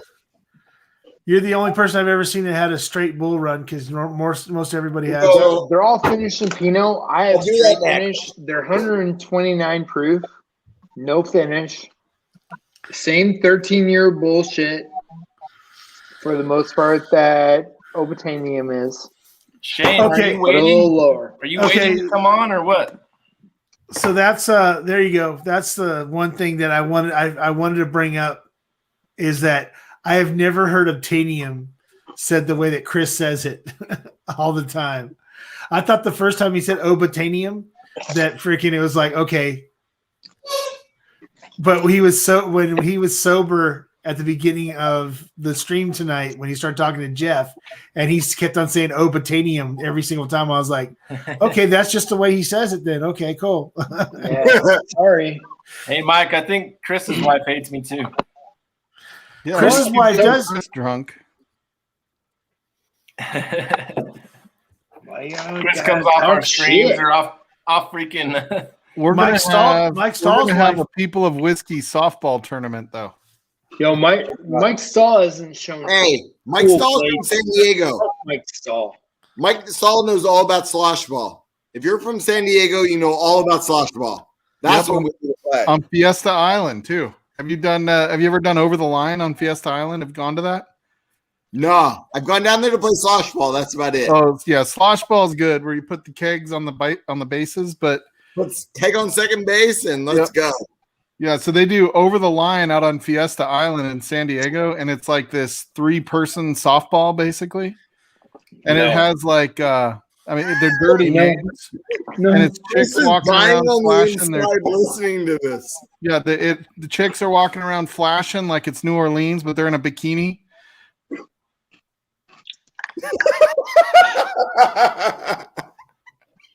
I said no. Sorry, Chris. I know that bastardizes baseball, but it's a lot of fun. Yeah, they have like names for the teams, like 3 steps back. He didn't even fucking stop. He didn't even realize he was kicked off the stream. God damn, he didn't even know. No, he knows. He knows. Adam, take care of that. All you got to do is look at his face when he comes back on. He's already smiling because he knows that he was kicked off. He just knew it'd be irritating as shit. Oh, this is too fun. But no line power trip. Atlas. You don't want to see a new shirt every time he comes back on. I like that. Like Simon Del Vecchia. No, freaking Stahl's wife hates freaking Adam by now. Yeah, the last few days. He really hates you? Yeah, the last few days he's come to bed. How can anyone hate you? My wife watched the stream. She's like, dude, Mr. Whiskey shit's kind of cool. That's right. Look at that fucking hat. Fucking know it. Dude, but if she sees you tonight with the hat, she might have a problem. I told her you had the beard balm company. So she's kind of excited about that. There we go. All right, guys. And Mike Stahl has removed himself. No, So is Bourbon. There he is. All right, guys, I'm out of here. I just realized it's 11:15. All right, Stanley. I'm going to go ahead and get out. I'll see you guys later. Hey, Shane Long, why don't you get your goofy ass on here? Peace out. Cut him off. What happened to Bourbon? He's lying on the floor, convulsing. I think he's got the shits from that Stitzel Weller, dude. Yeah, if you're going to go to the bathroom with your freaking phone, Bourbon, you got to turn off the mic also. No, He's back. Chips. He's back. He's got a bag of something good to eat. Every 5 minutes, he's got to run to the toilet. He's like, oh, what the fuck was in that stuff? And this one time at Bourbon camp, It hasn't happened yet, but I'll let you know. I had some really tomorrow. good shit. Hey, Adam, I'm assuming that was your number, right? Yeah. Save me, buddy. I'll save you. All right. Hey, what was that Adam, place to the place with the Adam, when you thing? want to talk shit. There we go. That's better. What's that, the FAEs? It's the FAE and the The SE PR5 or what? Oh, yeah. For some reason they dropped those at the same time today at the store. Which one do you weird. crack it? I'll crack it with you. Well, my You got SAE. one? But The new one? What are we cracking? what are we drinking? You tell me I'm crack-a-lacking with you, Tito. All right, let's FAE. Let me find mine. All right. I haven't had it yet. I'm curious. I got RC6 and a sample sitting here. Wait a minute. Are we doing RC6 or are we doing SAE? No, let's SAE do one? the Tell me. let's do the FAE. I don't have a whole bottle of the RC6, but I've got a sample of it. But I'd like to bust out the FAE. The hell of it. Why not? Let's go FAE. That way I can get it to open up a little bit so it can compare that RC6.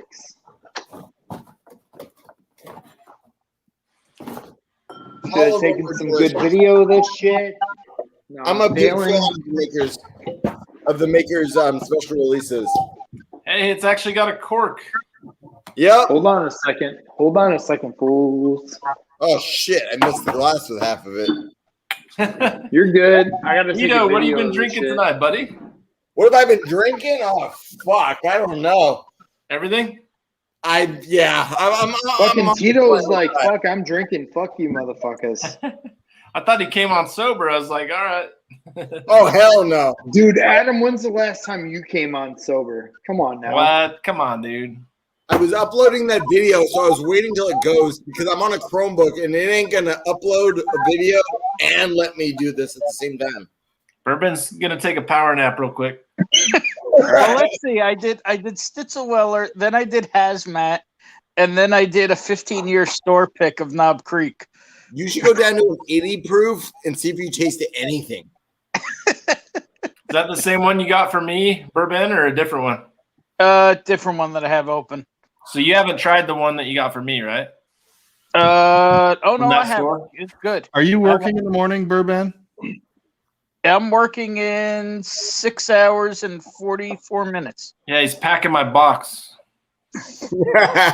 Yeah, packing your prison wallet, maybe. What? Fuck, which one's which? Pack the prison Yo, wallet. I'm a little worried about you guys saying packing prison wallets. That's some Gotta get serious that shit. EDC ready. Your EDC.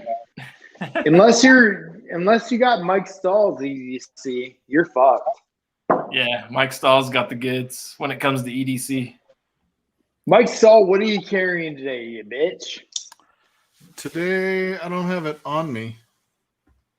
Then you ain't carrying it. Shit, what the Got the fuck, Glock Mike Stahl? today. I depend on you. I talked to you I about had my a wife and your Glock EDC. 19 till I started drinking, and then you put that away. So who all's drinking the FAE? I'm opening it right now. I just Three of us. cracked this shit. 3 of us. Mike, did you bust it out or no? I'm What? sorry, I had to shoot some FAE. video really quick. No. Dude, 3 of us are drinking it. Bust that shit out. I don't in have the other FAE, room. It's in but my I do other have cabinet. Maker's 40. Ah, I do Ready? have Maker's 46 cask. Oh, fuck, that was hot. Fake ass cork that's a shit. fatty, Dude, dude. this smells awesome. That ain't going in the prison wallet. That's because you already had something in the prison wallet, bro. I need the Shitter's skinny guy. Skinny guy's the new finny guy. Damn. Ooh. Fun. Ah, you're frozen, Chris. Damn it. Let I'm it go. getting really sick of this let it camera. go. I paid too much for the setup. This one's for for it to be Bourbon. frozen. Did you drink any Seriously, yet, I'm Tito? frozen. What? Did you drink any yet? No, I'm just smelling it. This smells awesome. Yeah, I was waiting for Chris. I can't tell. Hold on. I'll be there 1 second. I don't understand why it's freezing. You need to get a Sony. Bro. Am I frozen again? Still. Yeah. Wow, and that's a neck pull. God damn it. Taste the cherry on that, Tito. Dude, Cherry, all cherry, soda cherry. fruits. Yeah, dude. I get so much cherry on it. That is great. That might be the best of their LEs. Why do I have to struggle through this shit? It's got a good finish, too. I get excited for their releases, I think, more than a lot of other distilleries. Dude, it has a good finish on it. It has a great it's a great nose, great palate, great finish. This thing's awesome. Am I back yet? Yep. Wow. You're good. I think your timing's off, but we can see motion. Earlier when I was in chat, everyone else's mouth matched what they were saying and yours didn't. Yeah. Yeah, I'm a little worried about that. Like, I'm hardwired in, and for some reason, it's not working that way. Yeah, and your background dropped out too at one point, and then it just Did it really? stayed off. I'm going to Yeah. do something really crazy. I'm going to turn off Wi-Fi and see if the hardwired works. Ready? Wait, you have Wi-Fi and hardwired on at the same time? You can't do that. I do. Says who? That's your problem. Turn off the Wi-Fi. Wi-Fi's off. Better? Okay, I got so much better. Not Not really. yet. No. Are you on a Windows box? No, you're still ugly. Fuck no, I'm on fucking Apple, so make fun of me, fuckers. No, my Windows box is more powerful than my Mac, but I can't keep the video and audio in sync. Dude, I'm on a Mac. Yeah, I'm but he's on a external camera. Dude, the colors of this, the smell of this. Did he It's fucking awesome. mute me again? Hey Tito, Fucking what beautiful. site was that with the obtainium that Stan sent you? Bourbon, Oh, I'll send it to you. All right. I got it, Tito. Bourbon, will you fucking relax? No. Oh shit! Oh, it's 12:20. 2:20. Why am I awake? I have no idea. So I What fucking better love do you you, have to We're do? questioning whether or not you are awake. I'm telling you, it's that hazmat, man. Once you have a little hazmat, you freaking time travel. What's Your the life hazmat? The changes. obtainium Your life hazmat? definitely changes. No, I had the hazmat bourbon. The hazmat Yeah, bourbon? that one What that is he that, showed. like 150? Yeah, the This is 71. weird, man. This is weird. You get that little bit of smoke, you get that little bit of carry, a little bit of caramel. Weird. Anybody else? I'm digging it. 73. I'm getting the cherry. I'm getting some raspberry with it. I'm I getting get so much cherry. I smell all that, but I'm not tasting it.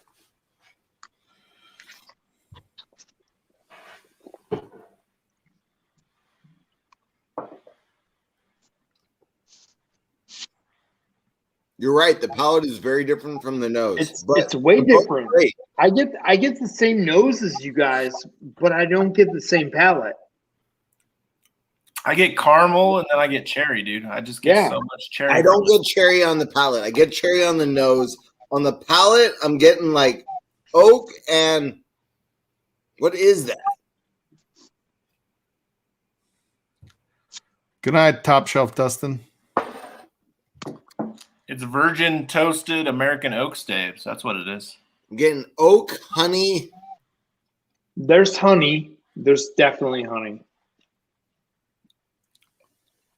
That was the most obvious bourbon statement I've ever heard And in my Right, top Asian shelf. pears.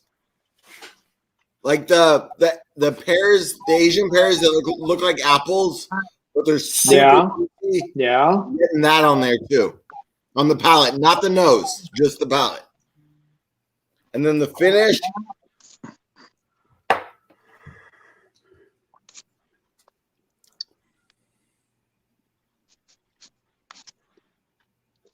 I don't even know what the fuck that is. There's something weird. I'm digging it though. I'm digging it. I like that a lot. That little smoke, that little cherry. It's got a little bit of all of it, but like it's weird how it smells, to how it tastes, how it finish. I mean, call me out as wrong, but I think all three are different. Yeah, they are. I think that might be my favorite makers, and that was just a neck pour. So was mine, and I'm not a huge Makers fan at all. They rate last in my blinds, and this Wait, is decent. which maker? This might be better than decent. I like the Open up, I but don't wow. like the regular makers. 46 doesn't really do it for me. 46 cask is good. 46 cask is great. Yeah, I'm just saying, like the regular makers all suck, but their special shit's good. Yeah, exactly. It's like Jack Daniels. I think it's Yeah, bourbon. one of my local You noticed stores that too, right? that their last one, they put nothing but question marks for what they put in it because a bunch of local stores, after they released theirs, released the exact same stave profile. So he got was good. off, so he just put question marks on this one. That's kind of cool, though. Yeah, he What was did you like, say? What I miss? So the one private select I have, I get like an artificial note on it where it just rubs me wrong, you know? you might have gotten a bad pick. There's something. Maybe. in here. I've only tried one. I smell, but I can't smell. You know what I'm saying? No. This You want this me is to way send you better. more, This Adam? limited release is way better than the other private select I have for sure. Adam, do you want me to send you some other private selects? I've got a few. Yeah, dude, I'll exchange a few samples with you. I've got a couple good ones. Send me I've like got a a good bad one. no. Send me like a good one that I can try and can kind of compare to the one that I have, so I can be like, okay, this is a good one versus what I got. Okay. Yeah. And then send me a couple other things, just like something decent. I'll send you a couple of good things. What don't you get? I just want tater samples. Fuck. Vagina. No, dude, we don't. Nice Fucking Shane Long. Bourbon. That was better than what I said. Asshole. You got any of the Frey Ranch single barrels? The only free ranch I got, which was on your recommendation, is the regular bourbon. Okay. But Can you get those single barrels? Because I will buy them. I'm doing a barrel pick, and I should be in on that pick to help pick it. Oh, cool. But I don't know when that'll be. Cool. Can I buy multiple? We're gonna be doing. Forbidden I Gun. think we're gonna be doing the first. Yeah, I'm gonna jump off too, guys. I'm faded. I'm tired. I got a meeting in the morning. Oh, stop it. You didn't Come on, even Mike. drink any rye pappy, you bitch. No, I drank light whiskey though. Oh, Don't light oh, whiskey. no. Bitch. We're Bitch, fucking bitch. light. I have Why you have to bigger do me like that? Your wife's expectations gonna for hate you. me. Pour an Eagle Rare or something. You're a fucking international spy of mystery. Your wife's gonna hate me even I more. didn't even see you flick a spider code tonight. Fuck you. You weren't watching. Keep your shit together when you're walking the room. Don't be stumbling in there, dude. I know. I try to be like all quiet. You know, you make like when she says, "Are you coming to bed?" I like try to say it all sober. You're like, oh yeah, I'm totally fine. Ugh. Dang, Yeah, I'm ready for. Yeah. Do you need anything? what am I? You probably snore loud when you drink, like I do. So she knows right when you fall asleep. She's like, okay, he's fucking wasted.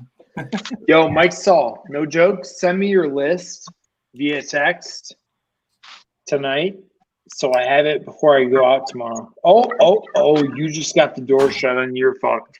Busted.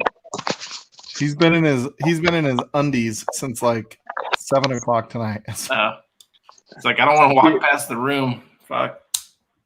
That's the only reason we didn't get a pop in. So yeah, You're send me a 15-year-old. list. Send me a list. Cool. All right, buddy. All right, It we'll see you helps me. I guys. need to know. I can't guess. Single barrels tomorrow, hopefully. Single barrel. That I can get this week too. Single barrel, Bookers. Frey Ranch. I want every Frey Ranch. No, not that. No, I got EH Taylor single barrels dropping here. Dude, that Frey Ranch regular bourbon is really good. You like that? This shit has a different mouthfeel. I'm just telling you, like the Obtanium shit, like that 146.5 proof. Do you want me to send you the video of me taking that with a whiskey thief out of the barrel? Do it. It has a like it almost All right. numbs your mouth. All right, when where's you my open it. fucking phone? Fuck you fuckers. I wasn't paying attention to chat. I was curious what I said that Shane Long said I'm making shit up about. See you, Shane Long. Peace out, buddy. Shane's just being funny. I know. He I'm loves not. us all. No, I'm just curious. I'm drunk. I have no idea what I'm saying. Bourbon, when you I wake think up, he- watch this video. I'm telling you, good night. What video? Later, Tater. I don't know when he posted that, Tito, but maybe he was talking about something with the maker stuff. Oh shit. That It was was a few Yeah. minutes ago, so I have no idea. Yeah, maybe you're tasting notes for the new makers compared to like Could be. other ones. Because I think he was in another chat earlier talking up one of the other makers. Somebody was Okay. talking Yeah. about the old releases, saying that oh no, last year's was better and the year before was even better. So As a drunkard, the new one, my taste right now seem to be better than the old one. in this moment, this one is the best one in my glass. So Damn you guys. I'm back on Drunkard, the sober, tober.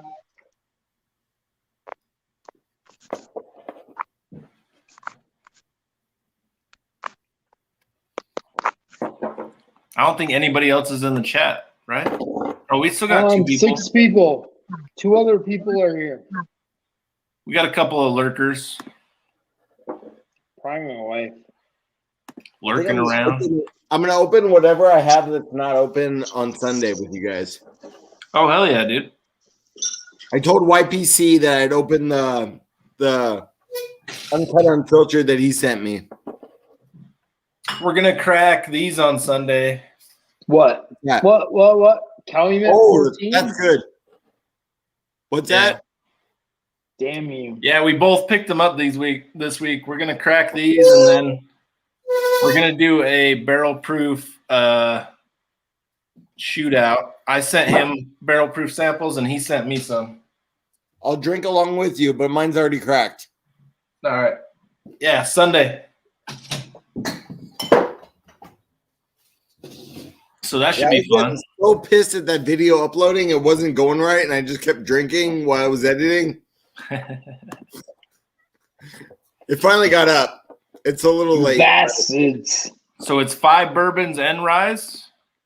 So I recorded that like 2 weeks ago, and I saw that the Bourbon Junkies just released the rye one, and I was like, oh man, I almost thought about just scrapping the whole thing because I did bourbon and rye, but I was like, fuck it, I'll just put it out. Tim Evans, cheers, buddy. You're still in the chat. I see you. Hell yeah. Tim Evans going strong. Bourbon disappeared on us for some reason, and Chris is, he's not frozen. He's just looking down for a long period of time. There he is. He's sorry, I was sending you the video. Hey! Lick it. That was a good power nap, Matt. Good power nap there, buddy. No, my hand's getting a little tired holding the damn phone now. All right. I sent you too much. Look at that shit. It was all I got. Who? All I got. Love you guys. Huh? You sent it to Mike, or who'd you send it to? You. No, you didn't. Mike's asleep. Fuck. I didn't get nothing. Oh, wait. Yeah. Fuck. Who'd you send it to? Oh, I sent Mike like 24 videos. That's funny. Dude, his wife's going to hate you now. His wife's going to be like, God, your friends suck. It's okay. Fucking blowing up your phone like that? Jesus. Just different videos of his mule. Yeah. His mule Bourbon or who? No. Fuck, wrong guy there. The one-eyed snake. Yeah. Oh, right. Yo, so what's Bourbon chasing for you? This guy's the ultimate hunter, dude. Dude, Bourbon's always on something. I know he is. He's the best hunter I know. I think he has a list of people that he's just like always looking for certain bottles. But what are you looking for you? So what's he hunting for you? That's what I'm Money? saying. I like money. Decanter, fucking Stitzel-Weller. I don't know. First drink, I'm not impressed. But who the hell knows? I mean, it was good, but it wasn't like people say it's like God's gift to, everything. And I don't know, it was bourbon. Yeah. It wasn't. That's honest. Because most people pay the money for it, and then they have to have the opinion that matches the money they spend on it. So I'll be completely real. I spent $100 on that decanter. Oh, that's not bad. Nah. Was it worth But I $100? got that decanter and 8 empty, also Irish Old Fitz decanters with caps and everything. And I don't know what the hell to do with them. Infinity bottles? I don't know. Infinity lead bottles? Send them to the rest of us and make sure we die with you. Samples I can make happen. I mean the actual big ass decanters. I have 9 different ones now. 8 of which have corks and lids and shit. I know you're tempted to fill them and sell them, but No. I'm I'm just tempted kidding. to throw them out, but they're really nice. Hey, you go on Amazon and you buy the little lamp things that go inside of it, and you make little lights out of them. This SAOS is good. Told you. Yeah, it is. Those 5-year are awesome. Yeah. The 6-year are It's better. good. The 7 are It's even good. better than that. Never The tried a 8 6, never tried a 7, so I wouldn't know. The 12s, the 10 through 12s are BTEC killers. Wow. Yeah. They're insane. There's reasons people are paying $500 to $1,000 a bottle of what were $50 store picks. At that price, I'm out. Well, y'all need to come here and hang out and let's kill some BTAC. Fucking A, brother. Hey, Tito, what's next, man? I got extra rooms. Let's go. Fuck. What's next? Let's fuck. Pick something I got this time. Hey, do you get Remus picks out there? I've never had a Remus, so I have no idea. I'll send you a sample of the one I got. Dude, I got 2 Remus picks. I opened both up. They both are cinnamon, apple, clove, allspice. What are you getting on that old Scout there? The one I have here, huge brown sugar. Mm-hmm. Like huge brown sugar. Little vanilla. Hey, what old elk you got there, Tito? A small touch of leather. Did you say Old Elk? Yeah, what ones you got there? I've got a straight bourbon that I haven't opened. That I don't know if I'm going to open. Like whatever. I've got 3 of the wheat whiskeys and 1 of the wheated bourbons. Okay. So what are you Dude. opening? Or what are you pouring? Look at this one that Mike Stahl got me.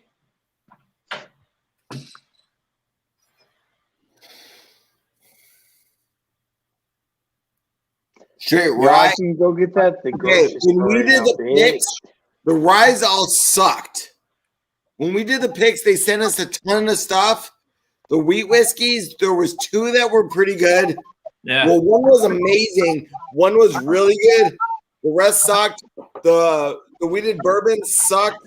The ryes sucked. The straight bourbon sucked that they sent us. I have a weeded pick and a rye pick, and I definitely prefer that. Oh, rye what pick. was that? What was that? You can't hide that. You can't hide that. What was that? Oh, I was gonna show him. I was just finishing the topic we were on. He got me this 291 out of Colorado. Is that the maple? Yeah. I've never tried 291. The only thing out of Colorado I've had is the whatchamacallit brothers, the Leopold brothers, the ones that do the open fermentation. Yeah, dude, look at the color on that fucking thing. Like, That's beauty. I mean, it's maple syrup barrels. Get your so ass on a obviously- plane, fly here. Let's drink. Let's go. I'm trying to figure out what we can drink that he's got and I got. We could do like a Stag 15 or something, Junior 15. I I've got can do 12 that. and 14. I never grabbed a 15. You know what? I think I like the 14 better. You want to do 14? Let's do 14. All right, little pour, little pour. All right. Bastards. Is 14 the 130.2 or is it the 132.3? 132.3 is 14. All right. No, 130.2. You're right. 1.2? 132.3 is 13. Wait a minute. 130.2 is 14. No, 13 is 128.4. So what the hell is 130.2? Is that 12? It's either 12 or 14. 130.2 is 14. Wait a minute. Which one? 130.2. 130.2. All right. That's that one. I found a place here that's got 10 and 11 still on the shelf. Holy shit. 200 a piece. Fuck that. Exactly. That's why they will always be there. It's the same place that has 6 bottles, an entire case of Jack barrel-proof rye still sitting on the shelf. Hey, boys, remember to wet your corks. I saw That's the one I said. Fry yesterday for $3.99. $2.25. Fuck that. Yep. Oh, that place has just ridiculous prices. But that's the same place I got my Wild Turkey 101 handles for $19.99. So I don't understand them. Hey, Bourbon. Yo. Any leads on William Heaven Hill from Tim Evans? Oh, yeah. You got to go to the distillery. It's the only place it's sold. Oh, there you go. Well, what year? Dude, I've had a lot of stuff in this glass tonight. That nose on the Stag 14 after all that is fucking amazing. Yeah, William Heaven Hill is distillery only. Yeah, there's stores that have it. Then they bought them in Illinois. Really? Yeah. Yeah. So I've only had 2 batches, Tito. I've only had the 14 and 15, and the 14 I think is my favorite out of the 2. You want me to send you 12 and 13? Fucking A, brother. All right. I've only had 12, 13, 14. Yeah, I'm almost out of 14, though. I'm not going to have much. So I promised a sample to Adriana already. Chris, you all right, man? You want to end it? Dude, I'm fine. I'm just fucking around. All right. I'm good, just buddy. messing around, man. What's going When on? I get bored a little bit, I fuck around. Sorry. Oh, I was just making sure he was good. Oh, I'm good. I'm not like whoa.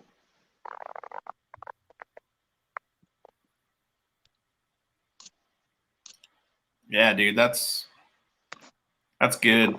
That's I mean, cool. mine's down to the very last bit, so I mean, it's definitely been open for a while. Mine's there, but I fill it with marbles as it goes down. Oh, really? That's my move to keep the level up around the shoulder. Oh, so how long has that one been open? What's that, Bearman? How long has that one been open? This I opened on 11/17. Oh yeah, I can hear those marbles, dude. Yeah, so where do you get these marbles? What's the deal with this? I ordered on Amazon. I used to gas the bottles, and then I was like, that's stupid. And so I figured glass is inert. It doesn't react with the glass around the bottle. So I buy just marbles off Amazon, like glass marbles, whatever's the cheapest, and just wash them really good, dry them. And then as the bottles go down, throw some marbles in there. Do you think it's under half, like actual, or? This one's not. I don't have a lot of marbles in it. The marbles are only up to about there. Okay. The one that's the lowest is probably my 13. The marbles are all the way up to there. Oh shit. So that's probably, even though the level looks the same, Yeah. it's a lot. It's less than half a bottle. That looks better on the shelf too, though. So I need to do that, man. How many million marbles have you bought? For reals. I have probably bought, I don't know, 5,000 to 6,000 A marbles. lot. I buy them in like 500 count bags. Tim Evans says 15's better than 14. 12 beats all, but I haven't tried 12, and You will. I can only go off 15 and 14. I mean, we all got our own preference, I guess, right? 12, I think, is better than 13 and 14, but I've never tried 15, so I don't know. I'll send you a sample. Sweet. Yeah. I'll send you the 12 and Cool. the 13 if you want it. Even swap. I don't know when our old elk pick is coming in, but we picked that shit a while ago. And it's the weeded bourbon or the whiskey? No, it's the wheat whiskey. The wheated bourbons weren't good. Okay. The ryes weren't good. Like, at least what, you only get like 6 samples. I think Old Elk sends 6 samples from what I remember. And we just didn't, they sent us a lot of crap, except all of a sudden there was one barrel that was like amazing out of the wheated whiskey. We're like, we'll take that. Yeah. That's what we got to choose from. No. The weed and whiskey I have, it's good. Like I enjoy it, but it's not, like I said, that rye that I have, it just ended up better. Oh, wow. So maybe I got a good rye one, you know? I don't know. Very well could be. And then the other store where I get most of my picks from, I like the fact that he passes on a lot of stuff. Like, if it's something that doesn't stack up, he just passes. He's like, we're not going to put anything out. He knows he'll sell out right away, but he doesn't put it out if it's not good. Yeah. But that's the place. Man, I wish. So in Utah, we don't even do store picks.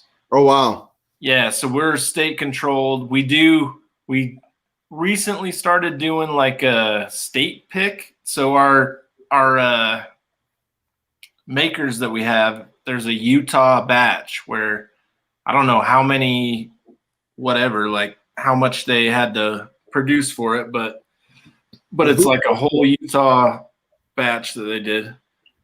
And that's the one that I was telling you, it has like an artificial flavor.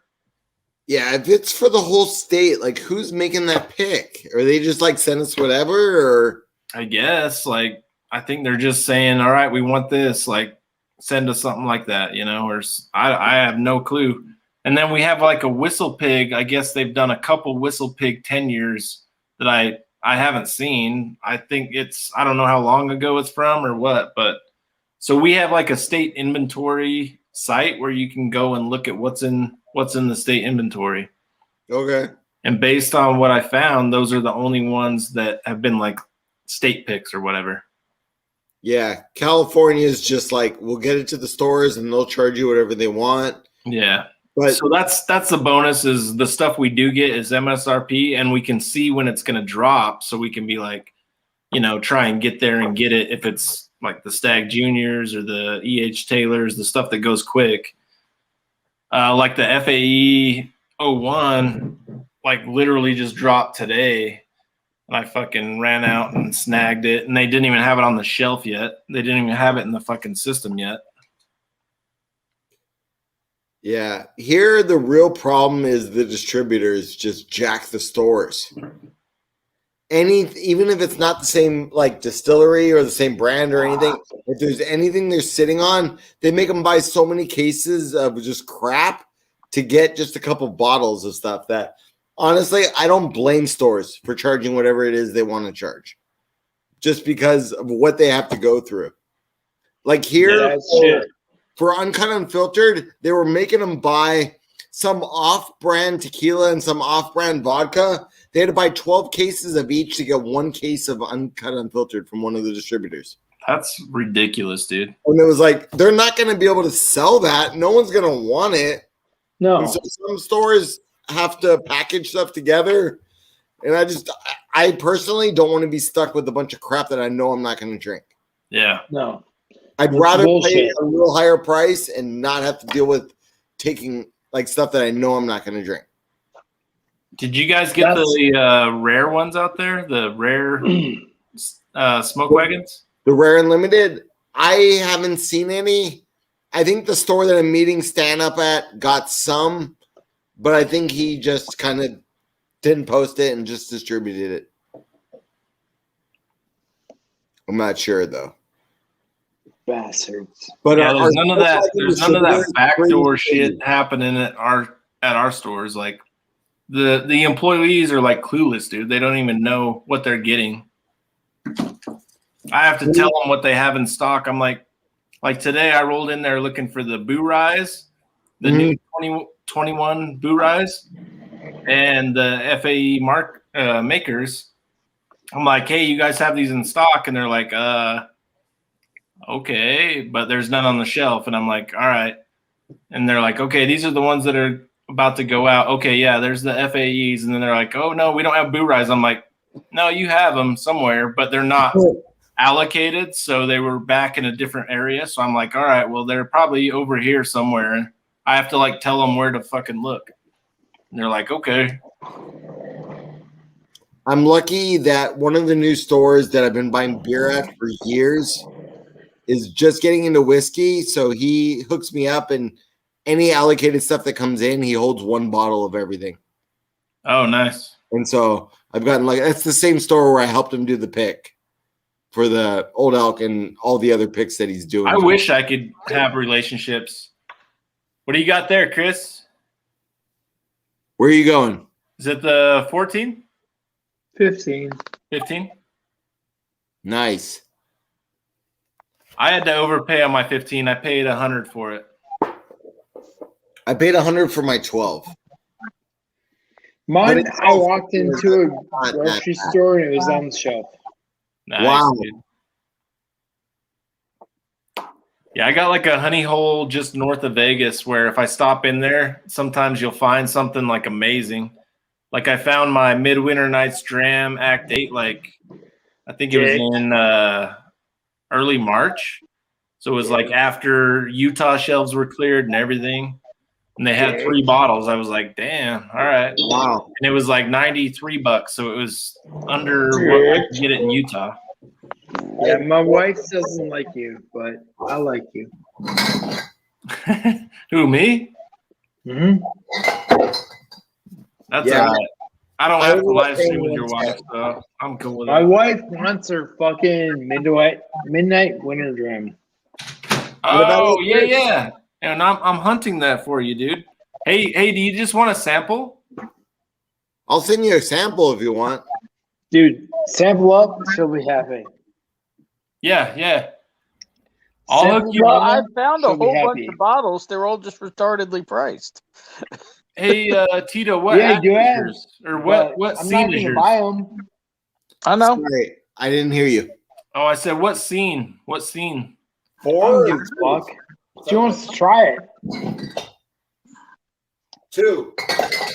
Mama's biggest Mama Bourbon knows this. Mama's biggest bourbon or the biggest High West fan ever. We have everything. We have no midnight winter dram. Dude, we'll both hook you up with a sample and it'll be 2 different scenes from the same act. Oh, there you go. You'll blow her mind. Like she'll be happy. And then buy her that boo ride that I told you about. Blu-ray's pretty good. Dude, I got 19, 20, 21, and 16. You don't have the 21. Not 21. Not 21. Shut up. You're right. I don't even know what my Blu-ray is. Oh, it's 17. Mine's 18, I think. You dirty bastard. I hate you. But I love you. It was that same store. We were in the back room, and he had a 17 Blu-ray, and I grabbed 2 of the Elijah Craig, like 12-year age stated that they have sitting back there. Oh, nice. I get so fucking backwards on the stream. They're both 21s. I hate you. And they're only doing state only is what I hear for the 21. So Blu-ray is only 20. Is only distillery from now on. dude, I cracked my so I have a Blu-ray. It's a 19, I think. Yeah, 19. So when I first cracked it, I was like it's all right. But that was kind of early better on in my whiskey tasting and all that. And as my palates develop, like I kind of go towards the high rye now, like the high rye bourbons and stuff. Dude, I poured I had a wait little till bit. January, you'll be like, whoa, fuck, this is great. Yeah. Dude, I opened it a couple days ago and I'm like, holy shit, like this nose is amazing. Like I don't remember it being anything like this. And then I drank it. I'm like, damn, like I need to get the new one. So good. I think that's the best thing High West puts out. Well, at least of the stuff I've tried. So good. I don't know about the best thing. I like it better than Midwinter Night's Dram, personally. Okay, store picks. Hold on, look at this one. Look at this one. I know. I've never tried a rendezvous store pick, so I'm sure that's amazing. The double rye store pick I have is good, but I've only done the neck pour. I haven't gone back to it. Dude, I got to make a list of the shit I'm going to send you because That's going to be on it. A bunch of shit. That's all. Like I said, I gotta start that list so we all know. Yeah, we got to do that. All right, Tito samples. I got a Stag Junior 15 for you. Oh shit! Text me what you want, because I'm too drunk to type. Do you want to try that 291, the maple? If you think it's worth trying, I've never tried any of their stuff, so it's unlike anything you've ever had, dude. Like, it's crazy to try it.